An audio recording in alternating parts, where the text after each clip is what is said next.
President Trump means to stop migration from Central America by cutting off funding that was meant to stop that migration. So that summary of a move by the White House calls for some explanation here. President Obama's administration sharply increased aid to programs in Guatemala, Honduras, and El Salvador. And the idea behind that was to help those countries fight violence and poverty so that fewer migrants would need to flee north. Now President Trump says he means to cut off that aid. We were paying them tremendous amounts of money, and we're not paying them anymore because they haven't done a thing for us. Well, what's that mean for Central America, and what does it mean for the U.S.-Mexico border? NPR's Carrie Kahn is covering this story. Carrie, good morning. Good morning. What were these aid programs intended to achieve in Central America? Exactly what you all just said was to go at the main drivers of migration, which is simply put poverty and violence. And there's money went to all sorts of programs, or is going to all sorts of programs, like strengthening police forces, security, border security, really strengthening judicial systems, transparency initiatives. There's a lot of gang prevention programs and a lot of food security, just a whole gambit of programs. Well, then we have the question of whether they were effective or not. Is there any way to know that, given that people did continue migrating north from Central America over the last 2 years? I think that's the big question, and it's a tough one to evaluate. If you look at the money that the Obama administration that you were just mentioning ramped up and sent to Central America, that began after the 2014-2015 crisis. Remember, we saw an increase in unaccompanied minors coming to the U.S.? Mm-hmm. Well, that money that was allocated then, it took like 2 years for that to actually hit the ground, because a lot of that money has to go through third-party groups. It has to go through nonprofits that have the mechanisms and capacity to track and report the money. And then it works with nonprofits and community-based groups on the ground. And then Congress has a lot of oversight. It's just taken a long time for the money to get there. So some people say it's too soon to tell whether these programs are working or not. Well, that leads to the flip side question. If President Trump then were to cut off that aid, as he has said he's going to do, does that actually make the problems worse that seem to be driving people to flee their countries? That's what we'll have to see, and that's what a lot of people say is it's counterproductive. It just doesn't make any sense.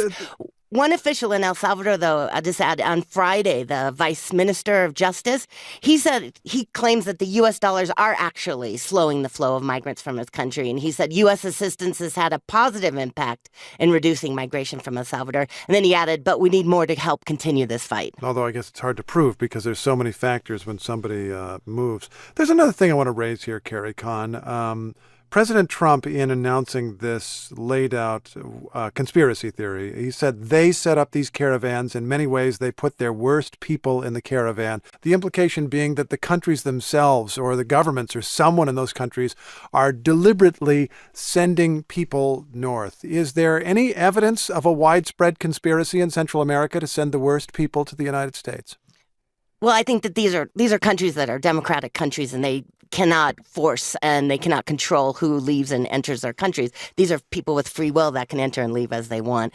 What does happen, though, that these caravans have recently reached into the thousands of numbers, and so you never know who's on there. And that is part of what he is asking for, that there be more control as they're entering and leaving, especially in Mexico. And Mexico has stepped up its programs to screen and see who are in these caravans and to demand that they ask for permission to enter the country and get the special permissions that they need to transit through the country and see exactly who are on these caravans. Carrie, thanks for your insights as always.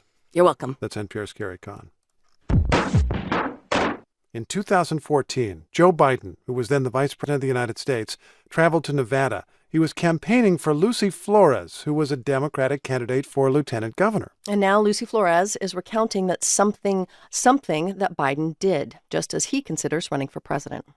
I just all of a sudden feel him get up really close to me, and then he inhales and proceeds to plant this long kiss on the top of my head. And the entire time I'm just kind of like, what is happening? Why is the Vice President of the United States kissing me right now? That was Lucy Flores speaking with Corva Coleman on All Things Considered over the weekend. In a statement, Joe Biden acknowledged women, quote, can and should talk about their experiences, though he believes he has never acted inappropriately. NPR White House correspondent Tamara Keith is following this story. She is, by the way, also co-host of the NPR Politics podcast. Tam, good morning. Good morning. So when Lucy Flores tells this story, What does she sum up this behavior as? Does she say, I was assaulted? Is this harassment? Is it something more, something less? She doesn't characterize it, but she does say that it is absolutely inappropriate, that it made her feel uneasy. She says that whether it was an innocent gesture or whether it was a sexual gesture, none of that matters, that it's in the person, the person on the receiving end of it. If they believe it's inappropriate, which she does, then that's what matters. Does the timing matter here at all? By which I mean, well, it was 5 years ago, and the attention on this kind of behavior was a little different than it is now. Absolutely. The Me Too movement has since happened. And that is absolutely a big change. And also, though, there's other timing. Joe Biden is in the process of deciding whether he will run for president. He is very far along in the process of deciding whether to announce he'll run for president.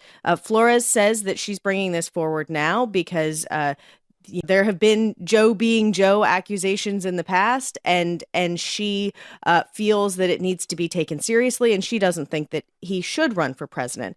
Biden, in his defense, says, let me read part of his statement, more of his statement. Mm-hmm. He says, in my many years on the campaign trail and in public life, I have offered countless handshakes, hugs, expressions of affection, support, and comfort, and not once did I ever believe I acted inappropriately. If it is suggested I did so, I will listen respectfully because it was never my intention. It's noteworthy that Lucy Flores would say it's time to take this kind of behavior seriously, because I suppose we should. I mean, Joe Biden's behavior has been known and noted and talked about, and in a literal way not taken seriously, because it's, you would see clips of him embracing people on comedy shows. It was something that was played for laughs. Right. And one interesting thing that's come out of this, one of those clips or one of those still frames was of the vice president rubbing the shoulders of the wife of the defense secretary, Ash Carter.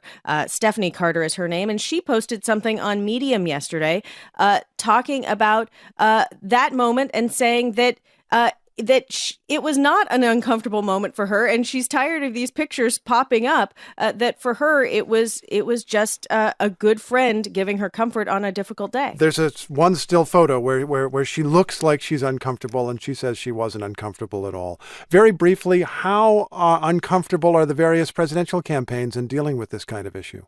Oh, almost every single campaign has something. Bernie Sanders had issues on his 2016 campaign. Kirsten Gillibrand and Kamala Harris have aides that have been accused of sexual harassment. This is a conversation that is happening in this campaign in a way that it hasn't happened in the past. NPR's Tamara Keith, thanks so much. You're welcome.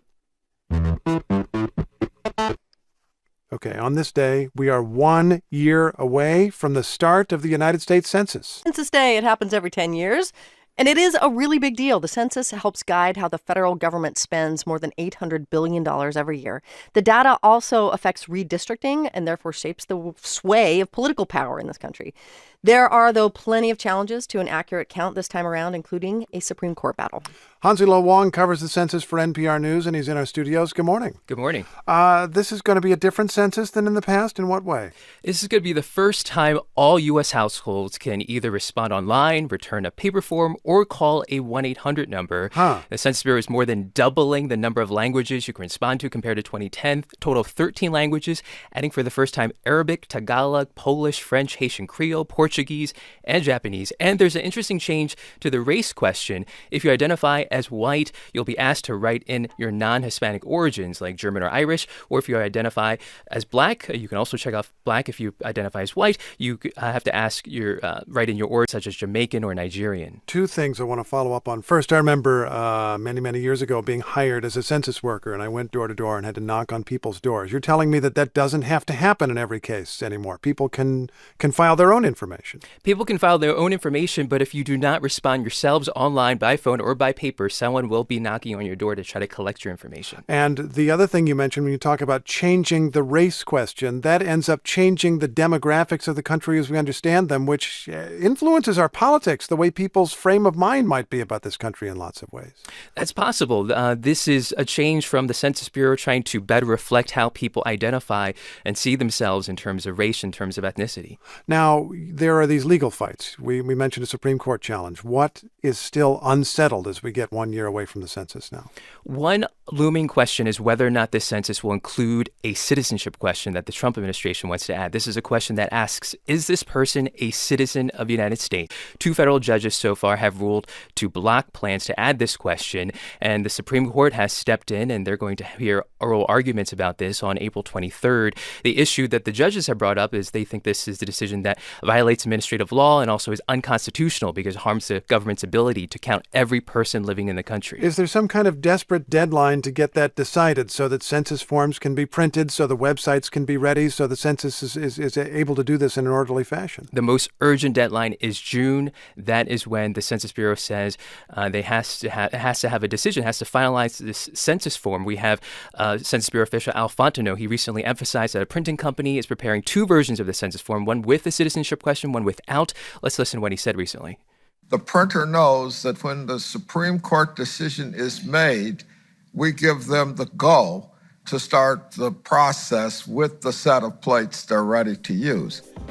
Bureau says printing has to start by July. Okay, Hansi, thanks for the update. Really appreciate it. You're welcome. That's NPR's Hansi Lo Wong, who covers the 2020 census.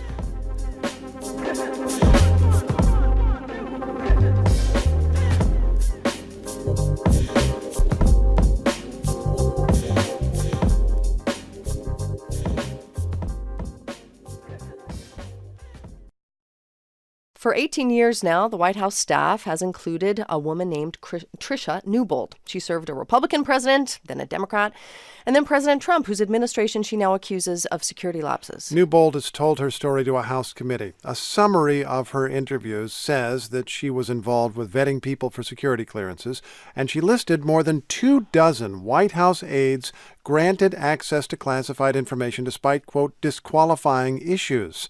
Newbold has a rare form of dwarfism, and she describes how her superiors took steps to humiliate her. NPR's Tim Mack has been following this and is in the studio. Hey, Tim. Hey there. Give us more detail on exactly what Teresa Newbold is claiming here. So, Newbold told Congress that over the last 2 years, she and other career staffers denied security clearances for more than 24 Trump administration officials, including 3, quote, very senior officials, only to see those recommendations overturned without what she believed was proper documentation or analysis. She said also that when she raised concerns to her superiors, they ignored those concerns.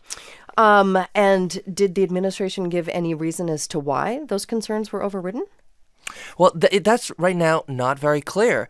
When you ask Tricia Newbold, hey, do you know why those clearances were those decisions were overturned? She doesn't know. Her lawyer doesn't know. And the House Oversight Committee is trying to get answers to those questions as to why those issues were overturned. And this is a national security issue, right? I mean, the whole point of this process is to point out possible conflicts of interest or anything that would compromise people who know the secrets. Right. The whole security clearance process is meant to safeguard classified information that, if it were released, could damage national security.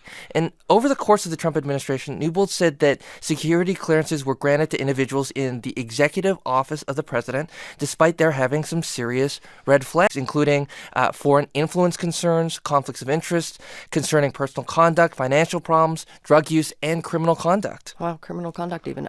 So Teresa Newbold, besides just raising the flag on all of this, she's also claiming that she was retaliated against. Right. So she's saying that once she made her concerns known to the White House.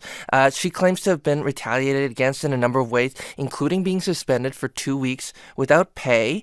And also, she has a rare form of dwarfism, and she claims her supervisor tried to humiliate her after she raised some of these concerns by physically moving necessary files out of her reach. Huh.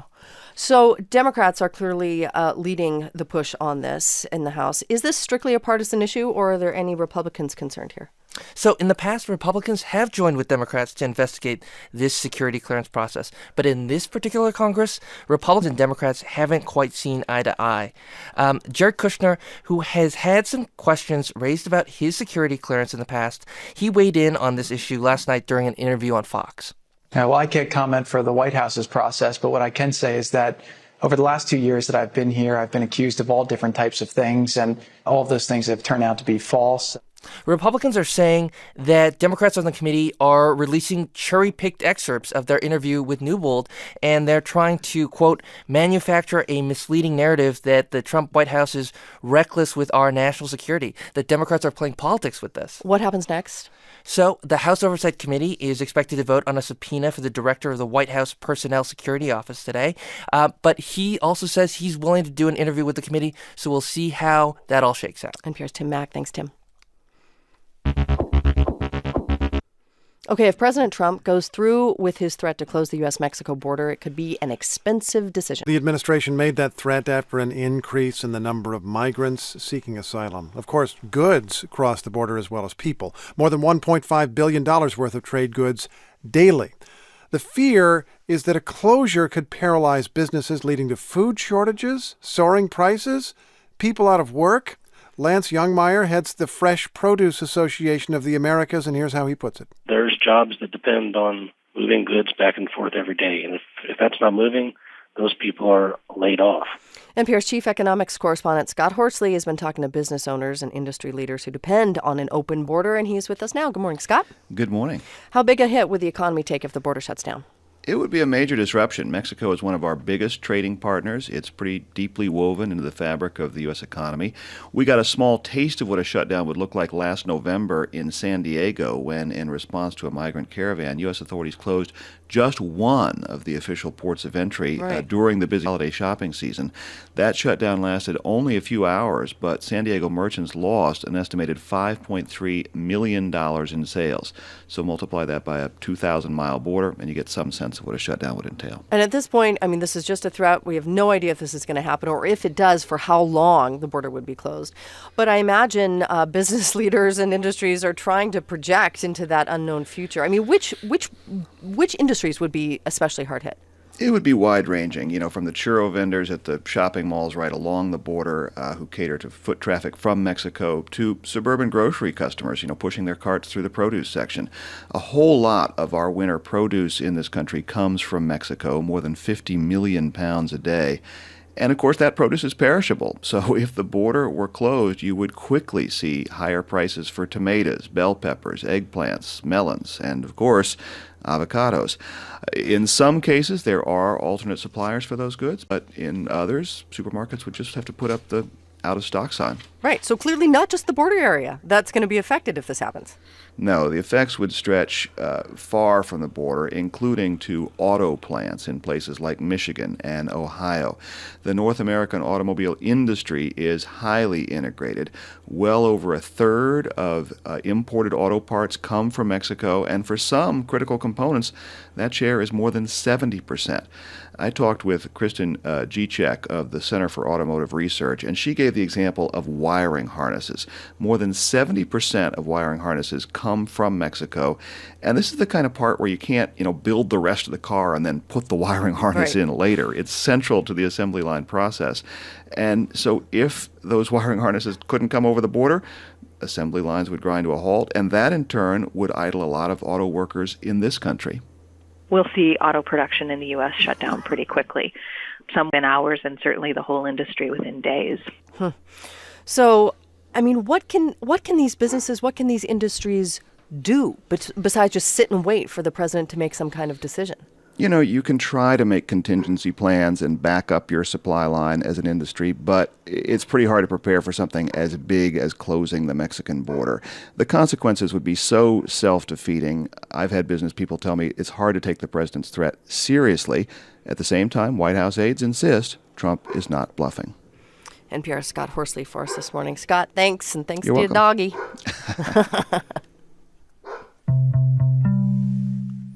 You can't have it both ways. That's the message from the U.S. to Turkey in a dispute involving the most expensive weapons systems in history. Turkey is among the countries helping the United States build the F-35 stealth fighter jet. And by helping, we mean buying some, covering some of the cost.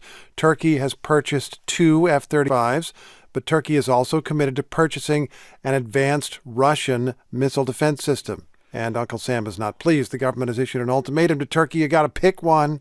The Pentagon announced yesterday that it's cutting off the essentials for Turkey to fly the F-35. until Turkey renounces the Russian missile system. NPR's national security correspondent David Welna has been reporting on this and joins us this morning. Hey, David. Good morning, Rachel. All right. So the two planes that Turkey bought, they are still here in the U.S. Is the Pentagon intentionally holding back delivery? No, actually, that's been the plan all along. Those two F-35s are at Luke Air Force Base in Arizona, and Turkish pilots have been learning to fly them there. Those warplanes were supposed to be then flown to Turkey in November, and Turkey was supposed to be delivered more of them later this year. But American officials have been increasingly outspoken about Turkey's plans to install Russia's S-400 air defense missile system in July, because they fear that could essentially give Russia a means to learn how to track and potentially even shoot down the stealth fighter if it's in Turkey. General Joe Dunford, who's chairman of the Joint Chiefs of Staff, told Congress last month that this would be a very bad development. I think both the executive branch of our government, the legislative branch of our government, are going to have a hard time reconciling the presence of the S-400 and the most advanced fighter aircraft that we have, the F-35. So the Pentagon announced yesterday that it's going to stop delivering equipment related to the F-35. They're going to stop giving that equipment to Turkey. How did they explain their decision? Well, they said that until Turkey unequivocally revokes its plan to install the Russian air defense system, these elements that are needed to set up the F-35 to fly in Turkey would be withheld. And they also said that they're looking for other suppliers to make the hundreds of components for the F-35 that Turkey is currently making as part of a 9-nation consortium, including the plane's landing gear, its main fuselage, and its cockpit display. So this is really turning the heat up on this longtime NATO ally to get it in line with the U.S. or to get out. I mean, what is Turkey saying? They must get that from an American perspective, this looks like a conflict. You can't buy the planes and at the same time buy the missile defense system that shoots them down. Yeah, well, so far they're not bowing to the U.S. Turkish officials say they're already in a deal with Russia and to buy its air defense system, that they've paid money, and they're planning to send about 100 Turks to Russia later this year to learn how to operate the system. And no one has been more defiant about this than Turkish President Recep Tayyip Erdogan. As he put it recently in a TV interview, nobody should ask us to lick up what we spat. So Turkey is in NATO, right? Turkey is right. A U.S. ally. The U.S. has nuclear weapons stockpiled there. There's clearly a lot at play in this dynamic. Where's this going to go? Well, for the U.S., a lot more is at stake than the $12 billion worth of F-35s that Turkey plans to buy. American warplanes use Turkish bases to fly into neighboring Syria. As you said, there are nuclear warheads there. Bipartisan bill is before Congress that would ban any F-35s from going to Turkey. NPR's David Welna. Does the flow of migrants really look like at the U.S. southern border? Well, we got a reminder in recent days that what U.S. officials call a crisis is a mixture of reality and also political stagecraft. Last week, President Trump threatened to close the border. That threat seized headlines, just like his previous threats to do the same thing. Once again, officials have now backed off that threat, at least for the moment. They say Mexico is stepping up to help with the influx of asylum applicants. But it is true that U.S. border officials are receiving large numbers of people. Which you've been watching, David. So what have you been seeing? Yeah, I mean, you know, Steve, we've been talking about the focal point was a bridge that runs from Juarez, Mexico, here into El Paso. Now the area under that bridge has been cleared. They've moved a lot of migrants to an area of tents nearby. But there were these images of families from Central America being held behind barbed wire there. And even though that area has been moved, no one is suggesting the rate of border apprehensions, the numbers of people crossing is going to slow down anytime soon. Well, what is driving those numbers?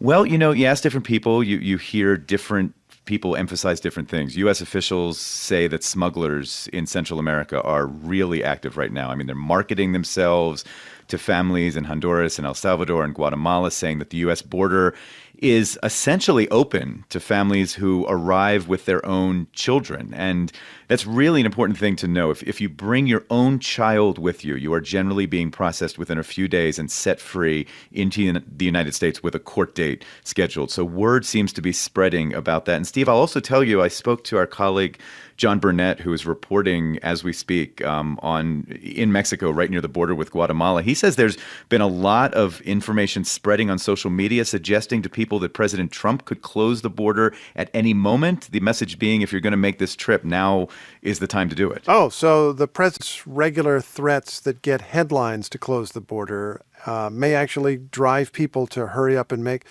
the journey. But when people get where you are and end up under a bridge or in a detention center or out on the street, are they saying they made the right decision?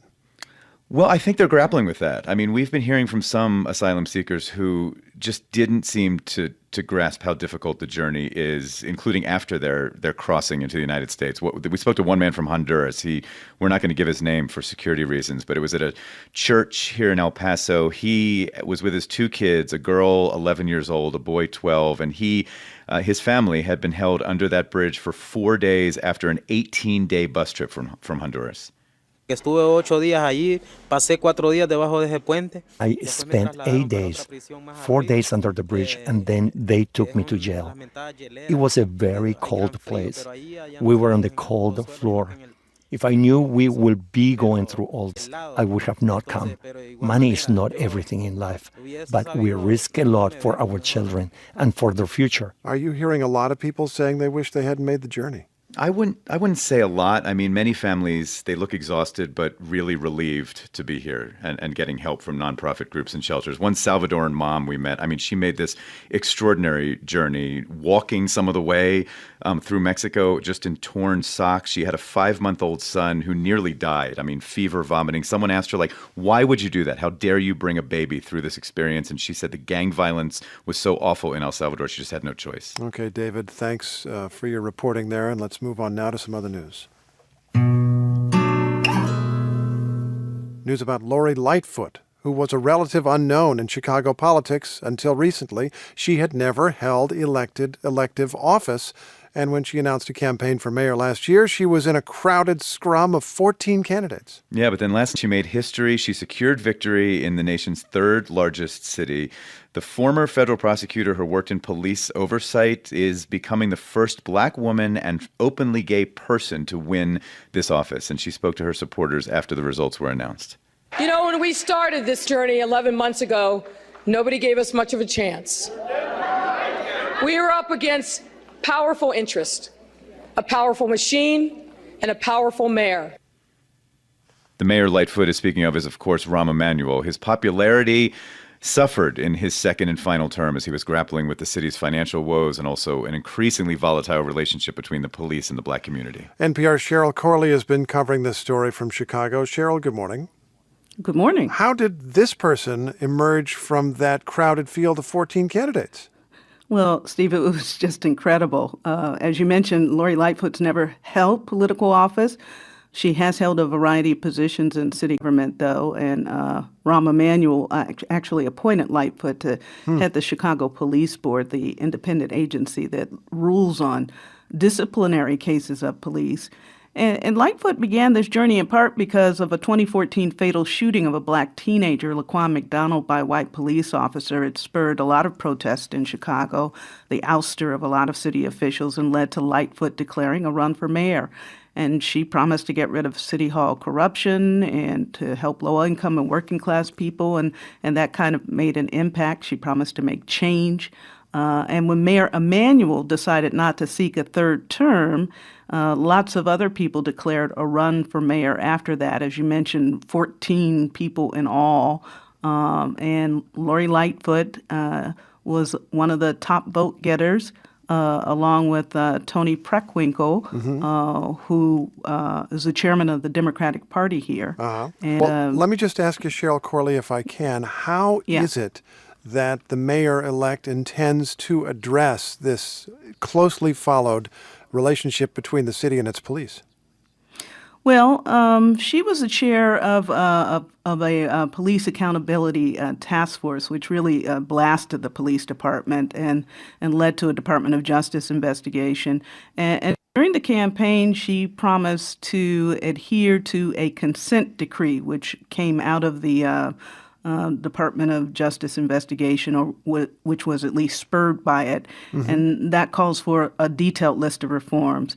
And Lori Lightfoot says it's going to take a lot, and that consent decree calls for more training for police. But she says there's another fact that must not be ignored when it comes to how officers act in particular neighborhoods. Here's what she had to say.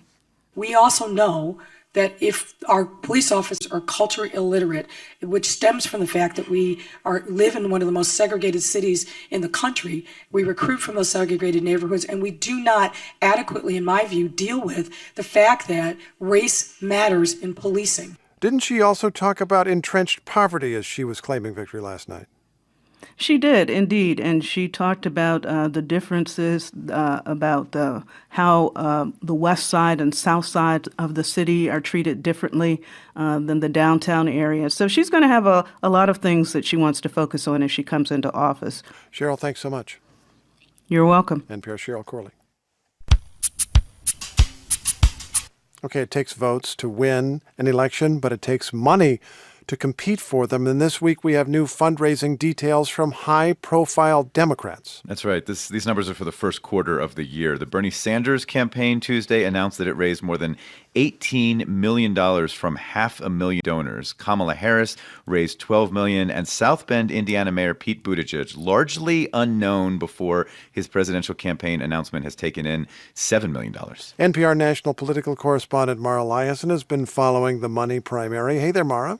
Hi there, Steve. So we mentioned a couple of high-profile numbers there. What stands out to you?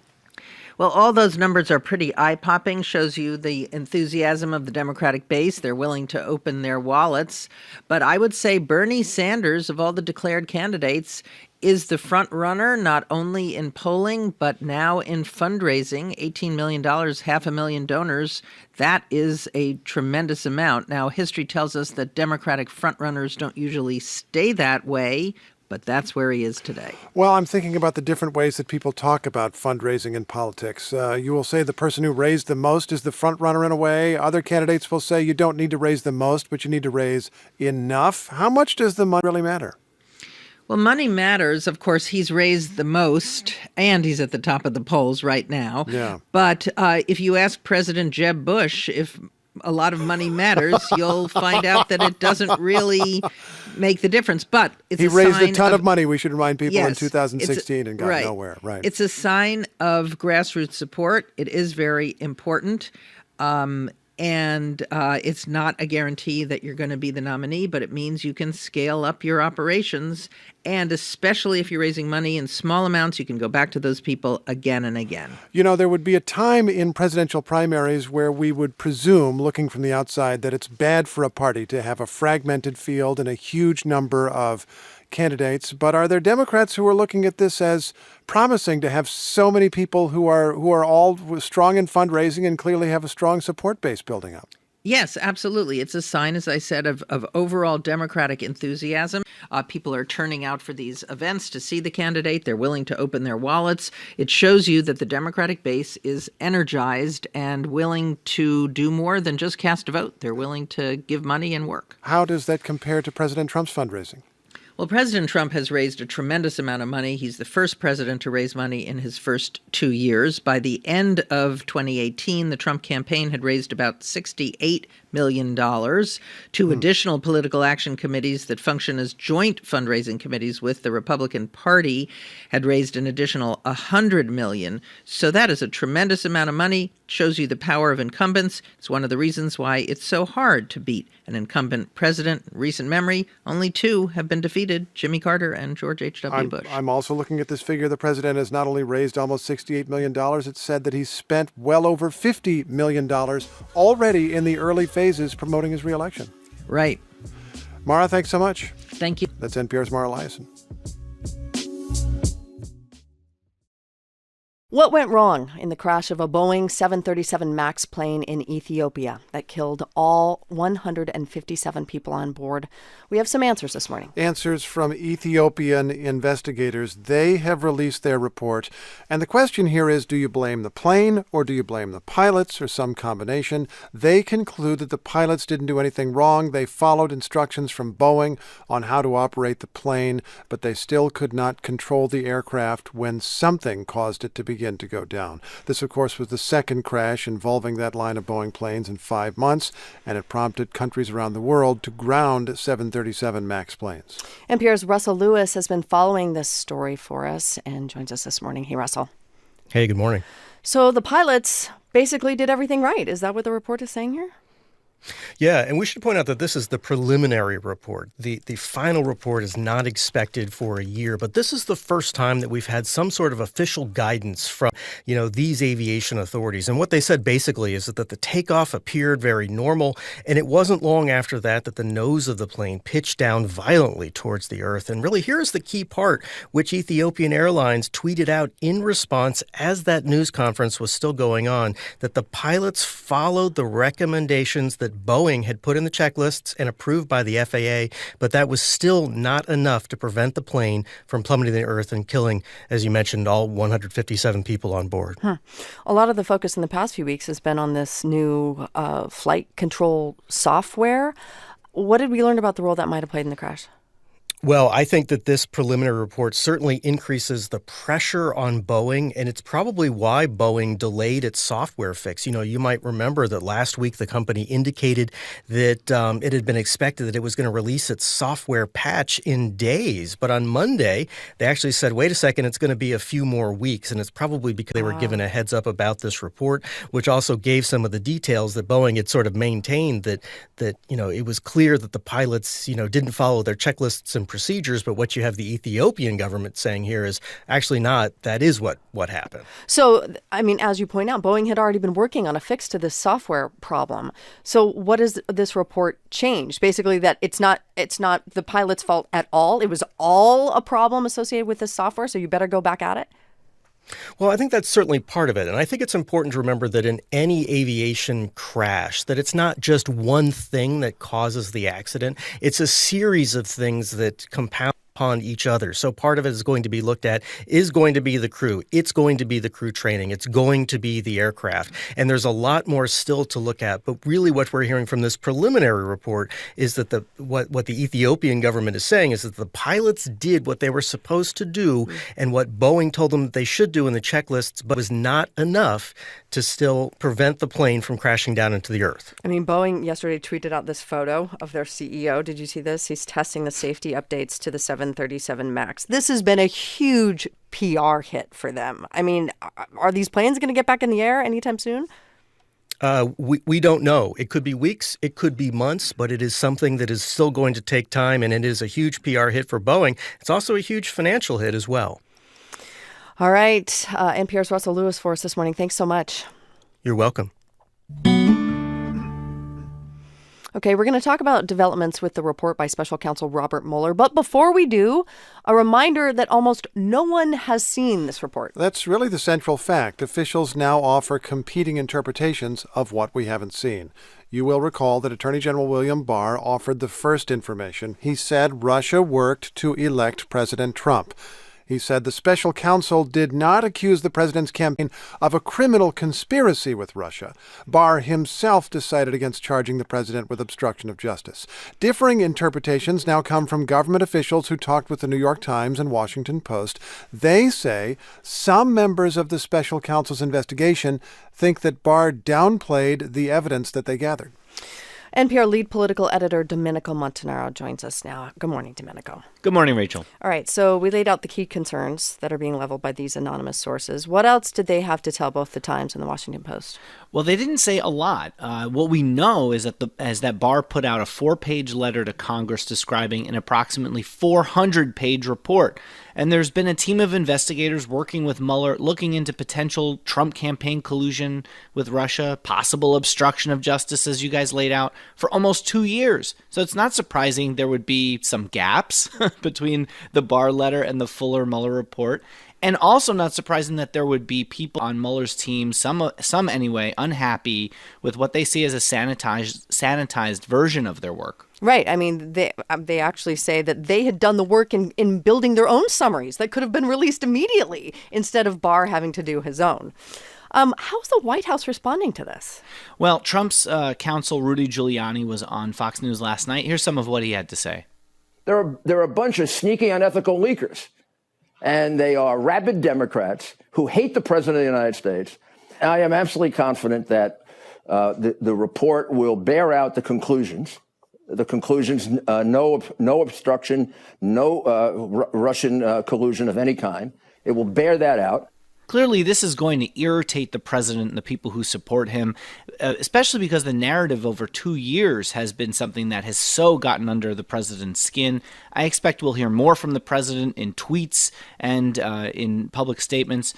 Remember, Barr put out just a 4-page letter, like we said, and Democrats have pushed for releasing that full report. Also, rabid Democrats, when Giuliani uses that phrase, we should remember that Robert Mueller was a Republican, appointed FBI director by a Republican. The FBI is generally thought to have a lot more Republicans than Democrats in it. I want to shift gears to Domenico because Joe Biden put out a video, the former vice president, put out this video yesterday because he's faced all these allegations recently from women who say he touched them in a way that made them feel uncomfortable. What was this video about? What was his message? Well, that's right. Biden acknowledged that he has made men and women feel uncomfortable with how close he can get during political events. Here's some of what he said in a video yesterday. Social norms have begun to change. They've shifted. And the boundaries of protecting personal space have been reset. And I get it. I hear what they're saying. I understand it. And I'll be much more mindful. That's my responsibility. So 4 women in the past week have said the vice president made them feel uncomfortable, and this is threatening to derail his presidential campaign even before he decides to get in. Right, he hasn't even announced yet. That's right. And, we're going to find out in the next few weeks if he actually does wind up going through with it, but it's not a great start. NPR's Domenico Montanaro for us this morning. We appreciate it. Thank you. You're so welcome. Okay, we want to go to the city of Allen, Texas now. It is home to an electronic repair company. It's called CVE Technology Group. You're hearing helicopters buzzing over the company headquarters yesterday as 200 law enforcement officials descended on the building. The company had been on the radar of Immigrations and Customs Enforcement officials after receiving numerous tips informing them that the company had knowingly hired undocumented workers. About 280 employees were arrested during the raid, making it ICE's largest operation at a single work site in more than a decade. Stella Chavez is a reporter from our member station KERA and was there as the operation took place. Good morning, Stella. Good morning. 280 people. How do you do a raid on that many people at the same time? Were they all at work? They were all at work. Yeah, this was a pretty massive operation. I said that more than 200 agents were there to do this. They had the cooperation of local police departments.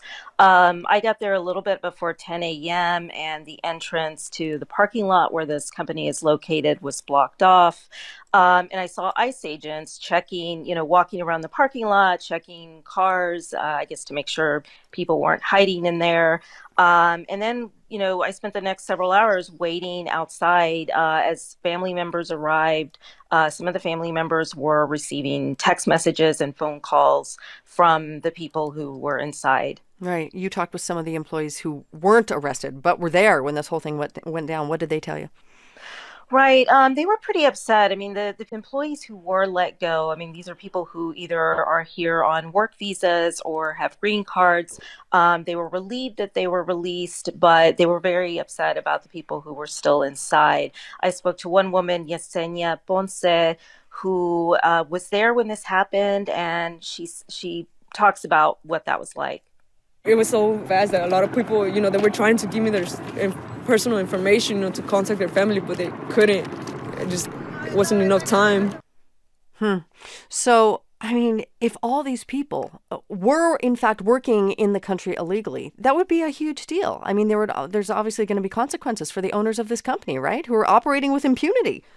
Well, you would think, yes. ICE really, during the press conference after all of this, they really emphasized that this was a criminal investigation of the company, that they had gotten numerous tips this was happening. They started looking into the I-9 form. These are the forms that, employers have to make sure employees fill out when they start working there. And they started doing an audit of these I-9 forms and found some discrepancies. And so, they didn't go into a lot of detail. They said they couldn't couldn't, elaborate on just what exactly would happen to the owners or the managers who work there. But it's an ongoing criminal investigation, they said. What happens to those people who were arrested? What are the next steps for them? Well, a lot of them are in holding facilities right now. They're being, checked out. Some might be released on humanitarian reasons if, for example, they're the sole caregiver of a child or family member. The rest of them will basically go through the immigration court process. They'll be able to get out on a bond. But we know that the courts are so overwhelmed right now. I mean, this is happening at a fraught time when it comes to immigration in this country. Stella Chavez of our member station, KERA. Stella, thank you so much for sharing your reporting on this. We appreciate it. Thank you. When a passenger jet crashed in Indonesia last year, Dennis Muhlenberg said what airline executives commonly say. The bottom line here is the 737 MAX is safe. The Boeing CEO told Fox Business that pilots have the instructions they need. We ensure that we provide all of the information that's needed to safely fly our airplanes. Now, after a second crash, Muhlenberg is forced to say something else. Ethiopian investigators say a 737 MAX plane crashed even after pilots followed all the directions. NPR's Russell Lewis covers aviation, has been following the story. Russell, good morning. Good morning. What's the Boeing CEO saying now? Well, we heard their tenor change yesterday, certainly. I mean, after a barrage of news coverage from that preliminary report that basically showed, in fact, that the pilots, as we say, of that second doomed flight in Ethiopia did indeed, follow Boeing procedures. And even doing that, they still could not control the jet before it crashed. Boeing's public statements, they definitely shifted. They put out a statement late in the day. Here's their CEO, Dennis Muhlenberg. It's our responsibility to eliminate this risk. We own it, and we know how to do it. And to be honest, really, that's what Boeing has been doing in the past few weeks. There have been these daily test flights out of Seattle. I've actually been following their flight profiles and watching specifically the radar returns that show the pace and the varying speed of their flights, watching them climb and descend and how the speed changes as that plane descends rapidly. Muhlenberg was on one of those planes, wasn't he? He was, yeah. He was on the 737 MAX 7, and Boeing didn't announce it before he went on it, but he was. They released pictures afterwards of showing him in the cockpit during that flight. That would have been pretty dramatic had they said in advance, and we could have all followed it with suspense. But we do have this situation where Boeing is acknowledging responsibility, and hundreds of people have been killed. How might they be held accountable? Well, you always see these sort of legal challenges that come out. It happens after any plane crash. But, it feels different this time because I think that this is a crash that people are coming to the realization that probably shouldn't have happened. You're hearing calls from safety advocates and others who really, frankly, are asking tough and legitimate questions about why didn't Boeing ground the 737 MAX jet after the first crash, the one in October in Indonesia that went down under similar circumstances. Now we're hearing news that the family of a one-time presidential candidate, Ralph Nader, whose niece, Samia Stumo, died in the Ethiopian air crash. Here he is speaking on NPR's All Things Considered. The aerodynamic design should not be such that it puts unfair and preventable burden on pilots in a whole host of configurations. That's why I'm calling for a recall, not just continued grounding. Of course, Nader first became famous as a consumer advocate. Absolutely. This is right in his wheelhouse. Well, is flight control software the only problem that Boeing has here? No, almost all of the attention has been focused on this anti-stall system that basically automatically lowers the plane's nose under some circumstances to prevent an aerodynamic stall. We know that something went wrong. But late yesterday, Boeing said that as part of its process, its engineers found another issue that they wanted to fix. It identified another aspect of the software that they say is unrelated to the anti-stall system. They say they're going to address it as part of the software update. They call it a minor issue, and their engineers claim that they have a solution to fix it. It's probably the sort of thing that happens a lot of the time, but it's something that a lot of attention is being focused on right now. Russell, thanks for talking us through this. You're welcome. NPR's Russell Lewis. President Trump plans to visit the Mexican border today amid a series of shifting threats against Mexico. Yeah, the president's been dropping his threats almost as soon as he makes them. He talked about closing the border last fall and didn't. He spoke of it again in recent days, but backed off. Those threats and his latest one do reveal something significant about the president's theory of U.S. problems on the border. He says Latin American nations are deliberately sending migrants to the U.S. and that they'll stop if the punishment is severe enough. The president made this explicit in the latest version of his threat, giving Mexico 1 year or its auto industry will pay. If the drugs don't stop, Mexico can stop them if they want. We're going to tariff the cars. The cars are very big. And if that doesn't work, we're going to close the border.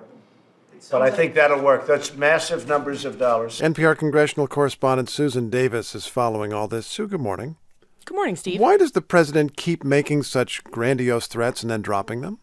Well, there is a pattern of behavior here. You know, it was the second time just this week that the president made a big pronouncement and then had to walk it back on closing the border and then also on having a health care vote before the election. Wow. Two things that his allies on Capitol Hill walked back for him. You know, Senate Majority Leader Mitch McConnell is not one to publicly criticize the president, but when it came to the question of closing the border, he did weigh in publicly, and this is what he said earlier this week. We certainly have a crisis at the border. I think the president's right about that. Closing down the border would have potentially catastrophic economic impact on our country, and I would hope we would not be doing that. It's important to remember that about $2 billion in goods cross back and forth between the U.S.-Mexico border every day, and business groups were warning the administration that could affect up to 5 million American jobs. So the president's theory of the case is, I'm going to fix this problem if I can just make other people feel enough pain, and his own allies are telling him, actually, you would make the United States feel pain. It would, and also it could threaten the president's broader goal. Remember, he's trying to renegotiate the NAFTA free trade agreement with Canada and Mexico, a trading partner. And a lot of his allies said if you do this towards Mexico, Mexico could walk away from those talks, which is a big goal for your administration. Well, why is he going to the border today, and why particularly Calexico, which is on the California-Mexico border, we should note, in agricultural areas? So the president is going there because he wants to tout a section of wall there. It's just over 2 miles. The administration needs a little bit of a fact check here because they have been promoting this trip as visiting new wall along the U.S.-Mexico border. It is not, in fact, new wall. This is essentially rehabbing what had been existing barriers there. It is what is known as bollard fencing, and it was part of a dilapidated barrier that had existed for decades. This was a project that was in the works before he became president, but it is brand new fencing, and I think for the president, who cares a lot about optics and visuals, it'll be good for him to go and stand in front of the wall and say, this is being built. So we should note again that the president, in his various actions or threatened actions, is meeting resistance from his own party. Where are Democrats in all of this? House leaders voted this week to authorize a lawsuit against the president for his national emergency declaration. They got one step closer to fighting him in court. You know, they also tried to fight him in the Congress. They passed a resolution to try and overturn that national emergency declaration to build the wall, but he vetoed it. Can House leaders alone, without the Senate, they can sue the president on their own? They can, because the House as an institution can bring suit against the president. And the 5 leaders of the House voted. Of course, it fell along party lines. NPR's Susan Davis, thanks so much. You're welcome. So how's all this being viewed on the other side of the border? Well, NPR's Carrie Kahn is there. She's in Mexico City. Good morning. Good morning. How do people in Mexico respond to all of this? Well, the president has consistently, he's just taken the same tone about President Trump's threats. He keeps saying he won't be provoked and he will be, quote, prudent in his reaction. He wants a peaceful relationship with the U.S. So he just won't address the daily tweets. But when pushed in his press conferences, though, by reporters, he does say, the strongest thing he'll say is he thinks that closing the U.S.-Mexico border will not serve anyone's interest. Well, there's also the question of countries south of Mexico. The president has said he's cutting off something like $450 million in aid to Guatemala, El Salvador, in Honduras. What do you hear from those countries where I know you've done a lot of reporting over the years? There's a lot of concern about what's happening, and that is the amount that was allocated in fiscal year 2018, so that money is still coming through the pipelines, and that will be split between the 3 countries. Many people just say they're just so worried, and they say it's going to be counterproductive to cut these programs that are already ongoing. I talked to this one 16-year-old boy who lives in Guatemala's capital in a particularly violent neighborhood. His name is Randall Gonzalez. He was pretty articulate for a teenage boy, but he said in his program, which was granted money from USAID through Mercy Corps, Corps, and it gets about $40 million spread out over 5 years. They work in more than 100 communities and schools. And he was just telling me about his walk to school. I asked him what it's like. He says he has to go past this gang household 2 doors down from him. And once he gets into school, he just breathes this sigh of relief. He says it's a sanctuary, and the programs that are there have changed his life. He says he's more confident, he's taking on leadership roles, and he would never join a gang. Es algo egoísta. Estaría quitando la oportunidad a muchos jóvenes de que I was asking him what he thought of the cuts by President Trump, and he said he thinks it's selfish of him to cut them off, especially as he and his friends are making a change in their community. Es algo egoísta? That's something egoistic? That's essentially what he's saying there in Spanish? It's selfish. Selfish. Oh, my goodness. That's his words. Okay, his words, of course. So this is a specific person who says he is benefiting from U.S. aid. What happens to programs like the one he benefits from if that money is cut? That's a big question, and I talked to the head of Mercy Corps there, who runs this program that Randall's in. It's the country director. His name is Marcelo Vizcarra, and he said there's no big donor waiting in the wings that could help them out, and he doesn't know what he's going to do, and he said it would be heartbreaking. He kind of choked up when I asked him what he would tell these schools, and he said the day he has to walk in and tell them these recipients would just be a heartbreaking occasion. I can't imagine going to those schools and telling, hey, we have to shut everything down. We have been working so hard. Although I want to try to be clear on this, Carrie Kahn, about what has and hasn't happened, because as we've noted, the president repeatedly makes threats and then backs away from them. You're saying he's cutting off this aid, or saying he's going to cut off this aid in the future, but right now the money is still flowing because it had already been allocated. Is that right? That's right, but he has directed the State Department to cut the funds. I spoke to a congressional aide who says daily they're asking the State Department how this is going to happen, more specifics, when this will happen, and he says so far there haven't been any answers, and so there's a lot of questions they don't know, but the president has directed the State Department to cut those funds. Carrie, thanks for your good reporting. Really appreciate it. You're welcome. Thanks, That's Steve. NPR's Carrie Kahn in Mexico City. A month ago, Kirstjen Nielsen went before Congress and told a House committee this. We face a crisis, a real, serious, and sustained crisis at our borders. We have tens of thousands of illegal aliens arriving at our doorstep every month. We have drugs, criminals, and violence spilling into our country every week. The Secretary of Homeland Security was the person in charge of implementing President Trump's hardline on immigration, which included separating children from their families. President Trump confirmed Nielsen's departure in a tweet yesterday, thanking her for her service.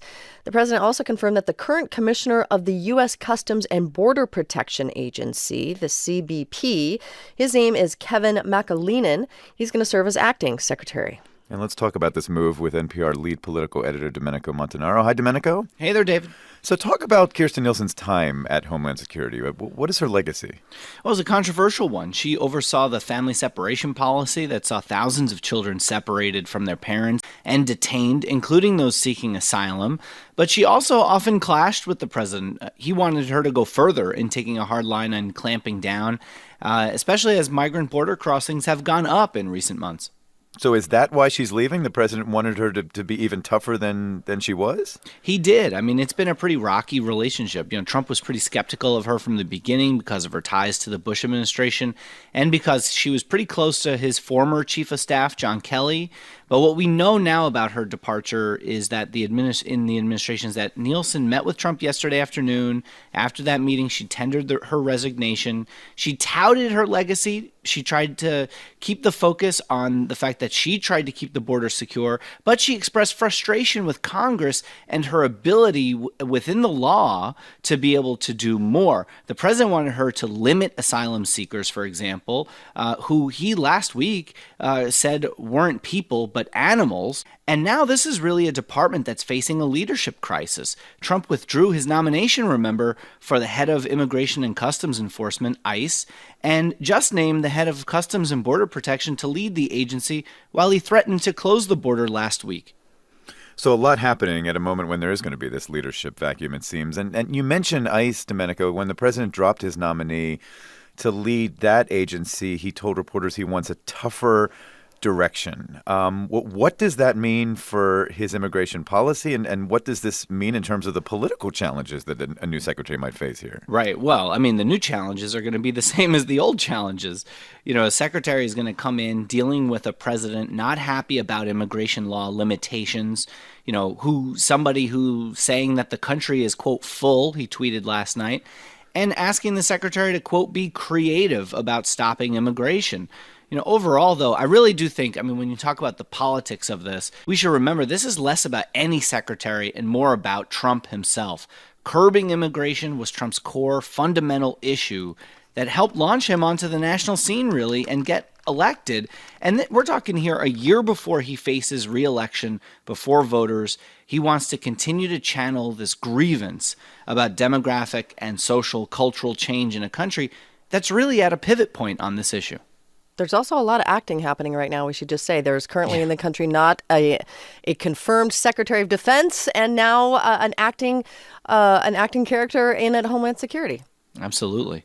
Acting is a new title, it seems like, in leadership in the country at the moment. NPR's Domenico Montanaro. Domenico, thanks. We appreciate it. You're so welcome. All right, Israelis are going to the polls tomorrow, really with one main question to answer. Should Prime Minister Benjamin Netanyahu remain in power? He's been in office for a decade, and if he's reelected, he'll be on track to become the long-serving prime minister in Israel's history. But Netanyahu has some challenges this go-round. Corruption charges against him, and he's facing his toughest competitor in years, a former military chief of staff named Benny Gantz. Polling suggests a close race in the final hours and over the weekend. Netanyahu made a dramatic campaign pledge. And let's hear about that from NPR's Daniel Estrin, who is in Jerusalem. Good morning, Daniel. Hi, good morning. So this pledge, Netanyahu saying that he would annex parts of the occupied West Bank. Explain what that means and why it's so significant. He says he'll gradually impose sovereignty over Jewish settlements. He's basically saying, I'm keeping Israelis in the West Bank forever. That's not up for negotiation with the Palestinians. But this is a last-minute campaign promise. I think we have to take it with a grain of salt. He's trying to rally his base here. And the truth is that he has resisted this kind of move for years. It would draw really enormous international condemnation. But you know what? There's a big but there. The Trump administration declined comment on Netanyahu's campaign promise about annexation, and his party really wants it to happen. And if he wins re-election, he could take steps towards that.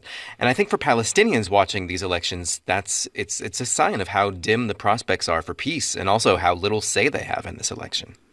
So what are the polls suggesting at this point? I mean, what are Netanyahu's chances for staying in power? It's a really close race. This former military general who's trying to beat Netanyahu, he's a centrist, but polls are showing that most Israelis are going to vote for right-wing parties. There are probably like a dozen parties running in this election. And if most Israelis vote for right-wing parties, that would give Netanyahu the best chance of forming a coalition and winning. And last night I was at the market here in Jerusalem. I spoke to some young voters drinking coffee, and they said, Netanyahu's done a good job. We're just sick of him after 10 years. But guess who they're going to vote for? They say that they're going to be voting for candidates even further to the right of Netanyahu. And next to them, I met a young high school civics teacher, Yahav Shadmi, and he says he's liberal. He teaches at an elite high school here that tends to be more liberal. But he said the school held mock elections, and there was strong support for right-wing candidates, even far-right candidates. Here's what he said. We could see that the radical racism discourse into the students' mind. Peace is not any option anymore. Even the left-wing parties don't really talk about peace. They're talking about agreement. Well, Daniel, you've reported a lot on Israel's shift further and further to the right during Netanyahu's time in power. I mean, tell us about what you've learned. I've learned that attitudes toward democracy have changed here. Israel has always branded itself as being both Jewish and democratic. But Netanyahu's government has prioritized Israel's Jewish character. Trust in the Supreme Court has dropped. Calling someone leftist here has become a slur. And, you know, Israel also has had really a great 10 years. Unemployment is down. The economy is doing well. But society has changed, and people feel that society has been divided. NPR's Daniel Estrin reporting for us ahead of this election in Israel. Daniel's in Jerusalem. Daniel, thank you. Thank you, David. Okay, the United States is evacuating its troops from Libya. Right, they're doing so because there are fears of what could become a full-blown urban war in the capital city, Tripoli. There have already been clashes between rival militias on the outskirts of Tripoli. A renegade military general is leading a rebel force that's trying to take over the capital. The UN-backed government in Tripoli has said that it's prepared to fight back. All right, Sudarshan Raghavan is the Washington Post Cairo bureau chief and has been reporting on this tense moment in Libya. Sudarshan, welcome. Good to meet you, David.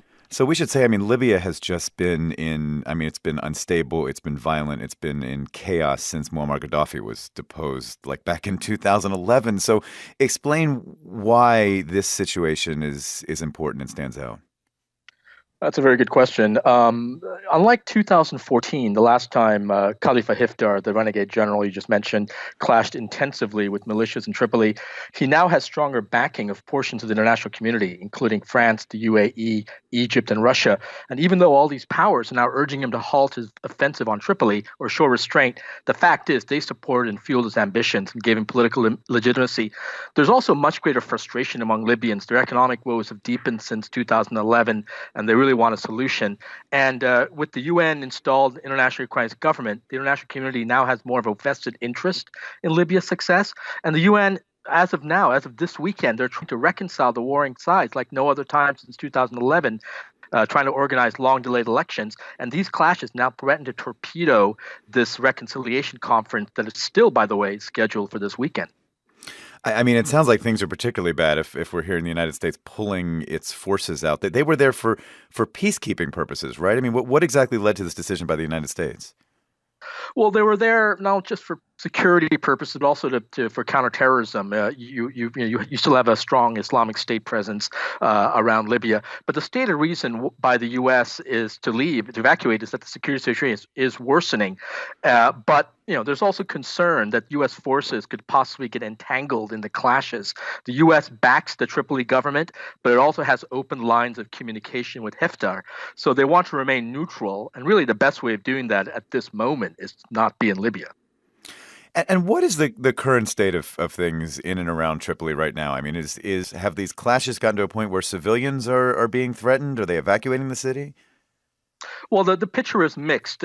Some residents we have contacted in Tripoli said they have fled their houses. Others are stockpiling food and staying inside their homes, always checking, every hour for new information on the conflict, on how close it's reaching their neighborhoods via Facebook or cell phones. But for residents in some areas by the coast that we spoke to, where the war has not yet reached, life is still normal. There's traffic in the streets and people are going to work. The residents of Tripoli are accustomed to sudden eruptions of militia violence. But this is a country that could be, dangerous for the world if it literally falls into total chaos. Absolutely. What you could see if it falls into total chaos is possibly, the resurrection of the Islamic State, which once, by the way, had its own self-described caliphate in the city of Sirte, and also, it could lead to more illegal migration. The Europeans are concerned about that from Libya, as well as its neighbors. So it can definitely affect the region and the world. Any more chaos, that is. Sudarshan Raghavan is the Washington Post Cairo bureau chief talking to us about the situation in Libya. Thanks for your time this morning. My pleasure. Temporary employees fill a very specific need at a specific time, and they can give employers flexibility. But what happens when those temp workers are working at the highest levels of the U.S. government? Well, back in January, President Trump acknowledged the number of people serving in his administration who are working in an acting capacity. I sort of like acting. Gives me more flexibility. Do you understand that? I like acting. Well, some of those roles have since been permanently filled. President Trump's picks for Attorney General and EPA Administrator were both confirmed by the U.S. Senate. But other vacancies now exist, and the Department of Homeland Security is particularly impacted. Tomorrow is Kirstjen Nielsen's last day on the job as secretary. Two other prominent agencies within the DHS, FEMA and ICE, still don't have Senate-approved leaders. So how long is it going to stay this way? NPR congressional correspondent Kelsey Snell is with us this morning. Hey, Kelsey. Hey there. So we know that the head of Customs and Border Protection has been tapped by President Trump to replace Nielsen or just step up in an acting capacity as the head of DHS. Any sense at this point who would be nominated to take the job permanently? No, and that lack of certainty is creating a lot of turmoil in terms of when I talk to folks on Capitol Hill about what they expect to happen. The entire nominations process is actually very tense right now. Last week, Senate Majority Leader Mitch McConnell moved to make it easier to approve lower court and sub-cabinet appointees. And while that's speeding things along for some of these lower court judges, it has everyone on high alert. And Democrats are going after the administration right now for constant churn in personnel. I think that this is causing a lot of tension among senators, and I think that's really, really well captured by Senate Minority Leader Chuck Schumer on the Senate floor. And what he's done by these constant firings and constant change of policy has simply created chaos at the border. Nobody knows what the policy will be from day to day, week to week, and month to month. Yeah, so he's talking about just the feeling among members of Congress that they don't know what to expect from this administration. And that's going to make it really hard for President Trump to nominate somebody who is going to kind of sail through the process, which is what any administration would like. Not to mention the fact that an immigration hardliner would have an even more difficult task since Republicans and Democrats have been very skeptical of some of this president's policies. Right. So let's talk about the specific vacancies. I mean, we mentioned a couple there in the intro, but the president has a lot of roles to fill. We should also just note that he fired the head of the Secret Service, which is under the Department of Homeland Security. He did that this week, too. Right. So they're acting secretaries at Department of Defense, Interior, Office of Management and Budget, the Small Business Administration. And this is a lot of people in this cabinet who are not permanent. And that doesn't even cover the judicial nominees and sub-cabinet appointments that are not filled. Now, the president may favor this style, but it really does make lawmakers anxious. It's hard to negotiate with administration and know who's calling the shots and make policy plans with temps. Right. But it doesn't seem like President Trump, his personality, he's not someone who might care about making Congress anxious, shall we say. Do we have any sense of a timeline as to when any of these jobs would get filled? No, but there's a reason to move fast. Things are contentious now, but they won't get any better as the election draws near. So Republicans will want to get things moving pretty quickly. NPR congressional correspondent Kelsey Snell. Thanks, Kelsey. Thanks. The Trump administration has been fixated on the threat it sees from Iran, and now the administration has made an unprecedented move. Yeah, yesterday the U.S. designated an element of Iran's security forces as a terrorist organization. We're talking about Iran's Islamic Revolutionary Guard Corps. This is Secretary of State Mike Pompeo. For 40 years, the Islamic Republic's Revolutionary Guard Corps has actively engaged in terrorism and created, supported, and directed other terrorist groups. The IRGC masquerades as a legitimate military organization, but none of us should be fooled. Okay, so this is part of Iran's government, the Revolutionary Guard, that will now be joining ISIS and Boko Haram on the terrorist list. It means that anyone who deals with them could run the risk of facing criminal charges. Among the many questions here is how the government in Tehran is going to be responding to this. We've got NPR's Peter Kenyon in Istanbul who's been following this and can give us more context. Hey, Peter. Hey, good morning. So David just said this, that the designation means anyone who deals with the Revolutionary Guard could run the risk of criminal charges. What else does the designation mean in practice? Well, what it means in practice, even on that trade question, is dependent on how aggressively the administration really wants to enforce this. As you mentioned, it could lead Washington to act against any company doing business with the Revolutionary Guard, and that could get complicated because the Guards have ties to the Iranian economy that aren't always apparent from the outside or even necessarily from the inside sometimes. So this could be another reason for companies to be cautious about trade with Iran. This is the first time it's happened, a foreign government element being declared a terrorist organization. It's due to happen on April 15th, and Secretary of State Pompeo listed a string of attacks as justification. He talked about Khobar Towers in 1996, 19 U.S. servicemen killed in Saudi Arabia, a failed attempt in 2011 to kill the Saudi ambassador to the U.S. Pompeo said ample justification for this decision. Although those are examples that were years ago. Did they give any explanation for why they are making this designation in this moment? As for now, Iranians have some ideas about that. The foreign minister, Mohammad Javad Zarif, called it another election eve gift to Israeli Prime Minister Benjamin Netanyahu, the Israeli leader who's standing for re-election. This is probably the most high-profile move from the Trump administration since Trump pulled the U.S. out of the 2015 nuclear agreement, reimposed sanctions on Iran, including on its oil and gas sector. The Europeans have tried to set up a workaround to help companies continue trading with Iran, but that's not really expected to have a major impact. And of course, even before this designation for the Revolutionary Guard Corps, there were already hundreds and hundreds of Iranian entities and individuals under U.S. sanctions. So what are the broader implications of this? I mean, we're already seeing Iran kind of engage in a tit for tat here, right? Yes, that's exactly right. As promised, Tehran responded with more or less identical steps against the U.S. The Iranian National Security Council dubbed the U.S. a sponsor of terrorism. It's designating CENTCOM, that's the U.S. Central Command, and its forces as terrorists. In Iran, the U.S. move does appear to be pushing Hassan Rouhani, the Iranian president, closer to the Revolutionary Guards, who are not his natural allies. Rouhani's hailing the Revolutionary Guards as defenders of Iran. The Speaker of the Parliament's quoted as calling the U.S. move the climax of stupidity and arrogance. Lawmakers have been chanting death to America. Now the question is, will this escalate beyond a war of words? No sign of that so far, but we'll have to see. NPR's Peter Kenyon for us this morning. Peter, thanks. We appreciate it. Thanks, Rachel. All right, the Department of Justice has confirmed that 13 parents, including the actress Felicity Huffman, have now agreed to plead guilty in the college admission scandal. Yeah, let's remember that big story that broke last month. Federal prosecutors revealed a multi-million-dollar scam that enabled wealthy families to allegedly bribe their way into elite colleges by having test scores and athletic achievements falsified. 50 people were charged at the time. This is U.S. Attorney Andrew Lelling unveiling the details on March 12th. This case is about the widening corruption of elite college admissions through the steady application of wealth combined with fraud. There can be no separate college admission system for the wealthy, and I'll add that there will not be a separate criminal justice system either.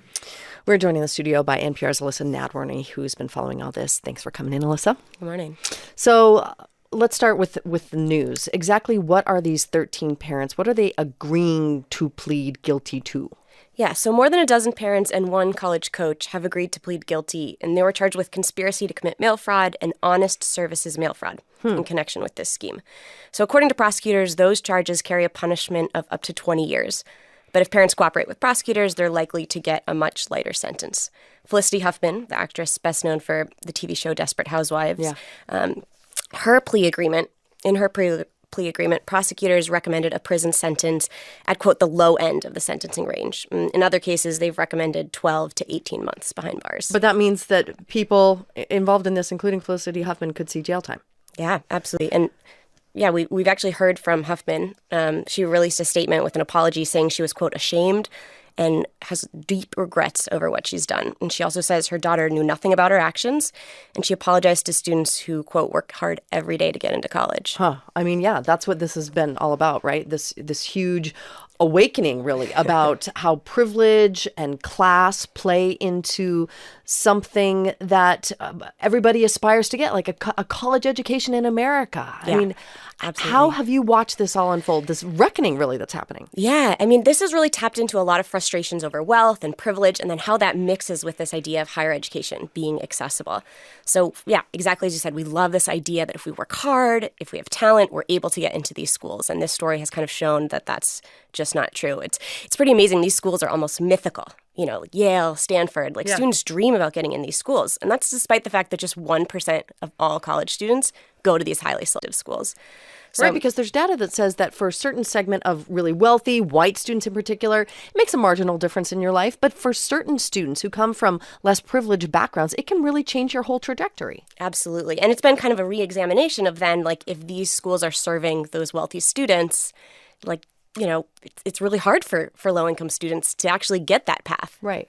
So as this unfolds, where are you going to be looking to determine what changes are actually going to occur here, if any, on a systemic level? Yeah, well, I think one thing we're watching is kind of what the sentences will be, if these folks will actually get prison time. I think in the kind of larger conversation, we're looking at renewed conversations about equity and college access and kind of where all this fits. SATs, like, should colleges require tests like this? Those are because this was at the center of the fraud. The fraud, exactly. Like fudging scores on standardized tests. Exactly. All right, NPR's Alyssa Nadworny for us this morning. Thank you so much. We appreciate it. Yep, you bet.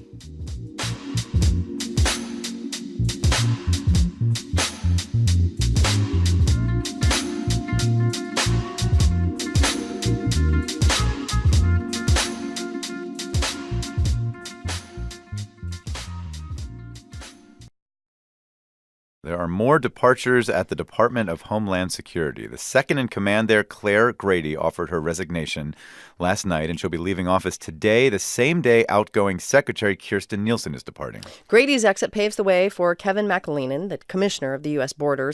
Customs and Border Protection Agency. He's going to take over as the Department of Homeland Security's acting secretary. This is all part of a shift by President Trump, who says he wants an even tougher approach to immigration.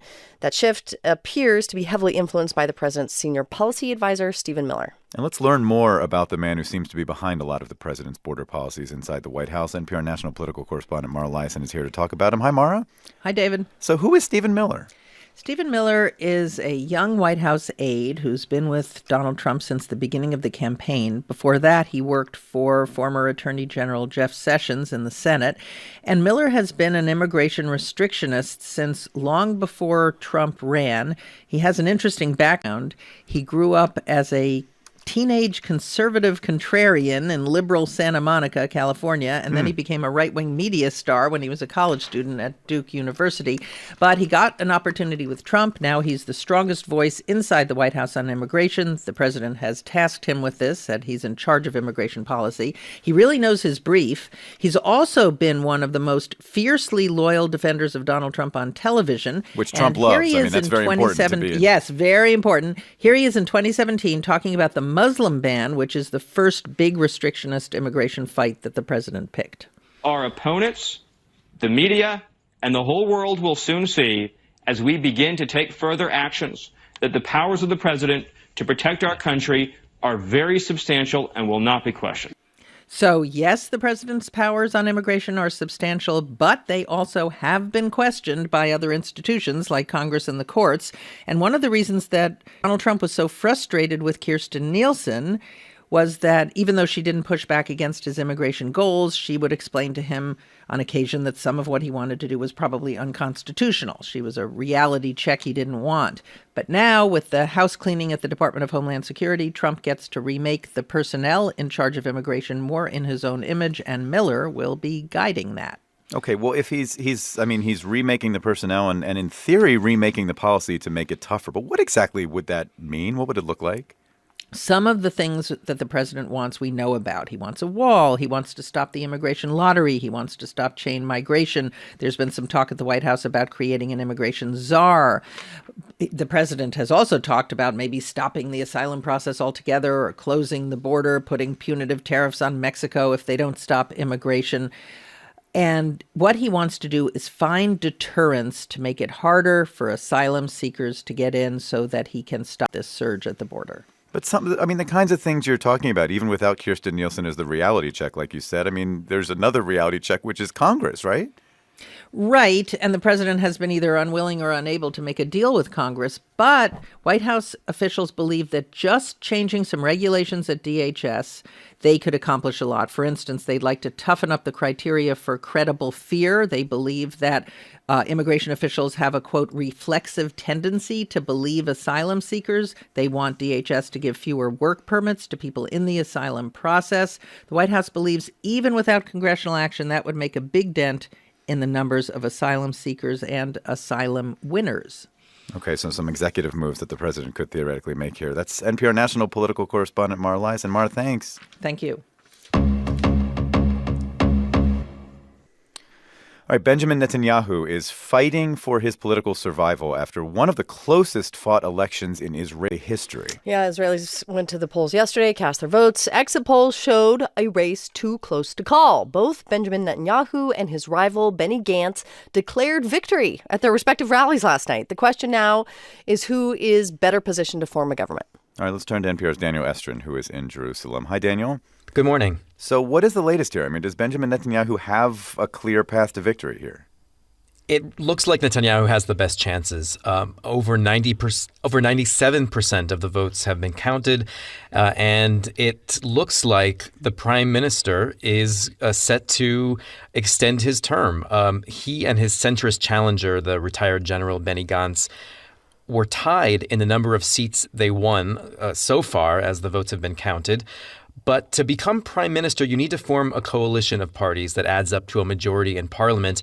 And there is a clear majority so far of right-wing parties that won. And that would make it easiest for Netanyahu to form the government. What did this election feel like on the streets? I mean, as you were speaking with Israelis as they were voting yesterday? It was really interesting. I think when I spoke to people voting for Gantz, the centrist, they seemed resigned to the fact that he didn't have a great chance of unseating Netanyahu, but they thought, well, if anyone had a chance to do it, he would. And here's what a left-wing voter, a 43-year-old woman named Yael Levine, told me. I have very little hope, but we have to have hope. We just have to hope that even center parties can move us forward. And the Netanyahu voters I met were actually very confident in him. And they said Israel's economy is doing really well. People are feeling secure here. And when I asked, well, what about the corruption allegations that Netanyahu faces? Well, listen to what Zvi Gudin, a 29-year-old voter, said. Right now, everything is clear. For me, until will be a trial, will be a sentence, to me is as clear as the snow. So a lot of Netanyahu's voters said to me they didn't really care or they were skeptical about the allegations. What about the mood among Palestinians at this moment in the West Bank and Gaza Strip? What are they saying? Well, Palestinians in the Palestinian territories don't have the right to vote in Israeli elections, and Palestinian official Saeb Erekat said that the results look bad for the prospects of ending Israel's occupation of the West Bank. Here's what he said. They want their occupation to be endless, and they want us to live under a continued deeper apartheid system than the one that existed in the darkest hours of South Africa's apartheid. And actually, just days before elections, Netanyahu vowed to annex Jewish settlements in the West Bank if he's reelected, and that could make it impossible for Israel and the Palestinians to reach a peace deal. So, Daniel, assuming that Netanyahu remains in power, I mean, one of the voters you spoke to brought up, until there is a trial talking about these corruption allegations looming over him, do those allegations pose a threat if he stays in power for now? They could, David. Within months, Netanyahu is likely to face an indictment. Once that happens, it could spell the beginning of the end for him. At least one of the parties expected to join a possible Netanyahu government may not stay by his side, and Netanyahu's own party could start preparing for the day after. All right, the latest on that very close Israeli election yesterday. NPR's Daniel Estrin in Jerusalem. Daniel, thanks. Sure thing. Well, here's a headline. Brexit remains a total mess. Yes, it does. Politicians in the United Kingdom still cannot agree on a way to leave the European Union, which is why the Prime Minister, Theresa May, is heading to Brussels today to ask the EU for yet another extension. This is before the clock runs out on Friday morning. Recently, she's been in Berlin, she has been in Paris, trying to get support from German Chancellor Angela Merkel and French President Emmanuel Macron. And let's turn to our own Mr. Brexit, Frank Langfitt in London. Hi, Frank. You interested in covering something else at some point? At some point, but we'll have to see how tonight goes. Well, what exactly is the Prime Minister asking for this time? She wants a short extension to June 30th, and the reason is just as you guys were mentioning, she needs more time to find some consensus in this country on how to leave the European Union. She's also under a lot of pressure from Brexiteers here to just get out as soon as possible. And the other thing is she wants to avoid having to seat UK members in the European Parliament. The new Parliament opens in early July. So that's what she's asking for. Well, what kind of response is she going to get from European Union leaders who, have been getting impatient for forever now? Exactly. Well, the EU is exasperated, but we are expecting that there would be some kind of extension. And that's because the EU, as we've said before, doesn't want the UK to crash out of this trading bloc with no arrangements or plans on Friday night. Also, the EU, though, is going to want to hear some kind of plan on how to break this deadlock in the British Parliament. Donald Tusk, he's the president of the European Council. He has suggesting a long extension, could be up to a year. And one of the reasons for that is he wants to avoid the UK just continuing to blow through these deadlines, which we've been talking about, and also, frankly, dominating the EU agenda. Now, any kind of extension would probably have conditions, and one would be to keep the UK from disrupting the EU while it remains inside. There's a concern here that once the Prime Minister May leaves, a Brexiteer Prime Minister could come in and actually try to muck things up in the EU. So there are going to be probably some pretty tough conditions if there's any extension. Frank, can I ask you this? I mean, you have these EU leaders, and what we've heard is that no one wants to be that veto necessarily who forces Britain out and crash. But they all have to respond to their own voters as well. I mean, we know that Brexit's divided British society. What is the view from the European continent of all this? It's really interesting, David. I was in Copenhagen over the weekend, and I was talking to Danish friends, and the response that I got was people cannot believe the bitterness, the anger, the chaos that they've seen in the parliament here that many in Europe really admired for a long time. Another pointed out that the UK is Denmark's closest ally, and he just feels really sad about it. Interestingly, the chaos of Brexit has actually helped the EU's image on the continent. I was speaking last week to George Papakonstantino. He's the former finance minister for Greece, and this is what he said. Brexit has made Europeans realize more clearly what they have. It has made people realize that peace, prosperity, and a common destiny that we've all been taking for granted for such a long time is something brittle that if you don't protect and nurture, you could lose. Wow, that's quite reflective about this moment. What an interesting view to hear. It is, and I think that really in some ways in the short run, Brexit has actually been good for the EU. Tonight in Brussels, another big decision on the UK's long and, can we say, tortured path out of the EU, and NPR's Frank Langfitt in London will be covering it. Frank, thank you. Happy to do it, David.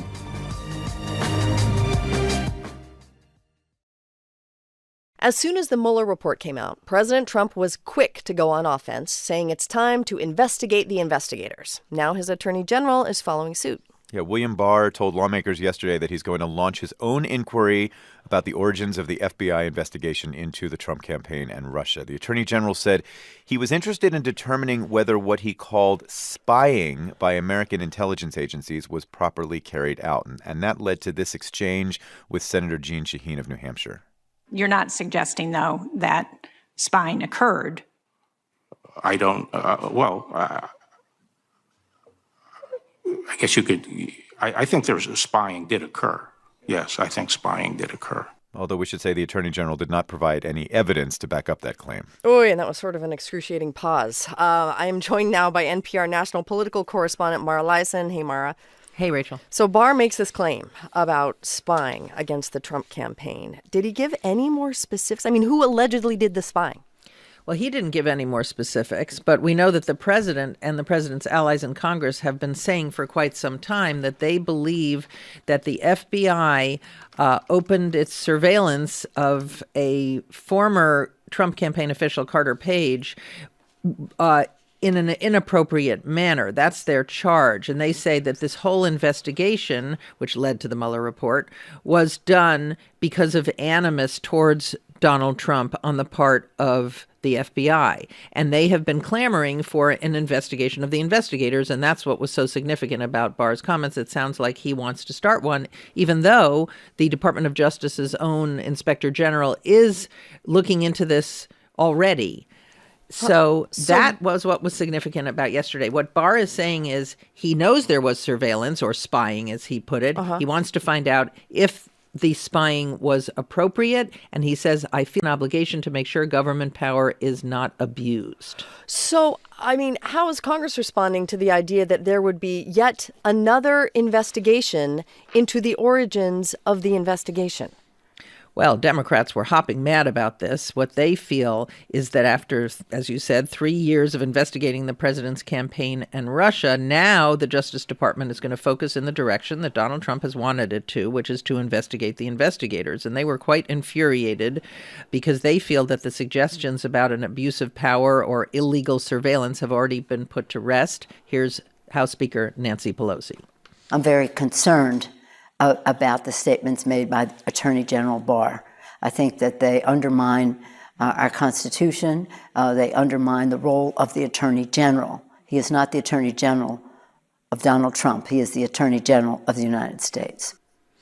And what's interesting is the day before, when Barr testified in the House, he didn't talk about spying. He just said that the Inspector General was going to finish his work. But moments before Barr made his spying comments yesterday, the president himself had gone on the attack again against the investigation, calling it an attempted coup, an attempted takedown of the president, and an illegal investigation. Right, even though he uses it repeatedly to claim that he's been exonerated, which the report doesn't do, but he wraps himself up and uses the report to his own advantage, at the same time undercutting it.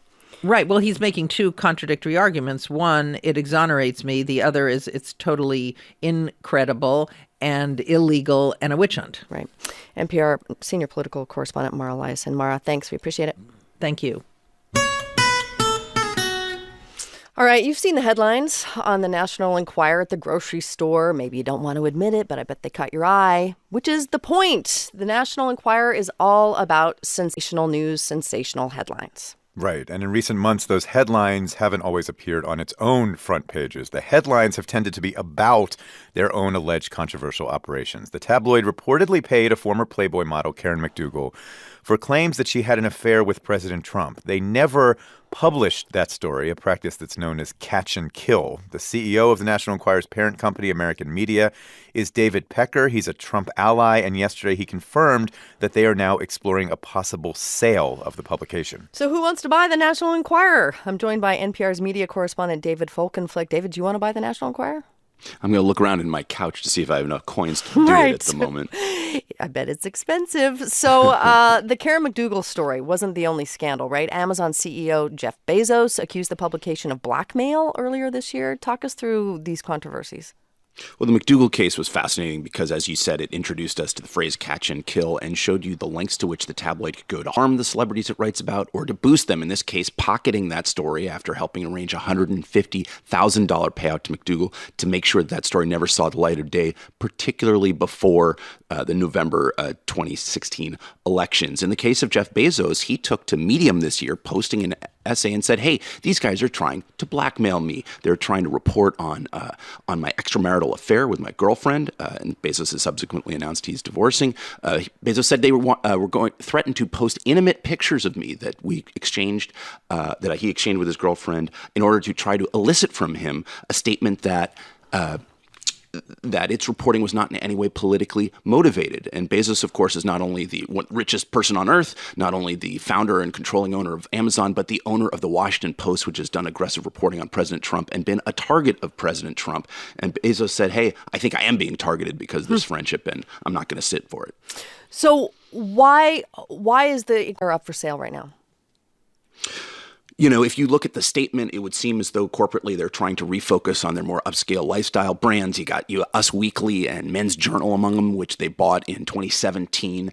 There is significant debt hanging over this company. It did, after all. American Media Inc., the parent company, did declare bankruptcy back in 2010. And so there are financial reasons. But I got to tell you, it is hard to disassociate this decision from not only the fact that the company was in deep legal trouble over the McDougal payments, that it had to essentially negotiate with federal prosecutors to collaboration in order to avoid charges, but the Bezos accusations of blackmails landed them back in square in the sights of the prosecutors again. Who's going to buy it? You know, I don't know. I don't know who's going to do it in this day and age. You know, you've got TMZ, which is owned by Warner Media, now an offshoot of AT&T. You'd think that in a rational world might be it. There's gossip on Twitter and every digital site immediately now. It's hard to know who would do it, but it's such a strong brand. It's such a great vanity play for somebody who might want to do it. The funny twist would be if Jeff Bezos decided to buy it to put it out of its existence. Oh, that'd be amazing. NPR's David Folkenflik. Thanks. We appreciate it. You bet. Voting begins today in the world's largest general election. That's right. India is home to 900 million eligible voters. And because of the sheer vastness of the country and with so many people to reach, the election is going to be carried out in several stages, meaning it will be 6 weeks before all the votes are in and counting can actually begin. More than 500 parliamentary seats are up for grabs, including that of incumbent Prime Minister Narendra Modi, who is running for a second term. NPR's Lauren Frayer is watching this unprecedented democratic exercise get underway. She's with us from a polling station in northern India. Hey, Lauren. Hi, guys. Where exactly are you? What are you seeing? I'm in the northern town of Haridwar, and I'm in the courtyard of a school. There are no classes because voting is going on, and people are streaming out with these inked fingers to signify that they've voted. This is one of 1 million polling stations across the country. When I say polling station, sometimes it's literally a handful of people with an electronic voting machine. The rules say no voter should have to travel more than 2 kilometers. That's less than a mile and a half to vote. And so election officials have trekked across glaciers, through jungles, to get this voting infrastructure out to every last Indian citizen. Mm-hmm. It's all electronic voting, so it's on these machines that fit in a small suitcase. And we've seen these election commission workers, wading across rivers with these machines overhead to get in place for this polling. So you've been out talking to voters. I mean, the big question in this election is whether or not they're going to give Prime Minister Narendra Modi another term, right? Yeah, that's right. So for many, this is really a referendum on Prime Minister Modi's last 5 years. He was elected with this historic majority in 2014, made a lot of promises, people evaluating his performance. The economy is booming, but Indian unemployment has actually hit a 4-decade high. Crop prices are low, which means food is cheap. That's great. But it also means that farmers are struggling, low profits for them. Where I am in Haridwar, this is a place where Modi's party has done really well before. This is the Hindi heartland, Modi's base. And I met a group of elderly gentlemen, retirees, hanging out on the banks of the Ganges River, talking about Prime Minister Modi. He's doing his best for the country. And you think 5 more years? Yes, I want to. Given to him. Yes, belongs to a poor family. We like him as a person. Policies, we are not directly in the politics. We are normal people. So that was Shashi Prakash Sharma and Mohan Lal. And they say, we like Modi the man, a former tea seller, self-made man. And they say policies for them are really secondary, except for national security. And that's something that really comes up a lot to voters. Violence broke out this winter, if you recall, between India and its neighbor Pakistan, airstrikes.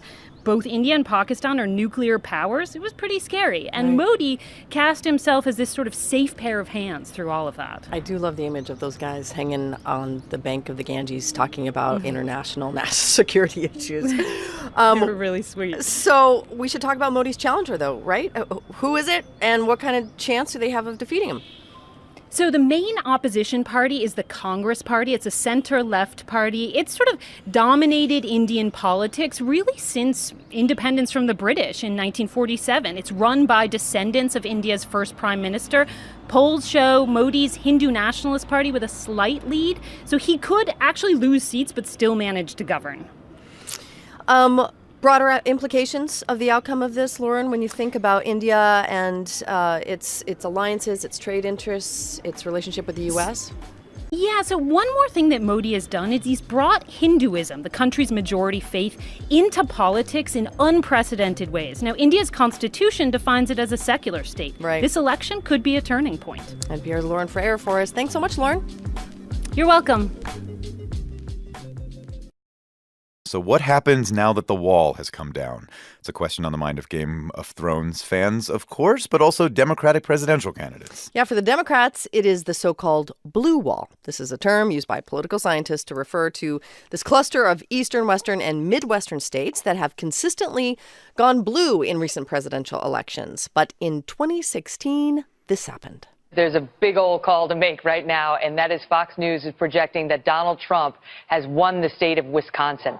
Thank you to the incredible people of Michigan. Some big news here, Megan. Huge news. Actually, the AP now projecting that Donald Trump has won the state of Pennsylvania. So, how are 2020 Democratic hopefuls trying to figure out how to win those states back? Well, let's ask NPR political correspondent Scott Detrow, who is covering the run-up to 2020. Hi there, Scott. Good morning, David. Well, let's start with Bernie Sanders. I mean, it sounds like he is one of the candidates who, is really crafting a lot of his messaging on the idea that he can win these states back, right? Yeah, I think Democrats have more hope than, maybe the north of Westeros in terms of rebuilding this wall. They're all the campaigns are confident that Democrats can win these states again, and that's part of the conversation. There's been this interesting shift where a lot of Democratic voters are really focused on electability, who can best beat Trump, issues aside. Bernie Sanders is near the top of most of the polls. His campaign realizes still, though, that he needs to make this case that he is the best person to beat Trump. I talked to his campaign manager, Faz Shakir, and he is arguing that Trump won those states by sounding very Bernie Sanders-like. He offered a bunch of rhetoric that I think was stolen right out of Bernie Sanders' language. He talked about draining the swamp, about saving Medicare and Social Security, about cutting fair trade deals. So that's an argument Sanders is going to be making as he becomes just the latest Democrat to spend time campaigning in these states, even though, of course, none of them are in that early wave of primaries. Right, but still important. But and that makes me want to ask you how important. Like, do Democrats really, are they obsessed with the blue wall and really feel like it all comes down to this? Yeah, I think that's a good way to put it. It is dangerous to talk confidently about an election so far away, but if you look at how narrowly Trump won these states, just tens of thousands of votes, I think that most people agree that these are the states that are going to decide 2020. And again, with so many voters saying, how can you beat Trump? Tell me your political strategy here. You're seeing candidates focus on that. Beto O'Rourke and Amy Klobuchar both visited some of these states in the very first days of their campaign. Kirsten Gillibrand's been to Michigan as well. Sanders is doing this swing. I think this is going to be a big theme going forward. And Scott, the narrative that kind of took hold was that white rural voters were really critical. I mean, they voted for Trump, and the Democrats need to win them over to take these states back. Is that what your reporting shows, or is it more complicated? I think it's a lot more complicated. Think about the fact that if Milwaukee and Detroit voters had been just a little bit more enthusiastic about Hillary Clinton, just the tiniest bit more enthusiastic and voted, she very likely would be president. And this is something that Milwaukee Democratic Congresswoman Gwen Moore is trying to remind candidates of. You can't put all your money into trying to make sure that rural folks get your vote. African Americans are just like any other voters. They need to be dealt in to the game. They need to feel like there is something that they can gain from it as well. So black voters are a key part of any Democratic coalition in these states, especially over the rest of the country, of course. So far, Moore says that she's very happy about what she's hearing. Sanders and other candidates talking a lot about criminal justice reform, voting rights, other things that many African American voters really care deeply about. And briefly, Republicans, I just feel like let's repeat what we did in 2016 to get those states? That and an increased focus on socialism, warning the Democratic Party is drifting far to the left. NPR political correspondent Scott Detrow. Thank you, Scott. Thank you. All right, we're going to turn now to Louisiana, where in the course of 10 days, 3 historically black churches were destroyed by fire. Yeah, these churches are in St. Landry Parish. This is about 60 miles west of Baton Rouge. They'd been standing for generations. The fires, though, have destroyed them completely. Investigators are now trying to figure out what happened. And yesterday, there was a breakthrough in the investigation. Police arrested a 21-year-old white man named Holden Matthews, who happens to be the son of a local sheriff's deputy. Matthews has been charged with 3 counts of arson. Louisiana's Governor John Bel Edwards talked after the arrest. I don't know what this young man's motive was. I don't know what was in his heart, but I can say it cannot be justified or rationalized. These were evil acts. All right, I want to bring in Katie Gagliano. She's been reporting this story for the Acadiana Advocate. Good morning, Katie. Hi, good morning. Thank you for having me. Well, thank you for taking the time to bring us your reporting. So who is this man, Holden Matthews, and what might have been his motive here? Yeah, so Holden Matthews is a 21-year-old from Opelousas, Louisiana. That's the area where these fires occurred. As you said, his father, Roy Matthews, is a sheriff's deputy for St. Landry Parish. We know that his father actually assisted in facilitating his arrest. We don't know too much about him. We're still discovering things. We know that The sheriff said he doesn't have a reported history of violence or an arrest record. We've also discovered, as I said in a press conference yesterday, he has connections to the death metal movement. On his Facebook page, he's listed as the lead singer for a group called the Vodka Vultures, and he also has a lot of online posts connecting him to paganism and beliefs in Norse mythology. Now, some of these offshoots can have some connections to neo-Nazi movements or white supremacy. It's still undetermined if he's involved in any of those subsets. Okay, so we're just learning more about this young man. Yes. Can you talk about these churches and how important they've been in this community? These churches are very central to the lives of the people that live in this area. Religion and faith are a cornerstone of these people's lives. As you said, these churches have been in the communities for generations. Congregants that I spoke to said their families have been there for years. Many of them have celebrated all of their religious rites in these churches. They've been christened, they've been baptized, they've been married there. It's, they said seeing these churches burn, though losing a building can't destroy their faith, it's still a very heavy emotional and sentimental loss for them. Well, I just want to listen to the voice here of a pastor at one of the churches, Reverend Gerald Toussaint. Here he is. A lot of people want to make it a hate thing. Well, we don't represent hate. We represent love. Is that the sentiment that the leaders of these churches are basically expressing right now? Yes, and that's what they've really been expressing from the beginning. As you heard the governor say, hate doesn't have a place here, and that's really what these pastors have been leading with.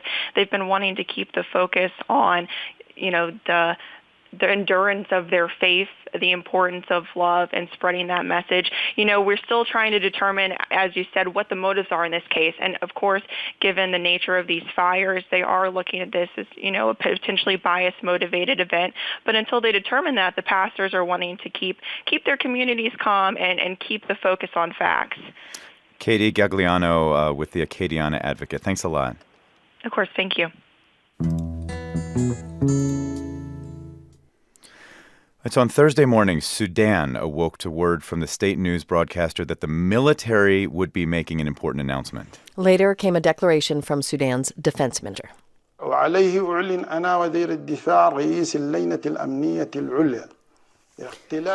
defense minister announced that longtime President Omar Hassan al-Bashir, who has led that country for 30 years, had been arrested and removed from office. It was the news protesters had been waiting for. Thousands were on the streets celebrating, but the joy was short-lived after the defense minister said he would oversee a transitional government, not what protesters had wanted to hear. NPR's Afebia Quistartin has been following these developments. Hi, Afebia. Greetings. So, al-Bashir has been known for so long as just a ruthless African tyrant. Does that pretty much capture his reign over these 30 years, or is it more complicated? It is a little more complicated. He is a political survivor. He came in 30 years ago. He was a military officer, a senior military officer, but his political opponents and his critics say that he has overseen Sudan, which was one of the biggest countries in Africa and should have been one of the richest, had oil, had a southern part. He has overseen a war with the South, which has now become an independent country, economic mismanagement, and, of course, Darfur and the, quotes, genocide, as Colin Powell called it. So Bashir is seen as somebody who's been a political maneuverer and operator, but somebody who has not done well for his country. Well, as Rachel mentioned, protesters wanted him out. It seems like they've gotten that, but they did not want the military in charge of their country for the foreseeable future. So how is the protest movement feeling at this moment? Well, it's been a bittersweet moment because, of course, they heard that Bashir was going. And initially, in December, when these demonstrations started, it was because the price of fuel had shot up. But soon they said, no, Bashir must go. But not just Bashir, Bashir and his political and military clique that have mismanaged country. So when they heard that the defense minister, who's one of Bashir's lieutenants, is going to head this military council, these protesters and all ages, all genders, men, women, young and old, said absolutely not. They have defied a ban and a curfew to stay out in the streets to say no. There must be a civilian administration. Well, what is next for al-Bashir? I mean, he's still wanted by the International Criminal Court on charges of war crimes and genocide, right? Indeed. And before that, let me just let us listen to Dalia El-Rubi. She is one of the main organizers of the protests. It's completely Bashir is unacceptable. wanted by the It's International the Criminal assumption that people will actually believe that this is not another face of the NCP is really quite insulting, and they're underestimating the knowledge and awareness and commitment of the people in the street and their conviction for change. Bashir is wanted by the International Criminal Court on genocide and war crimes charges. The US says the civilians must be included in the new government, and the African Union has condemned the military takeover. NPR's Afebia Quistarton. Thanks so much, Afebia. Always a pleasure. Thank you. The history of a White House proposal for migrants suggests just how serious it is or is not. News reports last week revealed a Trump administration proposal that was made and rejected. Lawyers turned aside the plan to drop detained asylum seekers in so-called sanctuary cities. Now, White House officials said this was no longer an idea under consideration, but as soon as it was generating conversation, President Trump extended the news coverage for days by claiming that he's really considering this. White House spokesman Hogan Gidley spoke with NPR's Michelle Martin yesterday. It's not political retribution. If anything, you should consider it on the Democrat side to be an olive branch. NPR's Joel Rose covers immigration and joins us now. Joel, good morning. Hey, Steve. Are there any details of this presidential proposal beyond his tweets? Not much. I mean, the president is talking about taking detained migrants who were apprehended at the southern border and transporting them to so-called sanctuary cities, which loosely are defined as jurisdictions that limit their cooperation with immigration authorities. And as you say, the White House has sent spokespeople have been out over the weekend talking up this idea, arguing that there are huge numbers of migrants arriving at the border, which is true. We had more than 100,000 last month alone, which was the biggest monthly total in a decade. And the White House argues that communities along the border shouldn't be forced to bear the brunt of that, as they put it. Democrats, meanwhile, are howling with outrage. The reaction of Oakland Mayor Libby Schaaf pretty much sums up her party's response. Here's Schaaf speaking to NPR's Weekend Edition. This is about an outrageous abuse of power. The idea that you could use human beings, families, as instruments of political payback to exact retribution on your political enemies. This is not America. And we should be clear, the White House says this is an olive branch. The way that this has been framed on social media over the last few days by the president's supporters is this is a way to get back at Democrats. Setting aside the motivations, though, would it be legal to do this? The president argues that it would be, but it's been reported that lawyers inside the Department of Homeland Security had concerns about this proposal, and that's one of the reasons why it hasn't happened. Clearly, the president's critics and opponents would challenge this move in court if he actually does move forward with this proposal. Well, let's say it was found to be legal. Is it in any way practical to take a bunch of migrants on the border and just start dropping them off in San Francisco or whatever city has policies the White House doesn't like? The fact is that it would be an enormous logistical challenge, right? I mean, the Border Patrol and other immigration authorities have been saying loudly for months now that they are overwhelmed by these huge numbers of migrants, largely Central Americans who are fleeing from violence and poverty. Authorities are barely managing to get these people to cities on the border right now as it is, never mind transporting them, hundreds or even thousands of additional miles. So it would be costly. For sure. That's one of the reasons immigration authorities reportedly pushed back on this idea when it was floated initially. And also from an operational perspective, it's not really clear how much this proposal would achieve. I'm sorry, what do you mean an operational perspective? So there's a reality at the border that this proposal seems to overlook, which is that most of these migrants spend very little time in the cities where they're released by immigration authorities, maybe 48 hours, something like that. The vast majority of these migrants have a connection in the U.S. already, like a friend or a relative in some part of the country who can wire them the money for a bus ticket, and then they move on to Iowa or New York or L.A. or Virginia. And certainly the migrants are putting a strain on the nonprofit organizations that shelter and work with them near the border. But the idea that they remain there in these or would stay in these sanctuary cities, that's that's just not how we're seeing it work right now on the ground. So we have a proposal here that would be emotionally satisfying for people who resent sanctuary cities, but would have no other practical effect. That's what you're reporting here, Joel. It's hard to see what it would accomplish. Yes. Okay. NPR's Joel Rose, thanks so much. You're welcome. Minnesota Congresswoman Ilhan Omar is saying she faces more death threats. Yeah, her comments come after the president shared a video on his Twitter feed on Friday. This video included recent comments Omar made during a speech on civil liberties, edited with graphic footage of the World Trade Center towers burning. House Speaker Nancy Pelosi has asked for a review of security measures intended to protect the Congresswoman, her family, and her staff. NPR congressional correspondent Susan Davis is following this, is in our studios. Good morning. Good morning, Steve. More death threats, meaning she was already receiving death threats? She has. Minnesota Congresswoman Ilhan Omar, she is one of the two first Muslim women serving in Congress. She is someone that has become rather familiar to a lot of people as a freshman lawmaker because she has already been the point of earlier controversies over comments she has made. And in the course of her short tenure in Congress, she has drawn a lot of attention and, yes, a lot of threats. Some of the comments were about Israel, about Jews, about power of American Jews in the United States and so forth. Now she made these comments about the aftermath of 9/11 and pressures that Muslims felt.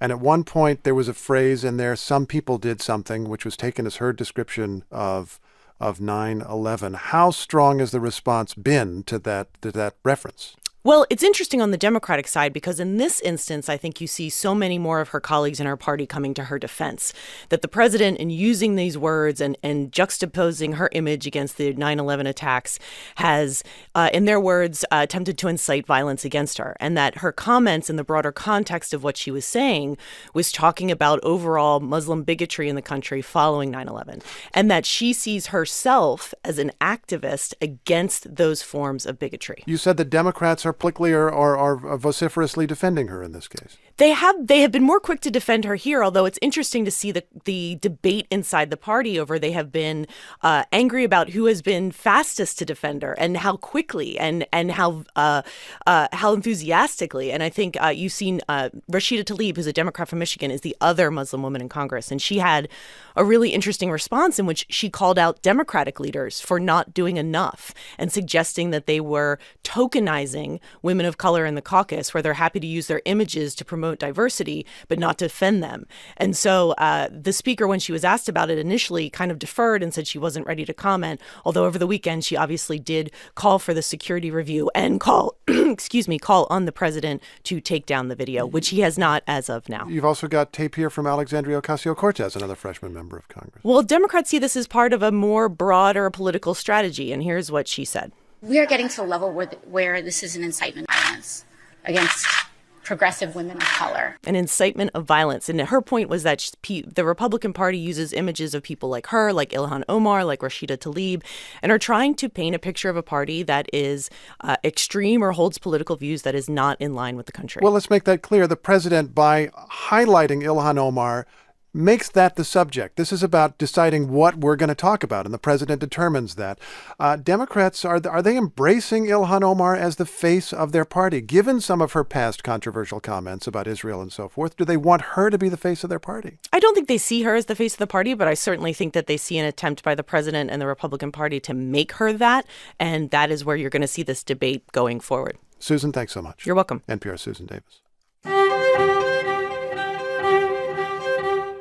Winter has been coming for the characters on Game of Thrones ever since the first season aired in 2011. Yeah, last night the most expensive, most watched, most accoladed scripted drama series in HBO history came one step closer to its end. The show aired the final episode of its 8th and final season. NPR TV critic Eric Deggans has been up all night reflecting on what was. Hey there, Eric. Hi. Okay, a lot of hype going into last night. You were watching, I assume? I was watching, and I was enjoying it. We should first deliver a spoiler alert, because I'm going to talk a little bit about what happened on Sunday's episode. But I thought it was one of those really good table setting episodes where they kind of put characters and plot in place that you know are going to happen later. Fans of the show know that Game of Thrones tends to do that with its first episode of the season. And we saw a lot of characters come together that hadn't seen each other in a while. So there was a lot of emotional kind of reunions and a lot of history playing out, and characters that were one way when they met each other early in the season, and they had a very different dynamic later in the season. And of course, the hero, Jon Snow, found out that he's actually related to the woman that he's in love with, and he may have a really strong claim to the Iron Throne that rules the Seven Kingdoms. So, there's that. Okay, you got that. So we're talking to two different strands of people here, Eric, automatically. People who are watching Game of Thrones and people who have been told this is so complicated that if you haven't started yet, don't even bother starting because it's just too much for you possibly to understand. But help those who are in that latter category. Why is this show so important if you haven't been watching it? Well, I would say it's the most popular high-quality show on television. So it takes the production values of a major motion picture like Lord of the Rings, sword and sorcery epic with lots of special effects, and it brings it to television. And, it also proved that a show with a really complex storyline, a show that has a lot of characters with names that sound the same, and this very convoluted sort of history of characters bouncing off each other, that it could become really popular. And a lot of shows that are this complex, when they get to their 6th or 7th season, they get so complex that even fans can't follow them anymore. But Game of Thrones has managed to keep people engaged, keep everything interesting and exciting, even after all the similar names and even after taking off almost 2 years between the 7th season and this 8th season. Eric, I just want to note we have house guests and they're Game of Thrones people, and so we had to set up everything so they could watch right at 9 o'clock. And that was, I realized, wow, like it's actual old-time appointment viewing, like of the sort that people kind of don't have to do anymore. This show is different. Well, in a way, it's different. I mean, there are several other shows that are like that. There are several. Excuse me. I'm sorry. There are several other shows like that. Shows that air on HBO, on Showtime, on AMC. They also drop once a week. But this is a unique show. We will not see its like again, and people should enjoy it while they can, because we've only got 5 more episodes to go. Okay, Eric, thanks so much. Thank you. NPR's Eric Deggans.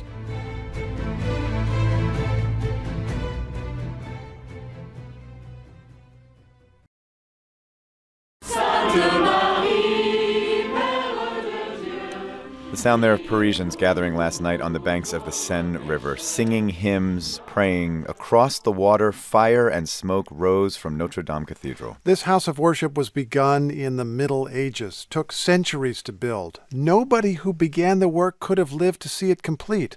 It survived many wars, and it lasted long enough to appear in the photos of giddy tourists who came from nations that did not even exist when the cathedral was started.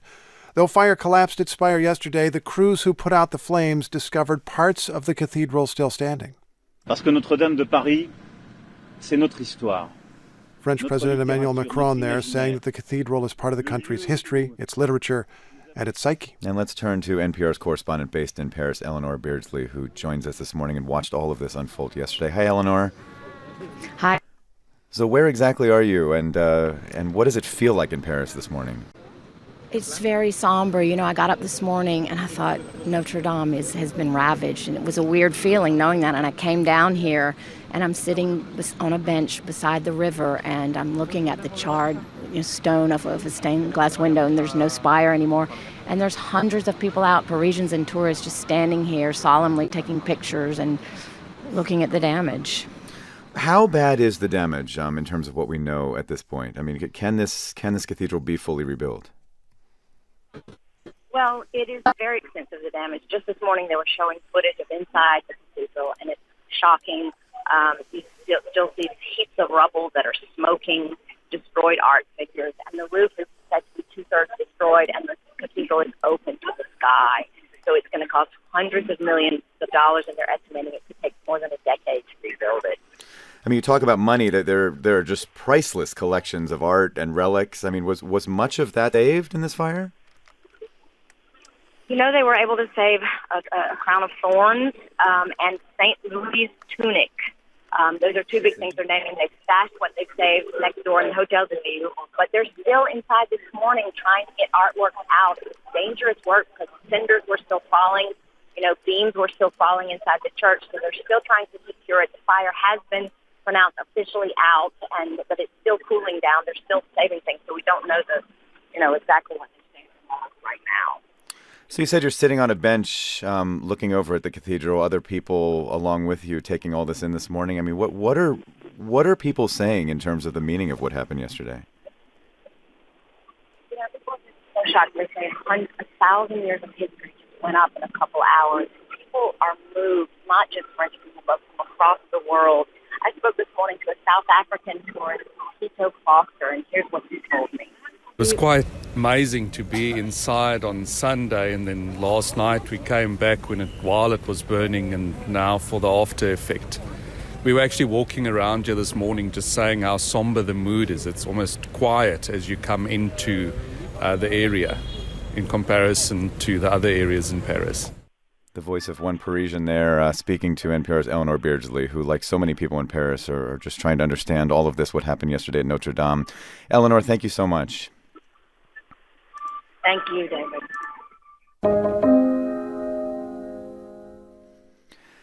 So during past presidential elections, it's been pretty standard for major party nominees to release their tax returns. In 2016, candidate Donald Trump became the first general election candidate in more than 4 decades who did not keep a promise to release them. Democrats in Congress have more recently requested his taxes, citing their authority under the law, although the White House is resisting.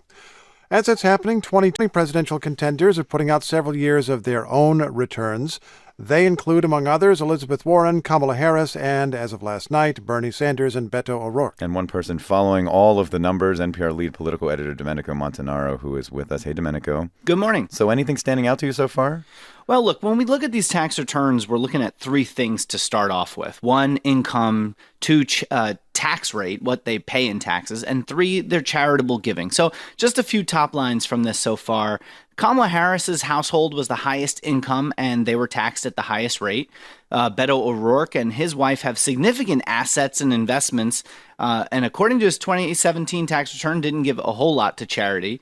And Elizabeth Warren, she was the most charitable. But a notable finding from these tax returns was what it showed about Bernie Sanders, the Vermont independent senator. For years and years, he's been one of the least wealthy members of Congress. But since his 2016 campaign, he was able to cash in on a book that he wrote, Here We Go From Here. And he has lambasted millionaires and billionaires, as we know, for years. But guess what? After 2016, he made over $1 million in some of those years. And that was something he was asked about during a town hall on Fox News last night. Let's take a listen. It was a bestseller, sold all over the world, and we made money. So if anyone thinks that I should apologize for writing a best-selling book, I'm sorry, I'm not going to do it. Well, that's pretty classic Bernie Sanders. And I have to say, for a democratic socialist, that was a pretty capitalistic answer. Should he be worried? I mean, could this come back to bite him if he has a lot of money and still has his populist message? Well, he's also raising a ton of money from grassroots and from the base, so he clearly has a huge depth of support still from his base, and this does not look like it's derailing him whatsoever. Okay, so who have we not heard from at this point, and is there a reason? Like, are people deciding that they don't want to release these tax returns? Well, they're complicated, but we haven't heard from a dozen others, like Pete Buttigieg, for example, the South Bend, Indiana mayor, Cory Booker of New Jersey, but everyone's pledging to release them soon. Booker, for example, has released previously 15 years of tax returns. And there's this really high-profile person running for president in 2020 who we definitely haven't seen tax returns from. That's the president of the United States. Is that going? Where does that stand? And have we learned anything? I mean, we are getting some fundraising numbers from him. Well, Democrats are certainly trying to push to get his tax returns released. Democrats on Capitol Hill have been filing formal requests trying to get those. There's no sign that the president's going to do so at this point. He said that he's not inclined to do it. But as far as his campaign fundraising goes, he's raised $30 million, most of that from political committees, just $4 million from small donors, which stands in stark contrast with Democrats who are trying to draw a significant share from the grassroots. Any evidence in this long battle over the president's tax returns that it's hurting him politically to keep them away from people? Not with his base, and that we've never seen a president who has focused more on his base to try to win re-election. NPR lead political editor Domenico Montanaro. Thanks, Domenico. You're so welcome. Let's look back to the year 2000. Measles was declared officially eliminated from the United States after a full year of no transmissions. But now the Centers for Disease Control and Prevention is seeing the virus return. New numbers were released yesterday, and so far, 555 cases, 555, have been reported this year alone. New York City last week declared a public health emergency. New York's Herminia Palacio, Deputy Mayor of Health and Human Services, asked parents to do more. When you make the decision not to vaccinate your child, please understand you are also making that decision for the people around your child. Okay, so what exactly is causing the spike in cases? NPR Global Health correspondent Michaeline Ducleff has been tracking all of this. Hi, Michaeline. Hello, good morning. So put this outbreak in perspective. How bad is this? Yeah, so 555 cases is actually about 50% more cases than we saw for the entire year last year. It's also the second biggest outbreak we've had in more than 2 decades. Wow. So that's significant. Yeah, it is significant when the CDC also says that it's going to grow, right? This thing is getting worse. One of the health officials I talked to said that it's accelerating. And this has been largely New York City, is that right? Or are there other spots where this is coming out? Yeah, so about 400 of those cases, the vast majority, are linked to 2 outbreaks in New York, one in Brooklyn and one in Rockland County, north of the city. As you mentioned before, the city has declared a public health emergency and is actually calling for mandatory vaccinations. So adults and kids have to get vaccinated, else families could be fined. The CDC also points to outbreaks in Washington State, Michigan, New Jersey, and several parts of California. Okay, so the big question, why? Why this surge now? Yeah, so health officials say that really 2 things are working together to amplify the problem. First of all, there's actually a surge of measles around the world right now. The World Health Organization just said this week that there have been 4 times as many cases reported this year as there were at the same time last year. And several countries have these massive outbreaks right now with tens of thousands of cases. Just to put our 500 cases into a global perspective, The Ukraine and Madagascar have tens of thousands of cases. There are also significant outbreaks in Israel, several countries in the European Union, and Indonesia. Go ahead. Yeah, go ahead. So the CDC thinks that more Americans are traveling to these countries and bringing them home. But then there's another problem here back at home, is that some communities here, the vaccination rates have really dropped significantly in the past few years, below the level needed to protect the whole community. And so as the virus lands here, it has more of a chance of getting a foothold and triggering an outbreak. Well, and that's what we heard there from the deputy mayor of New York City, suggesting that parents are not just protecting their children, they're protecting other children by making a decision about vaccinations. What other advice are people giving to parents? Yeah, so check to make sure your kids have 2 doses of the vaccine. You really need 2 doses to get the full protection. And also, if you are living in and out where the outbreak is or around it, some health officials are calling for babies to get vaccinated a little bit earlier, around 6 months instead of the typical 12 months. But really the key is vaccination. Measles is super, super contagious, and everybody needs to be protected in order for for an outbreak not to occur. All right. NPR Global Health correspondent Michaeline Ducleff for us this morning. Thanks so much. Thank you.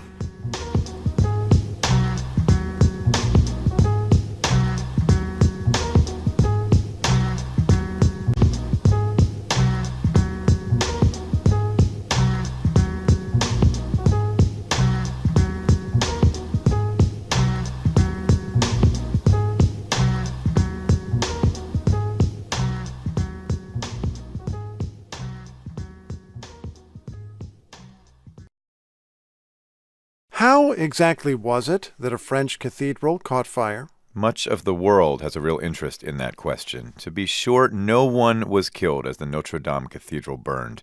The building itself was damaged but not destroyed. So it's not really the cost, but rather the emotional significance of the church beside the Seine that leads to the pressure for some answers. NPR's Ephebia Quist-Arcton is in Paris and has been listening to investigators. Ephebia, hi there.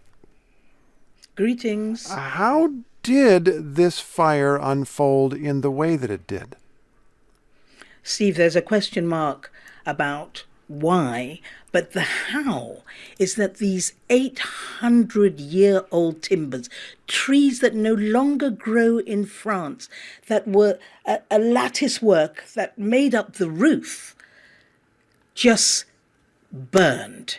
And that's why when you see those dramatic images looking up to the skies through Notre Dame Cathedral, you see no roof. That came down. And that's why we saw those flames shooting into the sky and the black plumes of smoke that made people so desperate that they were going to lose Notre Dame. There was a fear that they would lose the entire church. It looked from the outside at one point as if the whole thing, other than the stone walls, might burn, but that's not actually what happened in the end. Indeed, especially when the spire came crashing down, caving in, and everybody held their collective breath. But France's Deputy Interior Minister, Laurent Nunez, he yesterday was speaking to journalists and he laid out what the challenges are facing the firefighters, who he said were so brave and had battled the blaze. Ils se sont engagés dans les deux tours. A handful of firefighters risked their lives to go up the towers and attack the fire from inside, and this helped save the edifice. We only realized this morning that we came within about half an hour or even 15 minutes of losing it all. Wow, within half an hour of losing it all? Meaning, what does he mean by that? That if these firefighters had not decided to go into the bell towers, those would not have been saved, and then perhaps the whole of Notre Dame would have come down, but it didn't happen. You know, with the roof punctured, the walls charred, the floors, covered in this sea of ash, we're seeing what could have happened. But the belfries were saved, and you can still see a facade that Notre Dame is still there. Yeah, and it's remarkable to think of people risking their lives, not for other lives, but for a building that is of such significance to so many. So how to repair what is left of Notre Dame? And how long it'll take. And that's what's facing not only the French authorities, but I guess experts all over, and how they're going to do it. Because, of course, we're talking about a medieval cathedral here, Steve, 800 plus years, although the spire was built in the 19th century. How are they going to get this extraordinary symbolic place of worship back to its former glory? Everybody is now focusing on that. And you have tape here, I think, from an architect who has worked on restorations of old buildings before. That's right, Francis Maud. He worked on the restoration of Windsor Castle, Queen of England's, Queen of Britain's castle, following a fire that broke out in the chapel there back in 92. Have a listen. Having stabilized it, you can then move in and do, from a safe vantage point, a thorough investigation of the debris which has fallen from the roof and from elsewhere. And within that, you may well find there are quite large chunks of material which can be reincorporated into the rebuilt cathedral. Steve, an emotional roller coaster though here. French people, Parisians, tourists, everybody absolutely aghast, and lots of money coming in. Almost $500 million so far. Everybody wants to see Notre Dame restored. And Emmanuel Macron, the president, is saying he wants to do it in 5 years. NPR's Afebia Quistarkton, thanks so much. Always a pleasure. Thank you. President Trump's administration is working again to make sure that people who seek shelter in the United States will feel pain. Let's remember, in 2018, the administration separated parents and children at the southern border. Officials openly described that move as a deterrent to stop people from coming. The administration abandoned that policy under pressure. Well, now Attorney General William Barr has made another move. It's aimed at people who come to the U.S. seeking legal asylum. Barr's order says they should be held indefinitely without bail as they await a hearing on their asylum claims. President Trump has complained about what he refers to as catch and release, policies allowing people to go free as they await a hearing. NPR's Joel Rose covers immigration, and he's on the line. Joel, good morning. Hi, Steve. How significant a change is this? Well, until now, migrants who've crossed the border illegally can ask for asylum. If they pass the first hurdle by showing what's called a credible fear of persecution or torture back home, then they can ask an immigration judge to release them on bond. And if the judge decides that there's no reason to hold them, the migrants can be released until their full hearing in the immigration court. That's been the process in place for more than a decade. But Barr's decision overturns that precedent. I'm a little confused here because, as I understand it, William Barr is telling immigration judges how to decide a request for bond. Why? Normally, the Attorney General would be separate from a judge. Why is that Barr's decision to make? Right. Immigration courts are not like criminal courts. They're part of the Department of Justice. So, yes, the Attorney General can set the precedent, and an immigration judge has to follow it. And yet, this decision by Barr is certain to be challenged in court. Michael Tan is with the ACLU Immigrants' Rights Project. You can't lock people up without giving them the basic hearing before a judge, where that judge can look at the person and determine if they need to be locked up in the first place.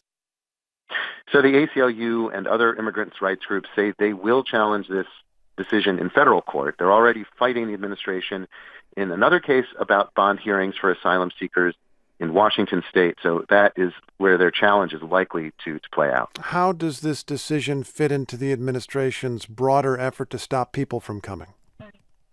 It seems like William Barr is following the path laid out by his predecessor, Attorney General Jeff Sessions, who tried to limit access to asylum for victims of domestic violence and gangs. The immigration system is straining because thousands of Central American migrants are showing up at the border every day.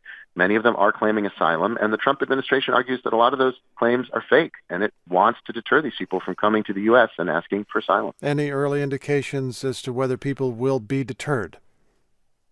Well, the administration's critics say no. They say bona fide asylum seekers will be kept in detention needlessly, and that people will keep coming anyway because the situations they face in Central America are just so desperate. Joel, thanks for your work. Hey, you're welcome. That's NPR's Joel Rose. A giant democracy, the biggest Muslim-majority nation, voted today. Yeah, tens of millions of people in Indonesia cast their ballots. Exit polls are projecting that President Joko Widodo has won another 5-year term. The polls suggest he defeated his challenger easily. This race pitted Widodo against a former general. It was a rematch of an election in 2014. And another part of the dynamic here, the race revealed the growing influence of radical Islam. Let's talk about that part of the story with NPR's Julie McCarthy, who's in the Indonesian capital, Jakarta. Hi, Julie. Hi there. Indonesia has been seen as a place where moderate Islam flourished. What's changing? Mm-hmm. Well, yeah, that's right. 5,000 miles away from the Middle East and the birthplace of Islam, you had Indonesia that had been seen as proof that Islam and democracy could live side by side. But there were signs in this campaign that suggest that Indonesia is becoming more religiously conservative. Take the president himself, President Widodo. Now, this is a small example, but it's telling. Here's a guy who loves heavy metal music. And there he was at his finale rock concert rally, taking pains to thank the country's clerics for their support. Okay, so going for the heavy metal, gotta like that, but also picking a cleric with hardline views for his running mate, right? That's right. And that's a move that really jolted some of his supporters. Widodo moved to the right in a bid to neutralize the allegation that came up against him that he's not Islamic enough. And the analysts agree this was a politically expedient move, and it alienated some supporters, but others looked past it. And what does that tell us, Steve? We're in a country that operates in a world of gray. It's not black and white. But there are also some troubling signs that a climate of intolerance is growing. People are falling afoul of the blasphemy law. There's really no move to repeal it. The governor of Jakarta, a Christian, was charged with blasphemy, voted out of office. He was jailed. Now, Andreas Harsono with Human Rights Watch is the author of a new book titled Race, Islam, and Power. And he says faith politics is growing at a fast clip here. And he says Indonesia is becoming dangerous.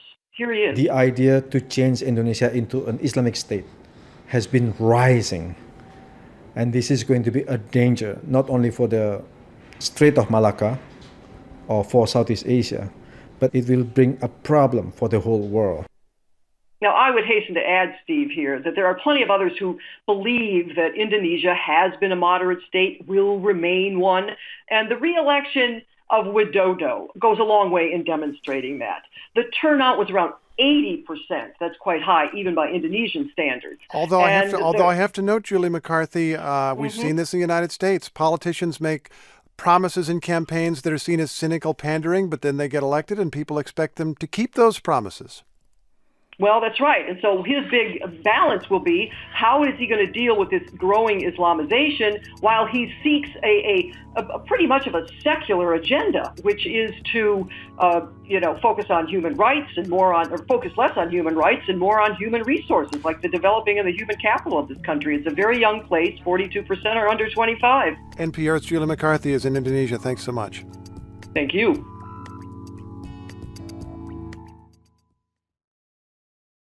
This morning, the American people will see for themselves at least some of what Robert Mueller knows. The Justice Department plans to release a redacted report of the investigation of Russia's role in the 2016 election.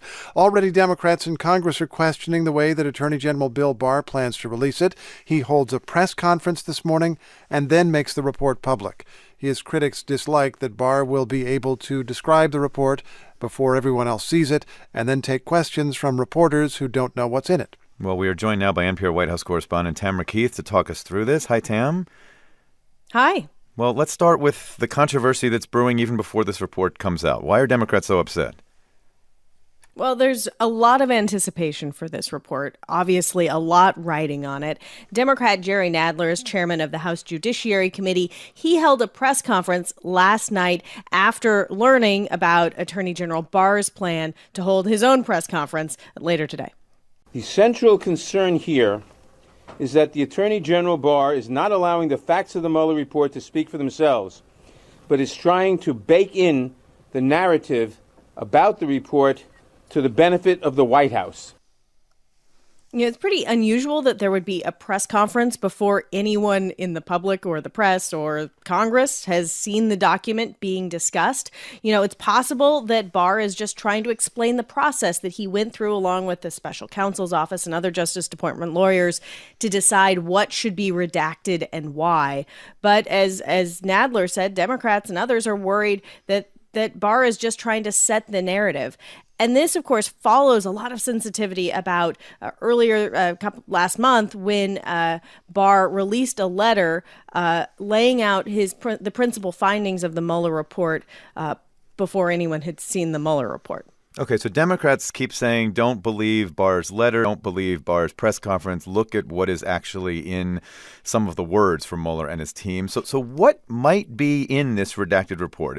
Are we going to see light shed on new things in some way? In theory, we should see a lot. It's supposed to be about 400 pages long. One big question is how much will be redacted. Other questions include whether Barr's description of the report was accurate in that letter that he sent to Congress. And, of course, the very big question is on obstruction of justice. Why didn't Robert Mueller make a determination on that? And was he leaving it for Congress to do? Or did he want Barr to step in as he did and make a decision that there was nothing to prosecute? Many of the president's actions were questionable, like the firing of FBI Director Jim Comey, but that was done in public. What didn't happen in public? We might learn more about that through this report. Any idea yet how President Trump and his White House are going to handle today's release?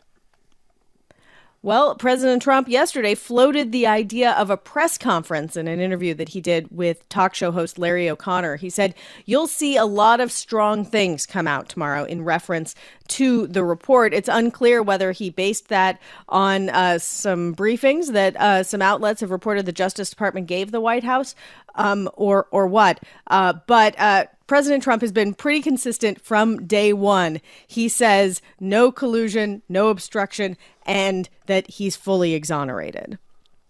And the special counsel completed its report and found no collusion and no obstruction. As far as I'm concerned, I don't care about the Mueller report. I've been totally exonerated. The collusion delusion is over. So is this all over after this report comes out, Tam, or what more happens after this? Of course it's not over. This is not the end. This may just be the beginning of a fight about those parts that are redacted and House Democrats fighting to get that information released. All right, so just one more step, but a pretty significant one today. NPR's Tamara Key. Thanks, Tam. You're welcome. All right, so let's remember back in February, President Trump and North Korean leader Kim Jong-un gathered in Vietnam for a second nuclear summit. 오늘도 역시 훌륭한 최종적으로 좀 좋은 결과가 나올 수 있도록. Responding to questions from foreign journalists for the first time, Kim Jong-un said he'd do his best to bring about a good result. His optimism was apparently shared by the White House, but the discussions broke down. And now North Korea has said it has tested an unidentified new tactical weapon. And let's bring in NPR's Anthony Kuhn, who is tracking this from South Korea. Anthony, an unidentified new tactical weapon. What do we know? Well, we know that it has a guidance system and a powerful warhead. So that sounds like something that flies, hits a target, and blows up. It could be a short-range missile. It could be some sort of rocket or artillery. I spoke to a political scientist, Park Hui-rak, at Kumin University in Seoul, and he says the main thing to know here is that North Korea describes this as a tactical weapon, something that's used on the battlefield, and that means it can hit South Korea but not the U.S. Probably, he says, their testing this shows that they've developed some sort of new capability. So what kind of messages is Kim sending by doing this? Well, Kim has been saying for months that his patience is not unlimited, and if the U.S. is unwilling to play ball, to compromise and offer some sort of sanctions relief in exchange for steps towards denuclearization, then Kim has other options. He can resume testing weapons. He can adopt a less friendly policy towards the U.S. But the sanctions in place on North Korea are believed to be having a very negative impact on his country's economy. And so in that respect, time is not on his side. It is on his side, though, in that the longer this stalemate goes on, the more time he has to beef up his military capabilities. And he's clearly sending a signal that that's just what he intends to do. Well, looking at this broadly, Anthony, I mean, the North had been observing a moratorium, I mean, albeit a voluntary moratorium since like the end of 2017, right? Does this mean that that's over now? Not necessarily. In November of last year, they tested, again, what they called an unidentified tactical weapon, and we don't even know what that is. But there was little reaction from the U.S. or South Korea, and there's no real reaction from the two governments this time. Basically, analysts believe that this moratorium is really on strategic long-range weapons, and it's not in writing. It's not the product of an agreement, so the U.S. can't say you went back on your word. And in terms of what we might expect next, I mean, could Kim be changing his strategy here compared to what it was going into the two summits with President Trump? He was clearly very disappointed by the outcome of the summit, and by all appearances, he seems to be hunkering down for the long run and preparing to tough it out against sanctions and wait out the Trump administration. NPR's Anthony Kuhn in South Korea this morning. Anthony, thanks. Sure thing, David. All right, it's not pigs flying, but it's close. The brains of dead pigs have been somewhat revived by scientists hours after the animals were killed in a slaughterhouse. The Yale University team that led the research published their findings in the journal Nature. They described a surprising amount of cellular function that was either preserved or restored. The implications of this study have staggered ethicists as we all contemplate our understanding of what separates the living from the dead. Let's bring in NPR's Nell Greenfield-Boyce, who covers science for NPR and apparently also necromancy as well. Hi there, Nell. Hello. So what exactly did researchers do here? So these researchers were trying to find a new way to study brains in the lab. So they went to this local slaughterhouse and they bought pig heads. And then they surgically removed the brains, hooked their blood vessels up to this device in the lab that pumped in a special solution. And the solution had oxygen, nutrients, cell protective ingredients. And all this happened hours after the pigs were killed, but it had a dramatic effect. I mean, this regimen, this technique reduced cell death and revived cell function in these brains. So what you're describing there, I mean, can we actually say that pig brains were brought back to life, or is it less clear? So the really important thing here is that they monitored electrical activity in the brains, and they saw none of the kind of global organized activity that we associate with consciousness or awareness. And they didn't want to see that. They actually used an anti-seizure drug in their mixture to make sure the cells stayed quiet. And the question is, if they'd taken that drug away, what kind of function could they have restored? Would they have seen something like more normal brain activity? They did not try that because they know it raises all kinds of issues. They actually worked with a bioethicist at Yale named Stephen Latham.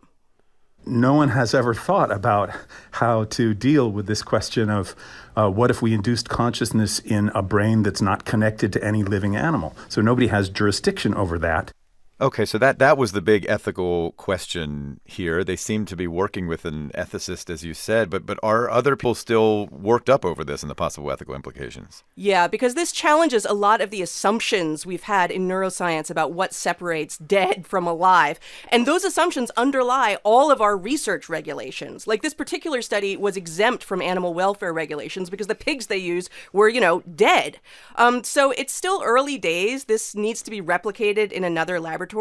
But the real question is, how much function could be restored to brains? And what does that mean? This is potentially a powerful new research tool for studying whole brains in the lab to explore things like brain injury. But there's a lot of discussion needed to see how to move forward responsibly. One of the stranger stories you've covered? I cover a lot of different things. NPR's Nell Greenfield Boys cover science for NPR. Nell, thanks. Thanks. The bottom line findings of the Mueller report allowed President Trump to claim victory. He does not face criminal charges. Many details give critics a lot of room for questions. A heavily redacted 448-page document was released with the president's legal team describing this report as a total victory. White House counselor Kellyanne Conway claimed this was, quote, really the best day since he got elected. And then this. We're accepting apologies today, too, for anybody who feels the grace in offering them. Now, Democrats have a very, very different take on this report. Here is House Judiciary Committee Chairman Jerry Nadler. The special counsel made clear that he did not exonerate the president, and the responsibility now falls to Congress to hold the president accountable for his actions. Two vastly different narratives. So what does the report actually say, and what are the implications of these findings? We have a team that's been digging through the document, including NPR Justice correspondent Carrie Johnson, who's here. Hi there, Carrie. Good morning, Steve. So if the president is not charged, what would there be in this report to hold the president accountable for, to use Gerald Nadler's phrase? Well, there's this, Steve. The investigators actually wrote that after the thorough investigation they conducted, if they had confidence the president clearly did not commit obstruction of justice, they'd say so, but they were not able to say that. There are a number of what investigators describe as disturbing incidents, 10 or more, involving the president's alleged attempts to obstruct justice, to try to jam up the special counsel probe, to fire the attorney general, Jeff Sessions, to fire Robert Mueller, the special counsel himself, and to try to get people to change their stories before they spoke with the media or other people, including trying to dangle carrots or sticks in front of people who were thinking about cooperating with Robert Mueller's probe. I'm just thinking about one particular example of the many in this report. It involves Don McGahn, who was then the White House counsel. Correct me if I get this wrong in any way, Carrie. The president tells McGahn in so many words to get rid of Robert Mueller. And the reason that this act is not taken, which might have been seen as catastrophic by the president's critics and even his allies, the reason this is not taken is only because McGahn refused and threatened to resign instead. Is that correct? That's exactly right. That's just one of a number of incidents where the president directed people in the White House to do things. And often, Steve, they actually blew him off, which turns out to be a good thing for their legal liability moving forward. And I guess McGahn, according to the report again, as you put it, blew off the president in another way, because the president, when this was reported, when this was revealed by the New York Times that the president had told McGahn to get rid of Mueller, Trump told McGahn to deny that story. And McGahn said, I'm not going to falsely deny it because it's true. Yeah, and McGahn told investigators apparently he felt threatened by the president, that the president was trying to test his mettle. Now, Attorney General Barr is going to face some questions after having been the man who redacted this report, or oversaw the redaction, I should say, and then described it in a press conference yesterday. Yeah, the Attorney General is set to testify on May 1st and May 2nd in front of the Senate and the House. He's going to have a harder time in the House, which is controlled by Democrats, many of whom have already described a crisis of confidence at the Justice Department, they say, because the way that Barr has handled this report, they think he's played down the findings and basically protected President Trump at the expense of this investigation. Are there also internal investigations within the Department of Justice? There are, Steve.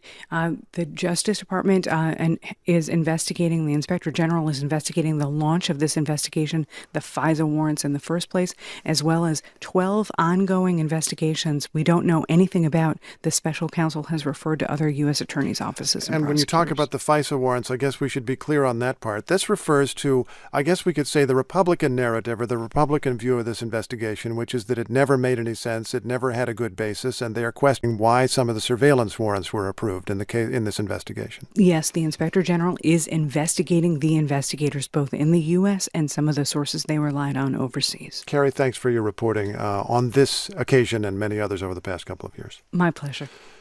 Okay, so how's this report being viewed among members of Congress, and what further lines of inquiry, if any, do Democrats intend to pursue? NPR's Tim Mak has been taking a look at this. Tim, thanks for being here. Thanks for having me. Okay, Democrats have been focused on the question of obstruction of justice by the president. William Barr didn't think that the evidence reached that level, and Mueller himself did not make that conclusion, even though he didn't clear the president. What does that mean for Democrats? Well, it likely means that in the House of Representatives, impeachment is off the table. The chair of the House Intelligence Committee, Adam Schiff, told NPR's All Things Considered this yesterday. The evidence would have to be graphic and spark a bipartisan consensus that it warrants the president's removal. Given the fact that the Republicans in Congress have been unwilling to stand up to this president in any respect, it's hard to see that changing here. But Democrats did signal that they intend to continue their aggressive investigations of the president's finances, his administration, and the various episodes revealed by the Mueller report. And they're going to be keeping up their demand that the full unredacted version of that Mueller report is released. You know, Tim, when I was reading the report, you get to the black sections, and there's usually a little tag, an explanation for why something is taken out. It's either part of an ongoing matter, or it is grand jury material, which is supposed to be kept secret in virtually all cases. How likely is it that Democrats are going to be getting those blackened areas removed? Well, a small group of House members, particularly those related to DOJ oversight, are going to be able to see a less redacted version of the Mueller report, but it's hard to say when the public would be able to see it, if ever. It's going to be a long, drawn-out legal fight for a fuller version of that Mueller report. Okay, let me ask about what happens in Congress over the next year and a half. I know the presidential campaign is well underway, but you know, there's Congress and there are problems in the country, and the president in his State of the Union speech essentially gave lawmakers a choice, as the president saw it. You can either have war and investigation or peace and legislation. Is there any inclination in Congress to actually legislate? Well, Republicans are echoing the president's line. They're saying no collusion, no obstruction. They think all of these investigations are baseless. Senate Majority Leader Mitch McConnell yesterday focused on what he views as the Democrats' latest line of attack. That's on Attorney General Bill Barr. I trust Bill Barr. I think it's rather laughable to see them turn their guns on him. But that's all they're left with, frankly, is to go after him. Well, Democrats say that they're doing oversight on a number of important issues. They characterize that there are a lot of troubling developments in the Trump administration and in the world of Trump's finances. They say it's a fundamental part of their responsibilities as a check on the executive branch, and they won't be stopping their investigations now just because the Mueller report and that investigation is over. Tim, thanks so much. Thanks a lot. That's NPR's Tim Mak. Omar al-Bashir's 3-decade rule over Sudan may have ended, but that has not ended protests in the capital, Khartoum. Yeah, it sure hasn't. So let's remember what happened here. The military took control after Bashir's arrest and removal from office, announcing it would rule the country for 2 years before democratic elections take place. And that has not satisfied demonstrators, with hundreds of thousands of people still packing the streets in recent days, waving national flags.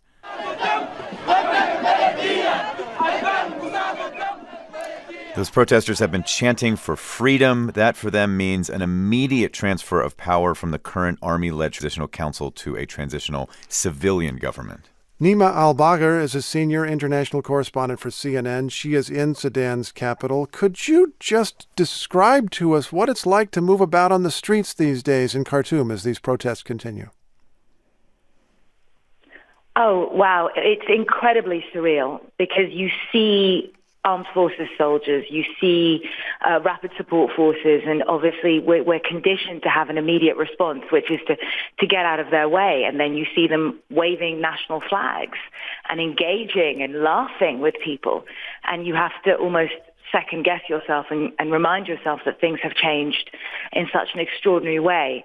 Today is expected, because it's the 1 week anniversary of the deposal of President Omar al-Bashir, is expected to be the biggest demonstration yet, Steve. Already, I was coming through the streets of Khartoum. I was getting phone calls from friends and sources saying people started walking from the suburbs because the expectation is that the traffic is going to be bumper to bumper en route to the demo site. Now, this suggests a certain political sophistication among the protesters, I should think, because the military can look at them and say, listen, we met your key demand. We got rid of the leader that you were frustrated with. But it's clear that people have more specific demands on their mind.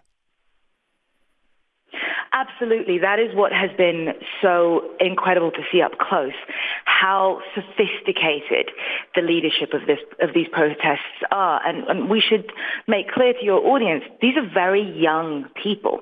The majority of Sudan's population is under 30, and most of the kids, and I can say kids, they're 19, 20, 21, manning the barricades, both women and men, are very young. But when you speak to them, they have really thought through what it is it will take for them to cede the ground in front of the military headquarters, because they know that that's what they gain their power from. And they say, as far as they're concerned, this military transitional council is nothing but Sudan's latest military dictatorship.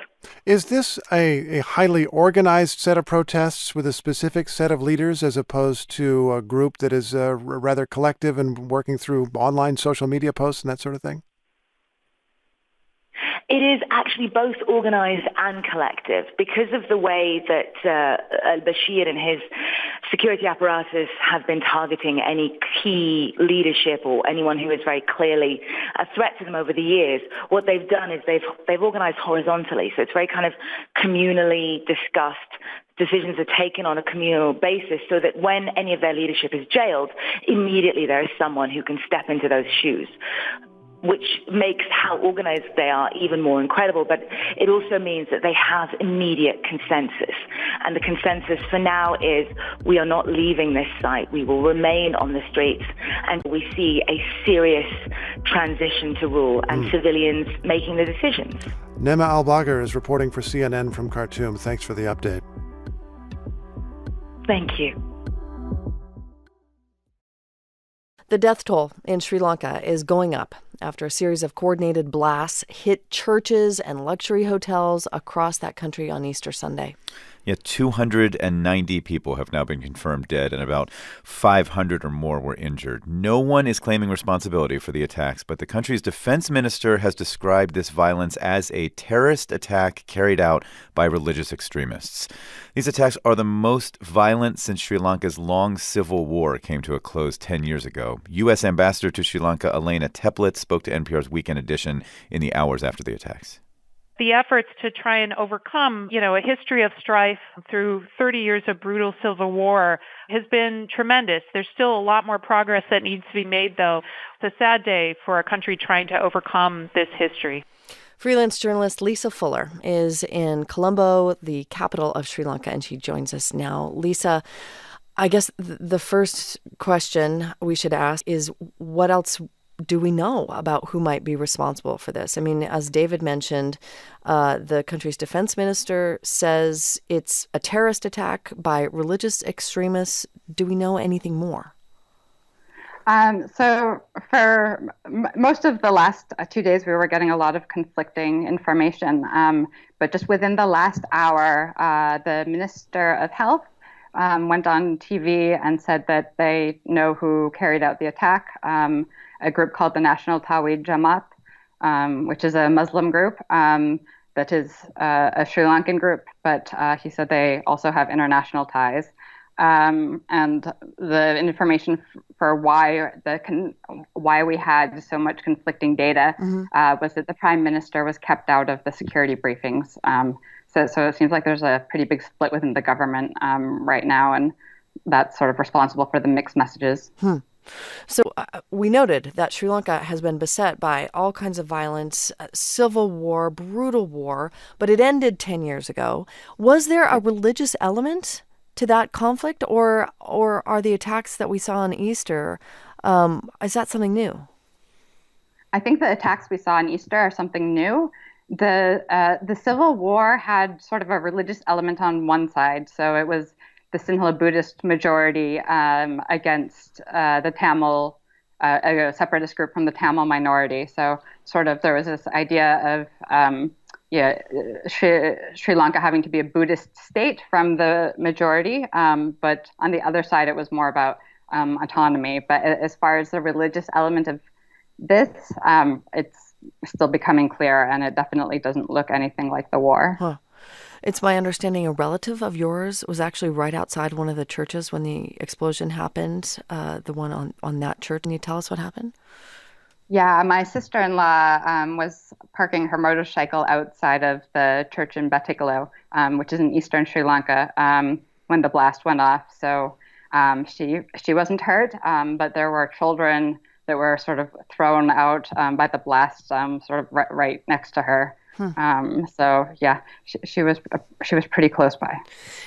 The death toll is rising. Approximately 500 more are injured. What are you learning about the victims?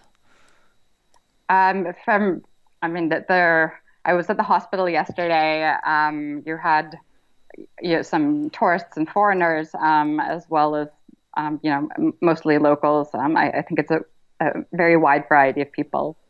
So we have obviously Christians were targeted at the church, but the restaurants were targeted at the hotels. So that was a pretty big mix of people that you saw there. A lot of tourists, foreign tourists. It appears there may have been indications that of the risk, some kind of security threat. What are we learning about that? So that's the information that's now coming out, that basically there was a lapse in government when they in fact did have warning, but that warning was not passed to others and therefore did not get to the public. Lisa Fuller, freelance journalist based in Sri Lanka. Thank you so much. Thanks for having me. Okay, first there was the waiting for the Mueller report, then the release of the redacted Mueller report, and now the fallout from the Mueller report.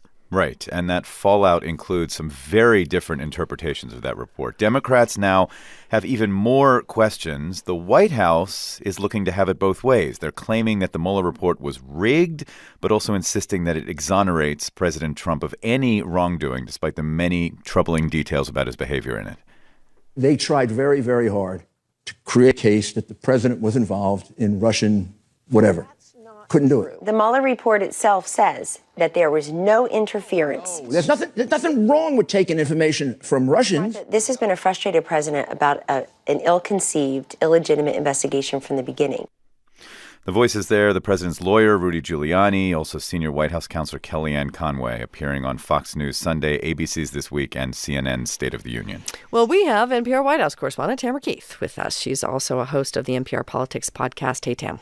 Hey. So the president's supporters attacking the Mueller report at the same time leaning on its conclusions to say the president did nothing wrong. That's right. And that is more or less what you'd expect. I mean, take what you can get. One interesting thing is that they've really been focusing on the idea of what is prosecutable. And for instance, Rudy Giuliani on CNN saying, hey, this isn't what prosecutors look at. Morality isn't what they look at. There's nothing legally wrong here. A lot of emphasis on the law rather than on what is right or wrong. Right. In sort of ethics and morality are one thing. Criminality is a different standard. Exactly. So what about the Democrats? Because Nancy Pelosi is holding a conference call today with her caucus. What are they considering? They are considering what to do next. And there is a a big challenge that several prominent Democrats have talked about, prominent congressional Democrats, which is that although some people would like to talk about impeachment, many of these prominent Democrats in Congress say, that's great, but the Senate will never convict because Republicans control the Senate. And so they feel like they're sort of stuck and they're trying to figure out how to proceed. Because even the Democrats who want this will make the argument that it's just important symbolically, even if the Senate won't approve. Yeah, and those that want it say a message needs to be sent about what is right and what a presidential candidate and then a president should do in office, how they should comport themselves, saying that the idea of abuse of power, which many of these Democrats see in that report, that can't continue, can't be allowed. And what about the 2020 presidential contenders? They are mostly quiet on this or trying to dodge, though Senator Elizabeth Warren has come out in favor of impeachment. All right, NPR White House correspondent Tamara Keith. Tam, we appreciate it. Thanks. You're welcome. It is Earth Day today, and NPR has a new poll out this morning with Ipsos that highlights a big gap between what people hope to see from climate change education and what they're actually getting. Yeah, wanting and doing are two different things. Most Americans, according to the poll, believe their kids should be learning about climate change in school, and teachers agree with that. But more than half of teachers say they are not covering this in their classes. So how come? We're going to ask Anya Kamenetz of NPR's education team. Hi, Anya. Hi, Rachel. All right, tell us more about what you found in the survey. So the vast majority of people, 4 out of 5, support teaching children about climate change, and that crosses party lines, by the way. And 65% of respondents also don't think that you should need parents' permission to teach this subject, even though it is controversial. 86% of teachers, even more than parents, say yes, we should teach about climate change.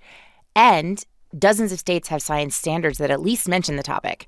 But we found more than half of teachers say they do not personally cover it in their own classes. Why? I mean, do they just not see it? Well, you just said that they do see it as a priority. So explain that contradiction. Right. So, 65% of them said, it's not my subject area. And of course, most teachers are overburdened. They're overworked. Most teachers are not high school or middle school science teachers.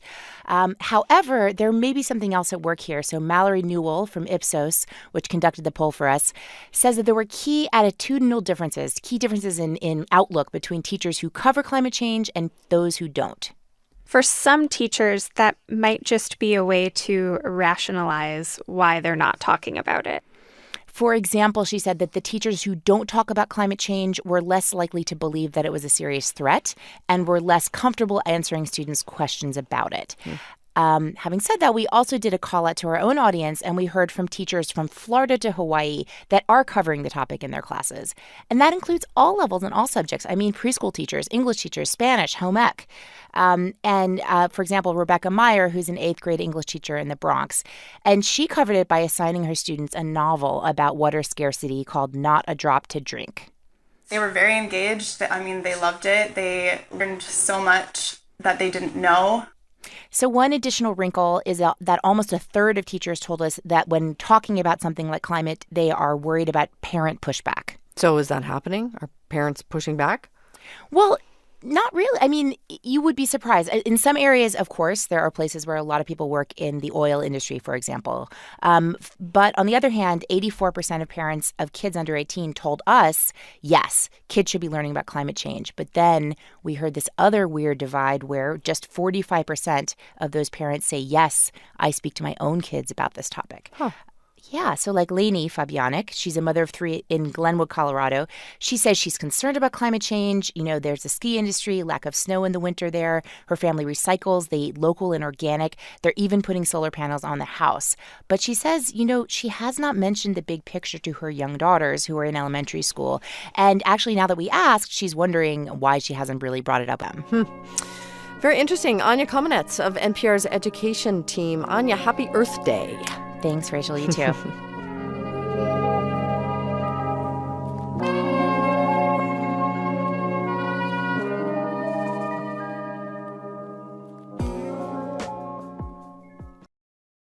A state of emergency is in effect in Sri Lanka. This has given the country's military powers not used since the civil war there ended 10 years ago. The declaration came from the country's president. This as police confirm that 40 suspects have now been arrested in connection to those Easter Day bombings.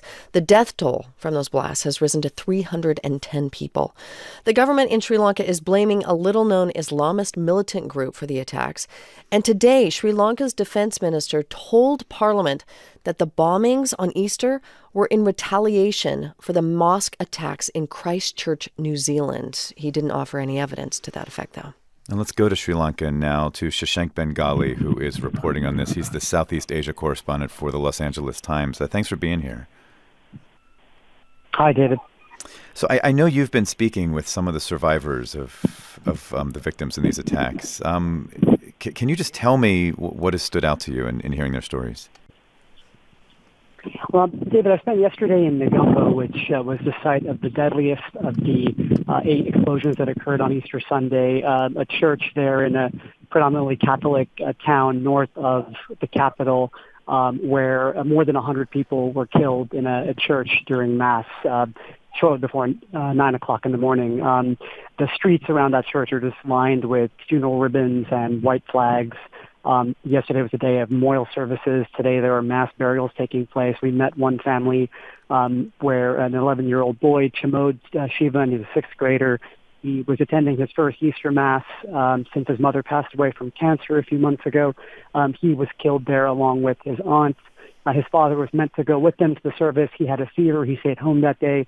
And his father is now coping with the loss both of his wife and his son in just a few months. It's quite a devastated community there. I can't.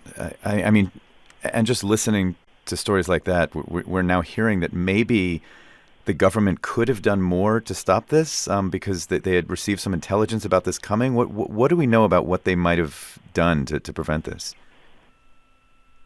Well, that's right. So we're hearing that in the weeks leading up to the blast, beginning sort of around April 9th or so, the Sri Lankan government or portions of the government did receive intelligence reports from what have been described as international agencies. India is now among the countries saying it had told the Sri Lankan government it had evidence or it had heard signs of a possible plot to attack targets in Sri Lanka. The details are still sketchy. Some reports refer to churches being targets. Others refer to the Indian High Commission. A Sri Lankan government minister has actually tweeted out what he says is a document circulated by one police official, actually naming the very obscure domestic militant group that the government is now blaming in the attacks. What the allegation is that portions of the government, the security services, the police, did not do enough in advance to alert the Christian community, to alert hotels that they could be targets, and that's kind of where the war of words and the finger pointing has got us right now. And now we have this state of emergency, which is giving the military more power. What are the implications of that? That's right. So this morning, a state of emergency went into effect. It allows police broad powers to question and detain people. Already 40 people have been arrested and are being questioned. They've instituted such measures before, including last year when there were anti-Muslim riots in which 2 people were killed. It's not expected to be indefinite. It has to be renewed every 30 days. But clearly the government is trying to seem like it's doing all it can to get behind what happened. Shashank Bengali of the Los Angeles Times in Sri Lanka for us. Thanks so much. Thank you.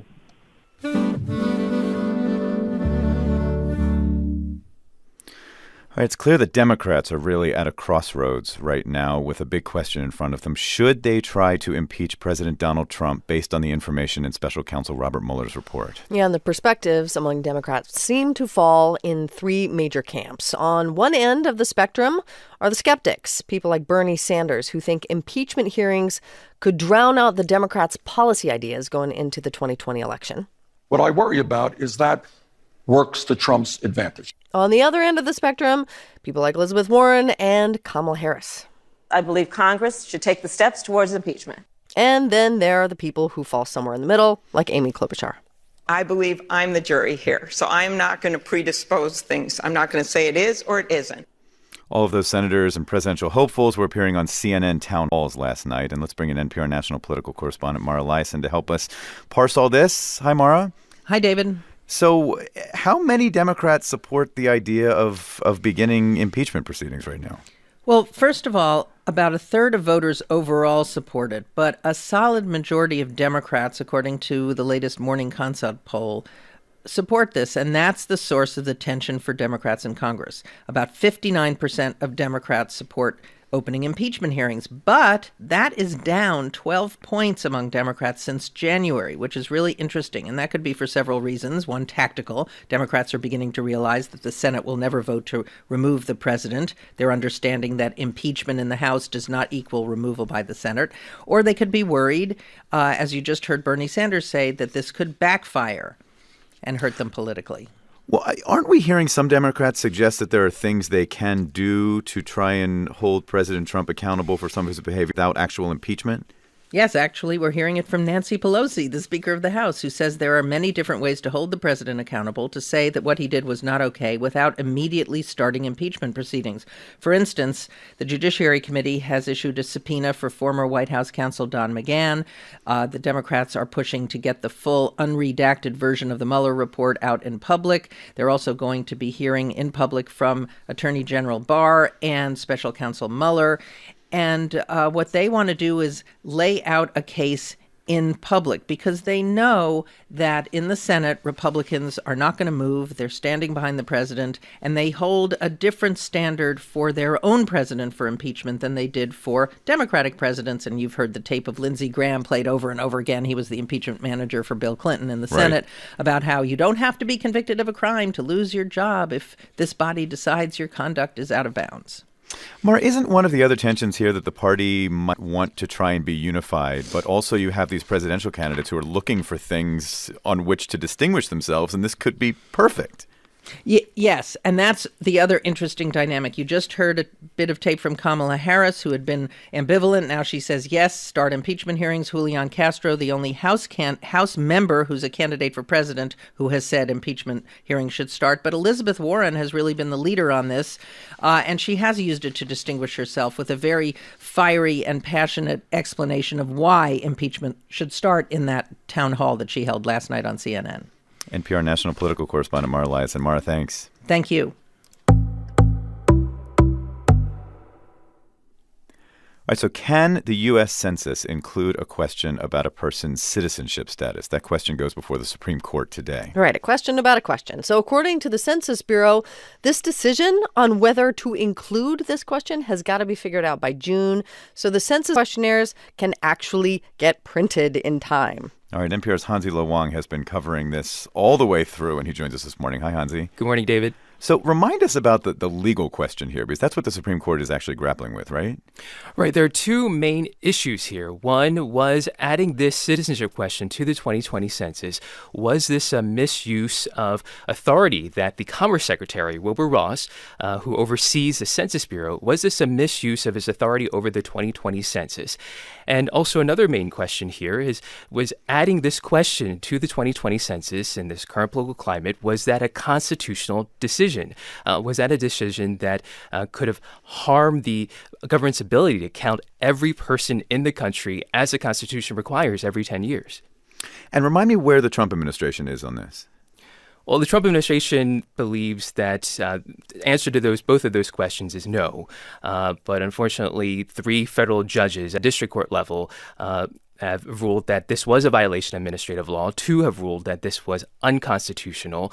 And the Trump administration says this question was added in order to better enforce part of the Voting Rights Act, in order to have better data for enforcement of the Voting Rights Act. But 3 federal judges have said that was essentially a sham justification, and it's unclear exactly what the real reason for adding this question.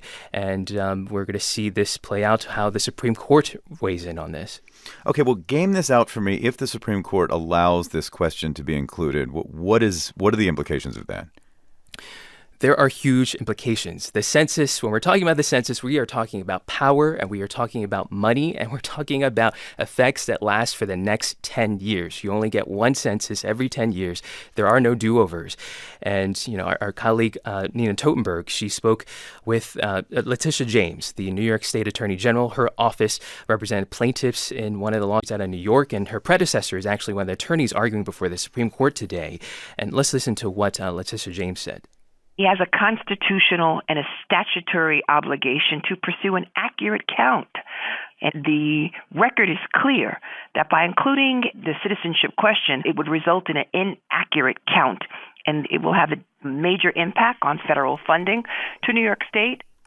And the person with that obligation that Attorney General James is referring to there is Commerce Secretary Wilbur Ross. And so the major concern here is, could this lead to an inaccurate census? And could this lead to communities, especially households with non-citizens, including unauthorized immigrants, from being counted in the 2020 census? And Hansi, the Supreme Court often takes time to make decisions, we should say. I mean, are they committed to making a decision by June, as the Census Bureau wants?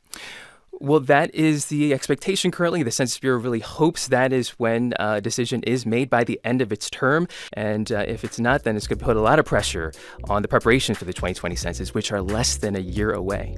NPR's Hansi Lo Wang. Hansi, thanks as always. You're welcome.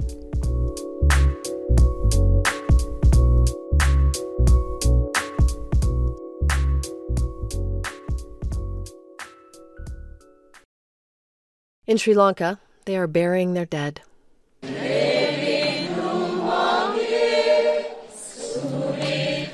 The voices of mourners at St. Sebastian's Church, just north of Sri Lanka's capital city, Colombo. Men and women singing through tears, standing next to long rows of coffins. And as the mourning is taking place, there is footage that has now emerged of one of the suspected bombers walking into that church days earlier, carrying a large backpack moments before a bomb was detonated. The death toll from the attacks has risen to 359, and among those dead, a fifth-grade student from Washington, D.C., Kiran Shefritz de Zoysa. His father, Alexander Arrow, spoke in an interview with WJLA about his son. A brilliant mind who was going to be a neuroscientist, and now he won't make it to his 12th birthday. Sri Lanka's president spoke to the nation yesterday, saying that security officials who had received intelligence from a foreign nation warning of potential attacks did not share that information with him, and he is promising changes.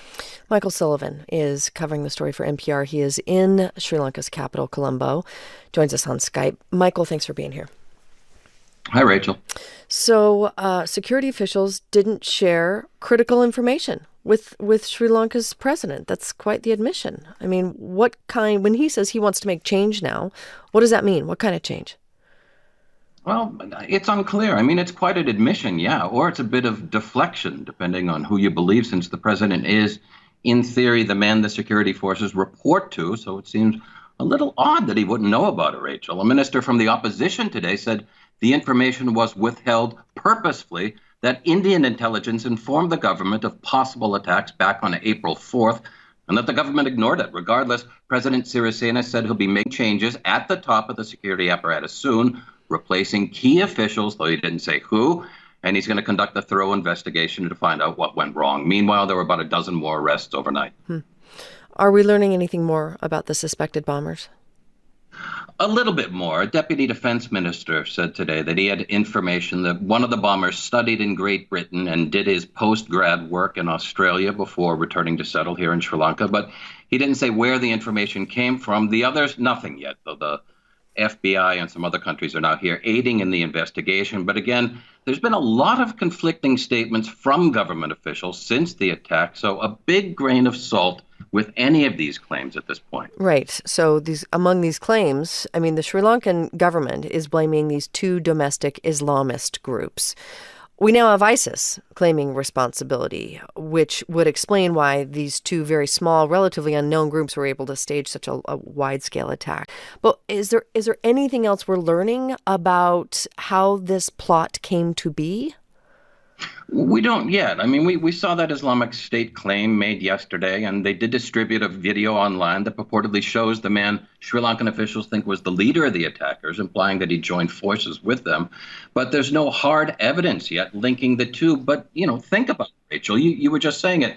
More than half a dozen attacks, almost simultaneously, incredibly well executed. That points to a much bigger and much more well-organized group than these local militants the Sri Lankan government says were behind the attack, though government officials admit the locals probably did have some foreign help.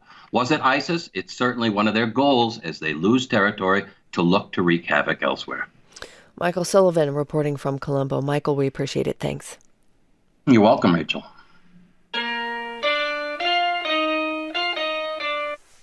Jared Kushner says the investigations into Russian election interference have done more harm to American democracy than the interference itself. Yeah, so the president's son-in-law and close advisor made this remark on stage in New York City at a Time magazine event. Kushner tried to minimize the extent of Russia's activities by focusing on the amount of money that Facebook says Russian agents spent advertising on their site.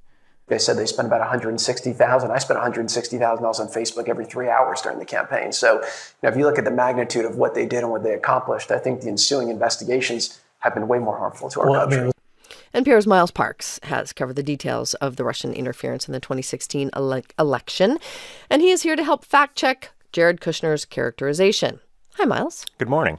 So, is Jared Kushner wrong about that figure, $160,000 spent by Russians on social media to undermine the election? He's not wrong about the number. We know that Russian operatives spent less than $200,000 on Facebook ads, but that really undersells the broad scope of these election interference efforts. Even just focusing on the social media side of things, we know that Russian operatives started hundreds of fake accounts that were seen by as many as 126 million people on Facebook alone.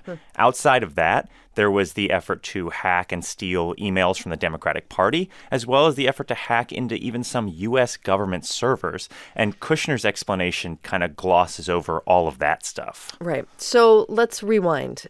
When exactly did all this interference begin? Because this predates Donald Trump, doesn't it? Yeah, it does. And this was not a kind of spur-of-the-moment thing. We know that even all the way back in 2014, Russian operatives lied to the State Department to be able to gain visas to go on these, quote, intelligence-driven missions, according to Robert Mueller's report that came out last week.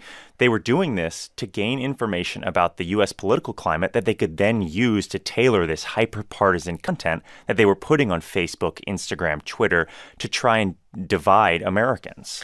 So you referenced it earlier that this was far more than just a couple of Facebook ads. But can you give us more detail about how big the operation got? Absolutely. So by September of 2016, which was about 2 months before the presidential election, we know that the budget for the IRA, the Internet Research Agency, which was the Russian organization in charge of all of this interference, the monthly budget was about $1.25 million.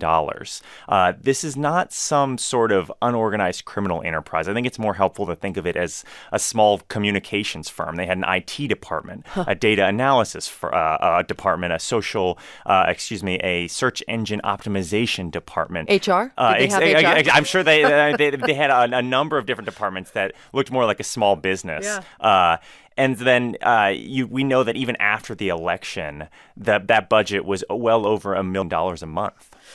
So now what, right? Because we've heard U.S. intelligence officials tell us time and again that Russia hasn't backed down. They haven't stopped doing this stuff. No, they haven't.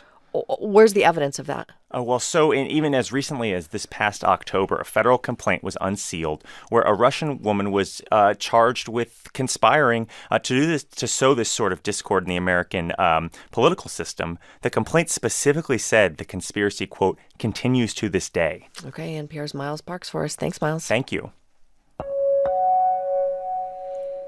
A little more than a year ago, North Korea's leader Kim Jong-un had never traveled outside of his country on diplomatic missions. Well, now he's a big-time traveler. After visiting Beijing to meet with China's leaders last March, Kim and his fleet of armored trains have gone to South Korea and Singapore and Vietnam. And now he has arrived in the Russian port city of Vladivostok. Kim is scheduled to meet there with Russia's President Vladimir Putin tomorrow. This is his first trip abroad since a second summit with President Trump in February in Vietnam. Vietnam ended abruptly with no deal. NPR's Anthony Kuhn is in Tokyo this morning, where he is monitoring all of this. Hey, Anthony.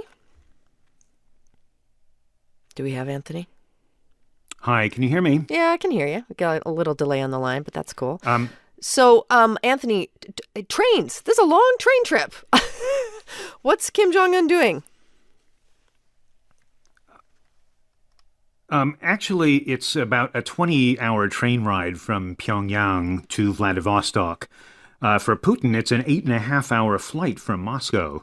So it's really more in Kim's backyard. But anyways, we've seen pictures of him getting out of his armored train in Vladivostok. And his advance teams were seen there checking out a university, a theater, and a naval base. So it's assumed that he's going to meet with Putin on Thursday and then tour the city before he goes back to North Korea on Friday. And he'll have one-on-one talks with Putin before breaking out into larger talks with his staff. Why is this happening now, this visit? Well, as you mentioned, Kim just broke out of that diplomatic isolation last year.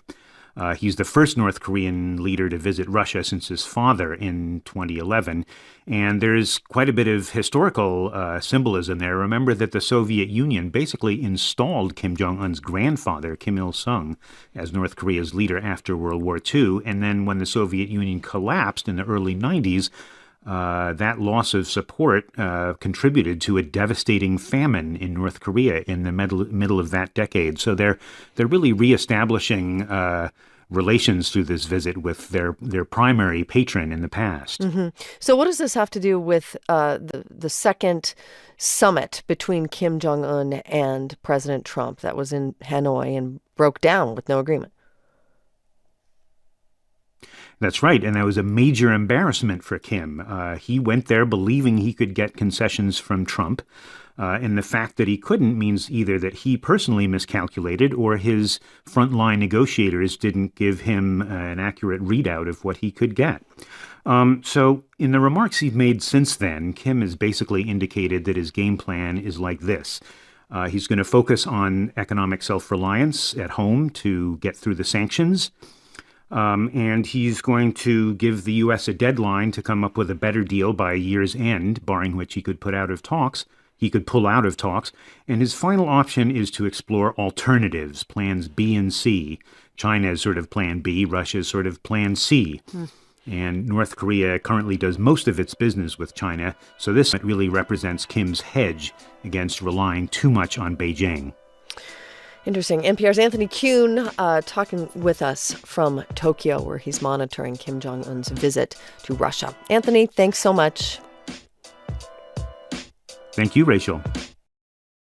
Earlier this month, after delivering a speech to a construction union, Joe Biden was asked, "What's the holdup?" by a pool of reporters. He made it pretty clear the day he'd announced he was running for president was fast approaching.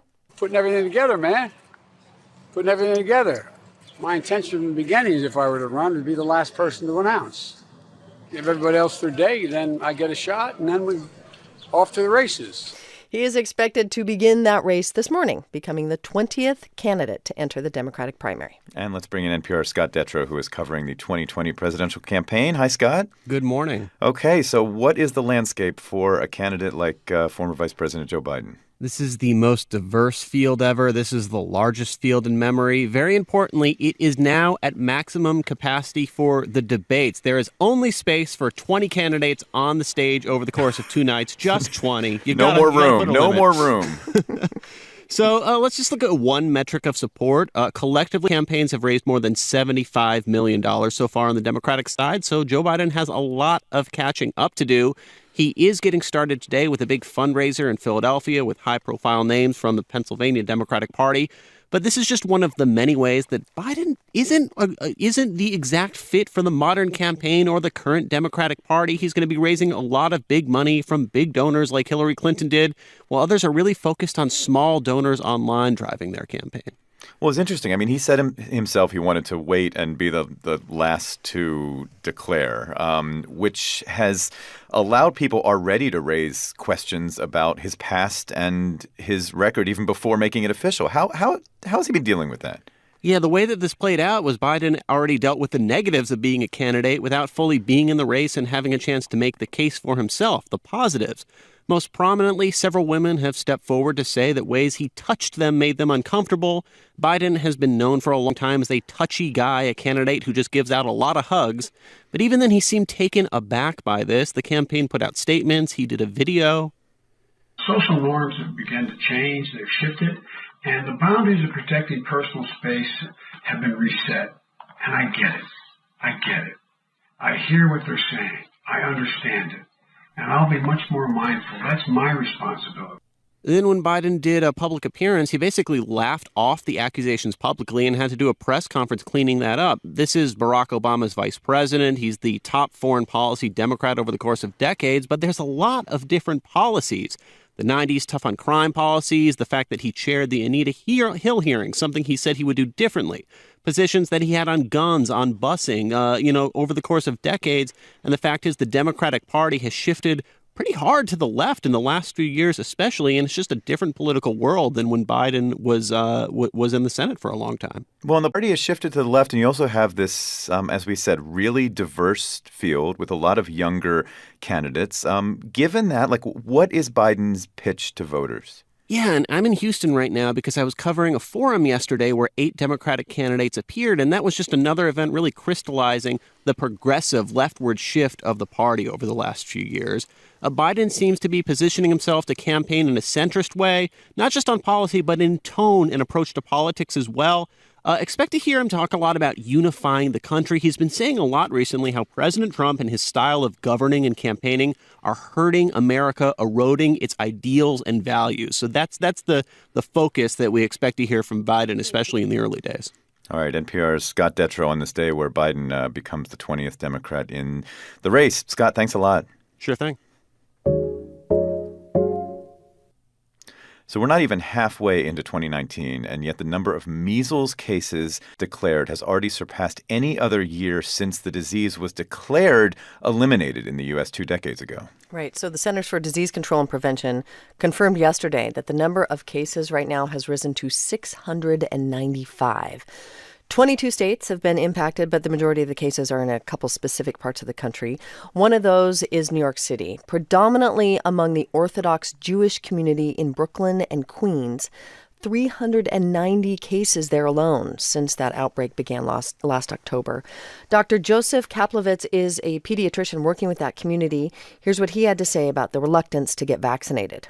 Some of the misinformation is that it causes autism, that the vaccines contain mercury, that the vaccine, that the disease itself will actually protect them from cancer, that the disease themselves will protect them from eczema. All right, let's talk more about this with Gwen Hogan. She covers health for member station WNYC in New York. Good morning. Good morning. How's it going? Good. Thanks for being here for us. Can you just talk about how this situation has gotten so severe in this particular part of New York City? Sure. The outbreak has been going on since October here in New York. Several travelers caught the virus in other countries, including Israel, the Ukraine, and the UK. They brought it back, and there were enough unvaccinated people within this population that it spread and spread and spread. And the New York City now says that they track the recent spike in cases to a January incident where an unvaccinated child had the measles but wasn't showing symptoms and went to school, which was against the orders of the health department at the time. And there were other unvaccinated children in class, and so it spread to some 40 other people. And since then, there's just kind of been an ongoing spike.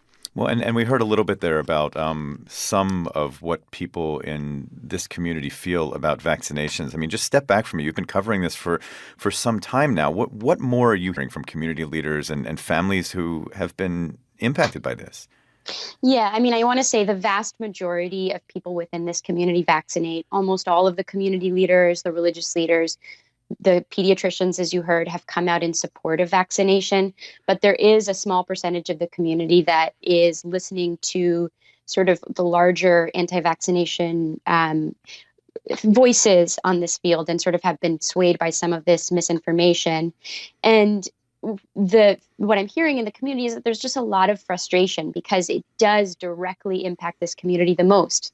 People who can't get vaccinated are really susceptible during a measles outbreak. So people who are immunosuppressant, who are undergoing chemotherapy, children, or children who are undergoing chemotherapy, and babies who are too young to be vaccinated. So there's a lot of frustration within the community about this. How is this going to get contained? I mean, the mayor of New York declared a state of emergency this month, but it seems like the cases are just growing. Like, is whatever the city's doing, is it not working? That's a good question, and we're going to see because, as you said, the mayor just announced a state of emergency, which mandates vaccination in certain zip codes in Williamsburg.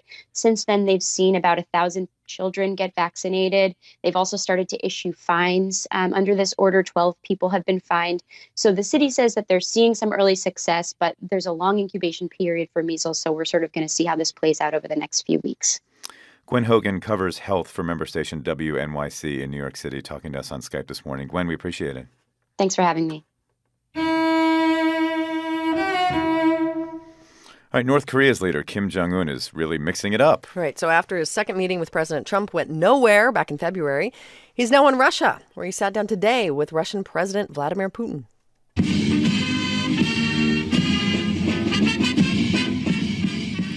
Traveled in his armored train to Vladivostok on Russia's Pacific coast, where he was met by a Russian honor guard. Nothing like the sound of music like that in a Russian honor guard. Let's turn to NPR's Lucian Kim, who's on the line. He's been covering the summit. Hi, Lucian. Good morning. So anything come out of today's meetings, or was this, just a lot of music and a big welcome? Well, it's actually not quite finished yet. The bilateral talks that are including the government ministers are just wrapping up right now. But Putin and Kim did already have a face-to-face talk, which lasted 2 hours, twice as long as they had originally planned. Here's what Putin said after his one-on-one with Kim. So what Putin was saying is that they had very comprehensive talks, and that in particular they discussed the situation on the Korean Peninsula and ways to improve it. But even before any talk started, the Kremlin has downplayed expectations, and we don't expect any joint statement or something like that. And you say improve the situation on the peninsula. I mean, it sounds like the Kremlin, at least in its statements, has said that denuclearization is the goal. If that's true, I mean, does Russia have leverage, even more leverage than countries like the United States in some way, to convince North Korea to do things differently?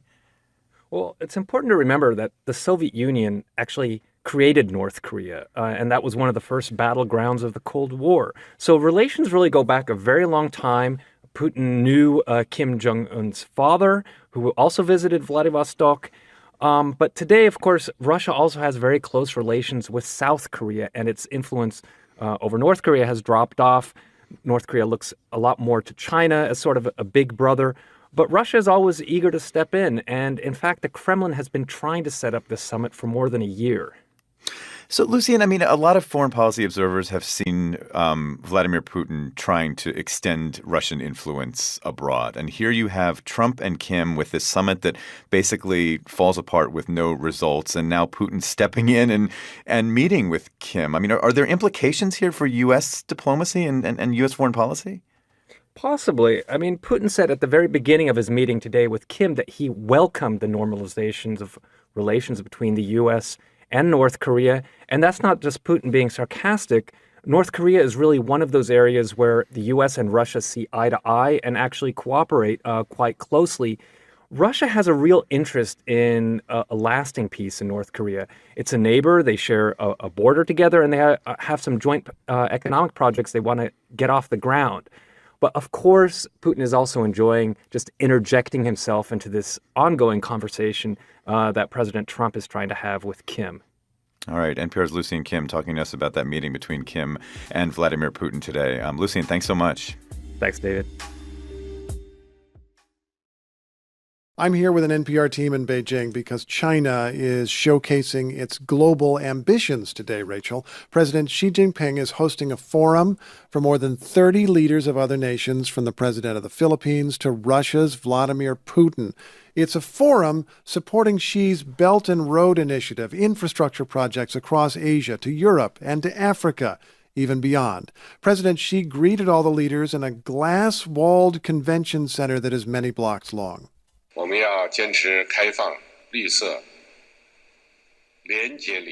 We need to protect the earth where we all live, he said, and he promised projects that are both good for the environment and free of corruption. But what about that, Steve? Some tension in that quote, because aren't a lot of the Chinese projects accused of not being good for the environment or free from corruption? Yeah, absolutely. I said that President Xi is promoting Belt and Road, but I might just as easily say defend Belt and Road. It is clear that Chinese officials know that the United States and some allies are increasingly skeptical of what China is up to, how polluting are some of these projects, coal-fired power plants, for example. And also, is China seeking power as well as money and investment here? Right. Okay. So tell us more. What is China up to? Well, China will say they just want to better connect the world, and they're reaching back to China's tradition of trade along the Silk Road, which went from China to Europe in ancient times, and that they want to increase trade now. They talk about cooperating with developing nations. Economists and experts on China say this country, whose economy has grown so massively, is dealing with what they call overcapacity. They are really able to build infrastructure. There are massive airports, massive train stations, massive highways in this country. And in some cases, in some places, they're too big and there are too many of them. So where do you put all those people to work building even more infrastructure? You send them overseas, maybe. The United States looks at all of this, though, and sees China loaning money to developing nations, sometimes on bad terms for bad projects, and increasing its influence there as it gains more and more control and more leverage over various developing nations. So what does China say to that allegation that building all this infrastructure in all these places is just a power play? Well, they insist that they're really all about cooperation and partnerships. President Xi today, in a speech to the other world leaders who came to attend, suggested that if other nations want to help finance these projects, they can. But in any case, China seems determined to lay out a lot of money. And we should remember, Rachel, it's money, and developing nations want it. Right. So these projects, especially the ones that are to be built, are these really going to be any greener or less corrupt? Well, the language has certainly gotten greener. It's been noted by some that the last time there was a big forum a couple of years ago to discuss Belt and Road, the word green was not used a lot. It's being used constantly here this week. But really the projects that are being built mirror China's own economy. Let's just talk about energy projects for a moment. China does a lot of wind power. China does a lot of solar panels. This is something they're very proud of doing, and they're proud of spreading those kinds of projects overseas when they're developing things. But China also gets most of its energy from coal-fired power plants, which affect climate change, of course. And it's exporting those projects as well. And as a matter of fact, just the other day, yet another Chinese-built coal plant opened in Pakistan. That's a place that needs a lot of electricity for sure. There are a lot of blackouts in Pakistan, but it is a coal-fired power plant. And that's what China knows how to do, and they're doing things that they know how to do. Steve Inskeep reporting from Beijing, China. Steve, thanks. Glad to do it. What do Americans care about most? It's the question that probably should be at the center of political life in the United States, and it's a key question to answer if you're a politician trying to decide what to focus on. NPR congressional reporter Kelsey Snell spent some time with Democratic Congresswoman Cheri Bustos in her Illinois district, a so-called pivot district, a swing district, which went for both President Obama and for President Trump. Kelsey's in the studio with me. Good morning, Kelsey. Good morning. Why this particular district? Well, it is in northwest Illinois, kind of bordering Iowa, actually. And Cheri Bustos is an interesting character because she is going to be running the Democratic Congressional Campaign Committee for 2020. So she is in charge of making sure that Democrats get reelected in the House.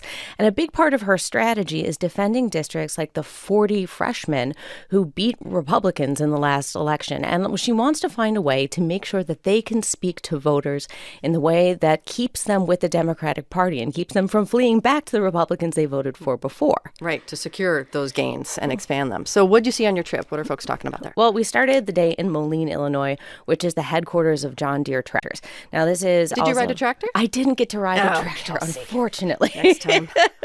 It also has a lot of rail and industry there. And we went to a bunch of small towns and just kind of, it's part of her regular routine to ask voters what she should be talking about when she goes back to Washington. Mm-hmm. You know what none of them talked about was the special counsel Robert Mueller or the impeachment of President Trump. Mm-hmm. one by one, they went up to her and asked her about questions about things like health care. And they wanted to know about whether or not there's going to be a new rail stop added nearby. And they talked about local issues. So I went up and I followed up with a number of them. And I asked, why didn't you, if you had this opportunity to talk to the person who represents you in Washington, ask about these big national issues? It's only been about a week since we saw the report from Robert Mueller. And I talked to Deirdre Mannon, who runs a paratransit a service that brings people who are disabled to their appointments and, around town in Galesburg, Illinois. And this is what she told me. This is more important than what she says about impeachment, most definitely, because she's one vote when she's talking impeachment. Such a lesson, right, in how Washington perceives these big national questions about our democracy, the role of law, when actually it's just the same kitchen table issues that have motivated voters since the beginning of time. Right. I mean, at some level, it feels a little bit like we're a broken record. We've been saying for a long time. That was what won Democrats the House in 2018, was talking about health care. But there was some question about whether or not things would change after the Mueller investigation started to wrap up. And it seems like so far that's not what's happening. I asked Bustos about it, and she predicted that this was what would happen because she says this is what she hears every day. These are the kind of things that they talk about on a day-to-day basis. They are not obsessed about what Donald Trump is doing day in and day out. And her advice to people running in these types of districts is to stick to the issues that got you elected. Don't start talking about the big national issues your voters really care about, making sure that their needs are served. Which is what Nancy Pelosi has said as well, trying to temper expectations of some Shaping Democrats. up to be the strategy for 2020. Right. NPR's Kelsey Snell. Kelsey, we appreciate it. Thanks. It is all over. And I have some language here, Rachel, that I feel I should be reading like a movie announcer, so let me try this. Go for it, After Steve. 11 years, 22 films, and more heroes and villains than you can shake a magic hammer at, the current iteration of the Marvel Cinematic Universe comes to a climactic close this weekend with Avengers Endgame. I know I said no more surprises, but I was really hoping to pull off one last one. That's pretty good. You pulled it off. Thank you very much. Okay, I'm joined now in our studios by NPR's Glenn Weldon. It is always a good day when Glenn Weldon is in our studios to talk superheroes. Oh, thanks, Rachel. So we're going to try to keep this conversation as spoiler-free as possible, Yeah, right? I don't want people coming after me. Let's try. No. All right, so let's do it. This big movie for all kinds of reasons, including the fact that it is just a really long movie, right? 3 hours and 2 minutes. 3 hours and change. Why? Well, why is it that long? Okay, it's the culmination of a really long story. You got a lot of characters to address. You got a lot of storylines to wrap up. And some of those storylines have been going on for 11 years now. That said, let's do some service journalism here. It's probably best to manage a couple things going to this film. One, your expectations, and two, your fluid intake. Because I went into this thing parched, and I was grateful for it because once this thing starts going, there's not a lot of places to duck out. There's not so a bathroom break. Go in chapped. Okay. Is this a movie for the casual observer of the Avengers series?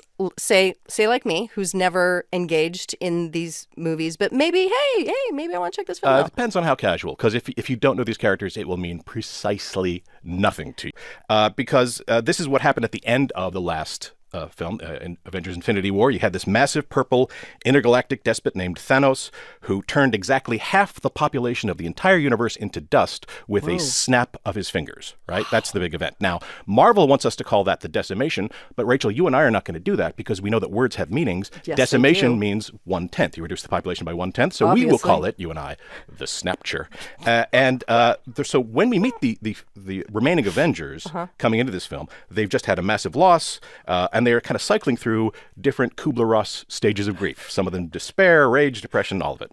Okay, that sounds very emotive. Yeah. But it doesn't really sound very, violent or like a big slugfest. Well, that's the thing. For the first 2 hours of this film, it is intensely intimate and even It's about feelings. somber. Right. somber. Because, again, it's about grief. Now, there are plenty of very funny moments in those first 2 hours from Chris Hemsworth's Thor and Mark Ruffalo's Hulk, who both look a bit different than the last time we saw them. Okay. And Paul Rudd's Ant-Man, who was just as goofy as ever he was. And now, it cannot possibly be considered a spoiler to say that there is a big climactic battle here. Okay. And when it comes, it is some of the most thrilling superhero cinema I have ever seen. Whoa. And Rachel, I have seen a lot. You have seen a lot. Yeah, because it's all based on how familiar we are, at least people like me are, with these characters. It's all grounded in that affection. So if you see it with a crowd. For the cheers, for the boos, for the sniffles. Oh, saw it with sniffles. Yeah. I was crying. I saw it at a press screening. It's jaded jerks like me. We're sniffling. Crying. Okay, box office, really? Biggest ever? Probably, yeah. I mean, the last one made $258 million in its opening weekend just here in the States. This one internationally could go, some analysts are saying, as big as $1 billion worldwide in its opening weekend. You said you were sniffling during this. But is that because there are no movies? There are no more of these movies? The next Spider-Man film is 6 weeks away, so yeah. I think we're good. You're okay. You're okay. Counting. Glenn Weldon is an editor on the NPR Arts Desk and a panelist on NPR's Pop Culture Happy Hour. Glenn, thank you so much. Thank you. A day after his house of worship was attacked, Rabbi Yisrael Goldstein appeared outside the Chabad of Poway Synagogue yesterday. In every generation, they rise up against us, but God will protect us. The shooting Saturday happened during a Passover celebration. 1 woman was killed. 3 others were injured, including the rabbi. His hand was wrapped in bandages as he spoke with journalists. The gunman had fired shots that hit the rabbi's hands, and after surgery, he lost one of his index fingers. The woman killed in the attack has been named as Lori Gilbert Kay. Rabbi Goldstein recounted what happened. And I walk into the lobby, and I see Lori laying on the floor unconscious. And her dear husband, Dr. Howard Kay, who's like a brother to me, is trying to resuscitate her. And he faints, and he's laying there on the floor next to his wife. And then the daughter Hannah comes out screaming, "Dad, Mommy, what's going on?" This is the most heart-wrenching sight I could have seen. One of the people standing outside the synagogue listening to Rabbi Goldstein was Steve Walsh, who reports for member station KPBS in San Diego, and he joins us this morning. Hi, Steve. Hi, David. Just tell me about taking all of that in from the rabbi. What more are you learning about what took place on Saturday? So on Sunday, we started hearing from more of the congregants from this very tight-knit community. I mean, this is such a tight-knit community that many people live nearby, within walking distance of the synagogue. And we heard from Rabbi Goldstein, who was incredibly emotional, as you can imagine. And he's now missing an index finger, and he says he'll be forever scarred physically, but he said that it will remind him of how vulnerable we can be, but also how heroic everyone can be. I ended up talking to an Oscar Stewart, who is a Navy and an Army veteran, who was in the synagogue with his family, and he charged the gunman, who he said then turned and ran. Eventually, another member of the congregation, who is a Border Patrol agent in the El Centro district, just east of here, ran out of the temple and began firing at the suspect. So there was a lot of resolve when I talked to congregants, saying that we're not helpless, that we will fight if something like this happens. And maybe it could have been so much worse had they not done some of those things. Can you tell us anything we know at this point, Steve, about this shooter and his motives? What police have said really very little at this point. They didn't even hold a press conference today, but we know it's a John Ernest, who's 19 years old. He's believed to be a nursing student in San Diego with no prior contact with law enforcement. He has, there's a manifesto he has online that's attributed to him. It's a long, hate-filled diatribe against Jews and Muslims, and frankly, anyone who doesn't hate Jews and Muslims or people who are non-white. Many of the notions in there seem very similar to what we've heard during the Unite the Right rally in Charlottesville in 2017. He also happened to take credit in that statement for a fire at a mosque in the nearby town, which burned the outside of it. That had been an unsolved crime. He's not been charged with that, but police have charged him with murder in the first degree for the death of Lori Kay, 60-year-old, and 3 counts of attempted murder. Right now, the sheriff's police are saying that they believe he's acted alone. He was not part of an organized group. Police worked throughout the night interviewing over 100 people to get a sense of the full scope of what happened at the synagogue. All right, Steve Walsh from member station KPBS reporting on that synagogue shooting. He's in San Diego. Steve, thank you very much. Thanks, David. All right, so more than 3 decades ago, June of 1987 to be exact, then Senator Joe Biden stood outside Wilmington train station in Delaware and announced his first presidential run. We have been lulled by the anthem of self-interest. And for a decade led by Ronald Reagan, self-aggrandizement has become the full-throated cry of this society. I've got mine, so why don't you go get yours?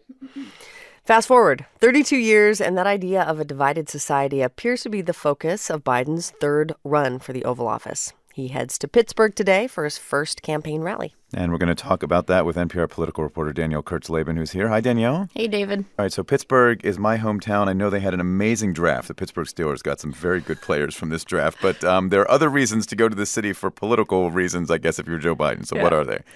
Right. Pittsburgh is not Des Moines. It is not Manchester, New Hampshire. But, candidates really are sending particular messages with where they kick off. And one is that, Pennsylvania is Joe Biden's home state. He talked about this a little bit on ABC's The View on Friday. Let's give that a quick listen. I'm from Scranton, and Philadelphia is, is a suburb of Wilmington. No, I'm not joking, not but, really. I know it's not.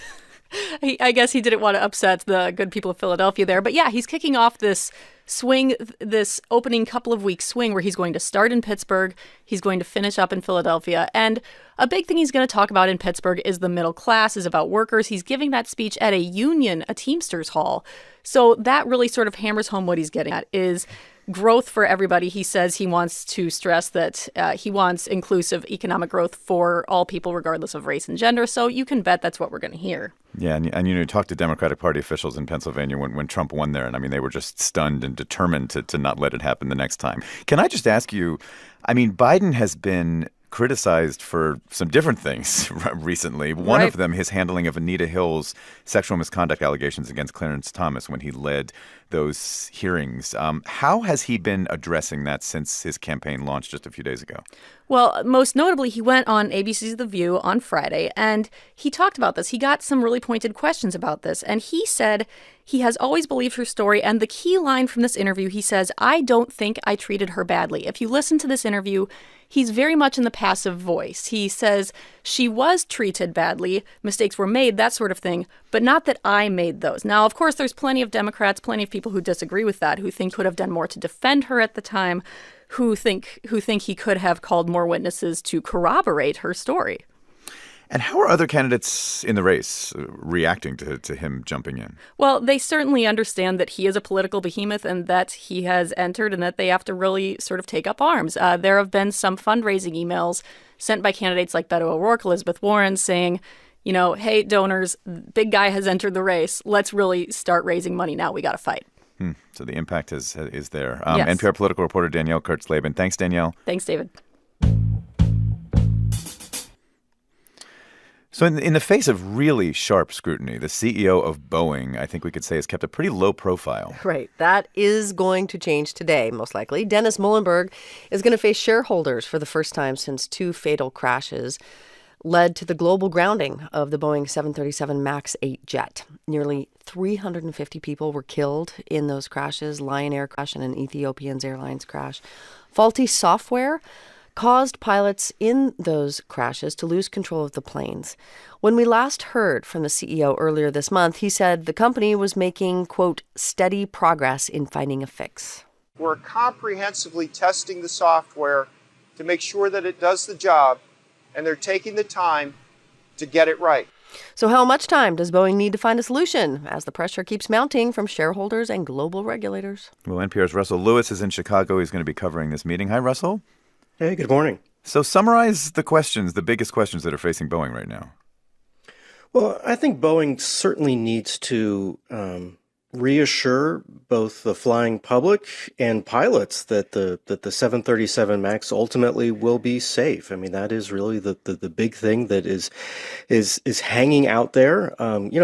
Normally, these kinds of shareholder meetings are fairly quiet, not a lot of controversy, but certainly this one, there are going to be sharp questions asked by shareholders about what's been going on, why, things are taking this turn that they have, and what's being done ultimately to correct them and make them better so that these kinds of accidents don't happen again.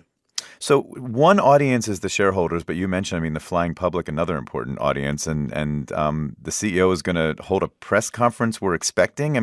What are you anticipating there?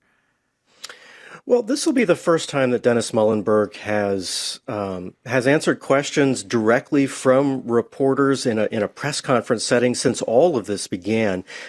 He's been releasing a lot of video statements that are prepared by the company, not answering these questions directly. And so, there are going to be sort of some sharp questions asked about why the company made some of the decisions that it did. Pilots are asking a lot of questions. This particular plane has larger engines than any 737 before, and they needed to mount them forward up on the wing. And because of that, Boeing needed to create this software system to prevent an aerodynamic stall in certain settings.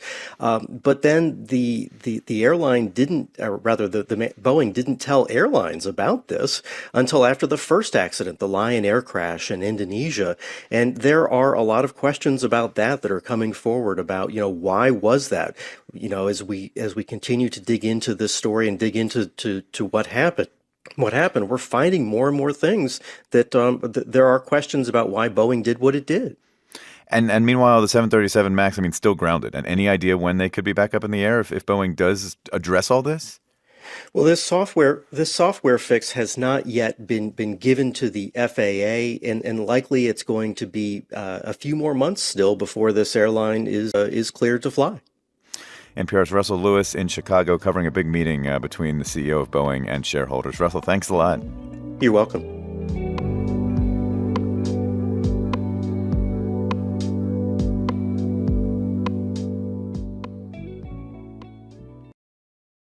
These are contentious political times. We don't have to tell you. You know that. But what you might not know is that there is one issue that seems to bring people together. This is a major effort to tackle our nation's most critical infrastructure needs. What we're going to start working on very shortly is an infrastructure bill, because that's something I think everybody wants to see. When we rebuild our infrastructure, we rebuild the middle class. I think this is a great place where Democrats and Republicans can come together. They can find some common ground. Everybody loves to talk about infrastructure. That was Chuck Schumer, Donald Trump, Bernie Sanders, and Sarah Sanders. President Trump, for his part, has talked so much about infrastructure, it's sort of become a running gag in Washington, as in, is it infrastructure week again?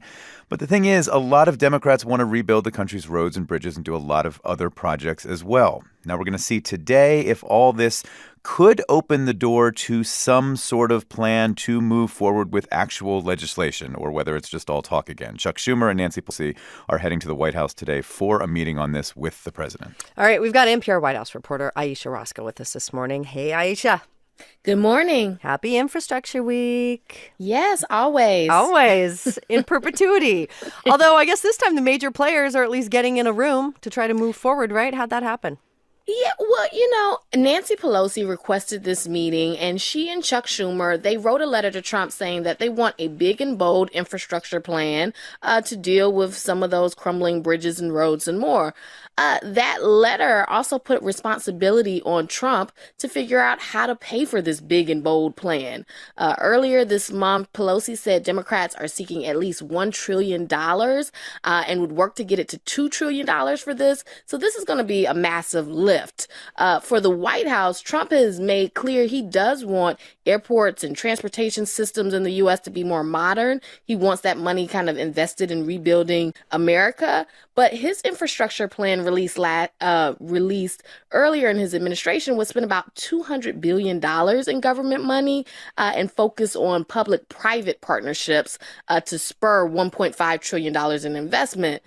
Democrats have rejected that out of hand as too low for direct government investment. And Democrats are also saying they won't support an increase in the gas tax to fund projects unless it's coupled with rolling back some of those tax cuts that Trump really likes. So they may agree more broadly on infrastructure, the idea of improving infrastructure, but there are real substantive differences. Meanwhile, I mean, can they circumscribe the debate over infrastructure with the Mueller report just hanging in the air in Washington?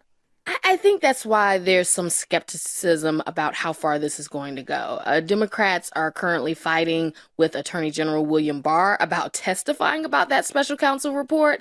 The White House is saying it's going to ignore congressional oversight requests and basically refusing to cooperate with any of these investigations.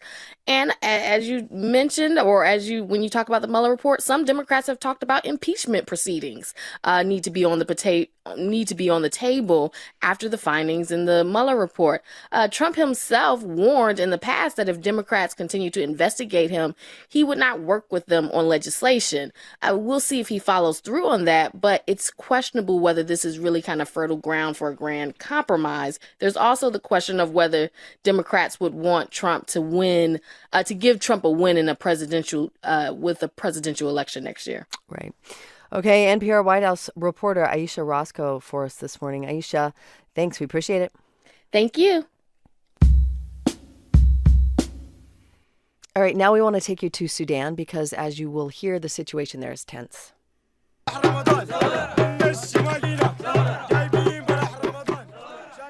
Yeah, that is the sound of protesters today on the streets of Sudan's capital, Khartoum. They are occupying space outside the military headquarters, demanding that power be transferred from the military to a civilian government. Now, this comes weeks after the country's longtime leader, Omar al-Bashir, was ousted from power in a military coup. NPR's Ada Peralta has been out among the protests and joins us now. Ada, can you just set the scene? Where are you exactly and what are you seeing?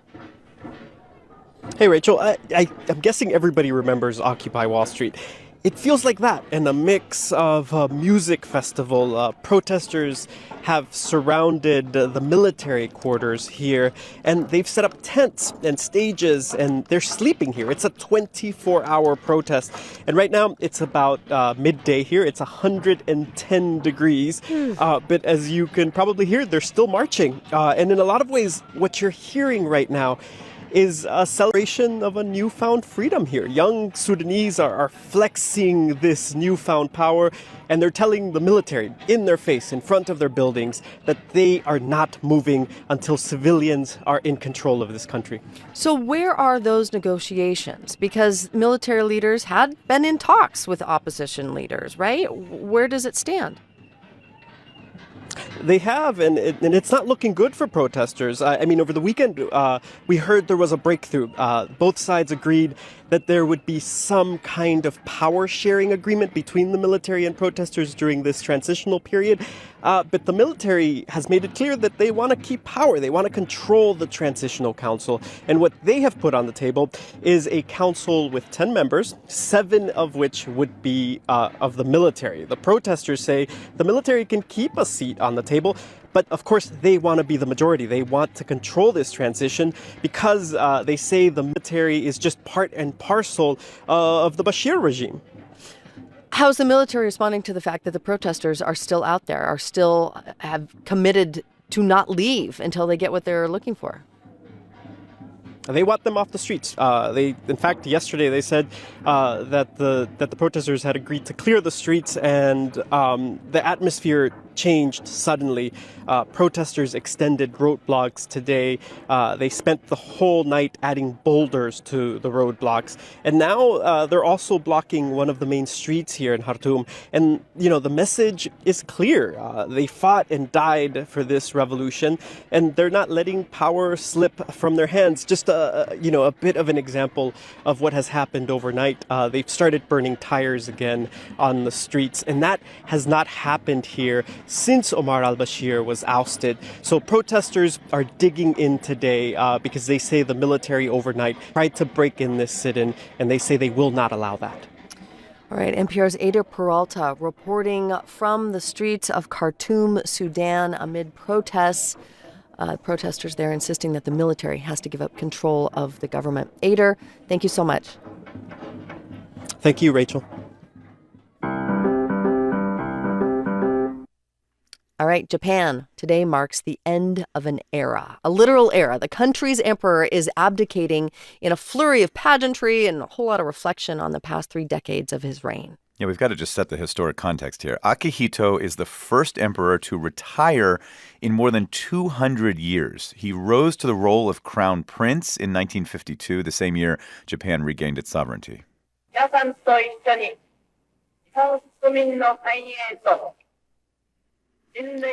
That's him at the age of 18 saying he'd work for the prosperity of the Japanese people and the welfare of humanity. He became emperor in 1989 after the death of his father, and in doing so, Akihito became the first monarch to ascend to the throne under a U.S. drafted constitution, which makes him a symbolic figure without political power.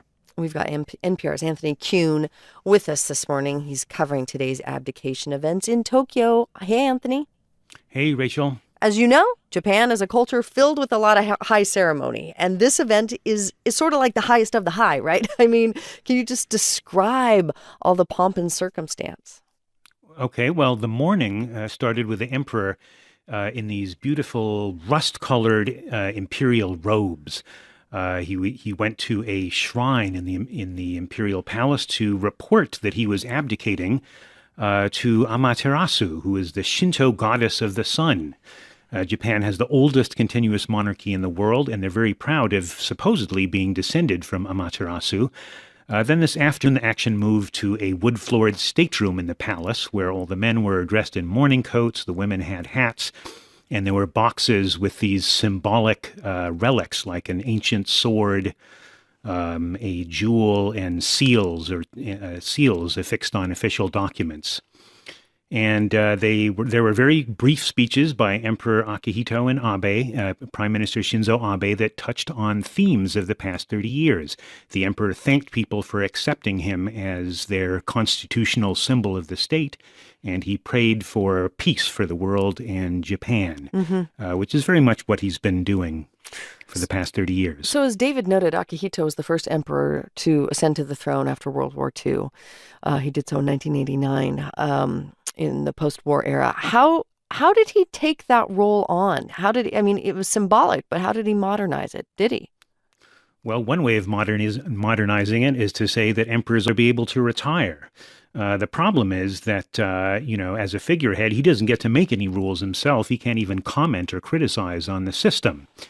The law says that emperors rule for life, and he only got a one-off exception allowing him to retire. But he did try to heal the scars of World War II, expressing remorse for Japan's aggression. He also married a commoner, the Empress Michiko, among the things he did to be a more modern emperor. So what now? Who gets the throne? His eldest son, Emperor Naruhito, ascends the throne tomorrow. He's considered a very cosmopolitan guy who has studied at Oxford, and he's expected to continue in his father's quest to bring the monarchy into the modern age. And there will be ceremonies, celebrations, processions, and banquets that will stretch into later this year and even next. The party continues. NPR's Anthony Kuhn for us, covering the abdication, a new ascension to throne in Japan. Anthony, thanks. You're welcome, Rachel.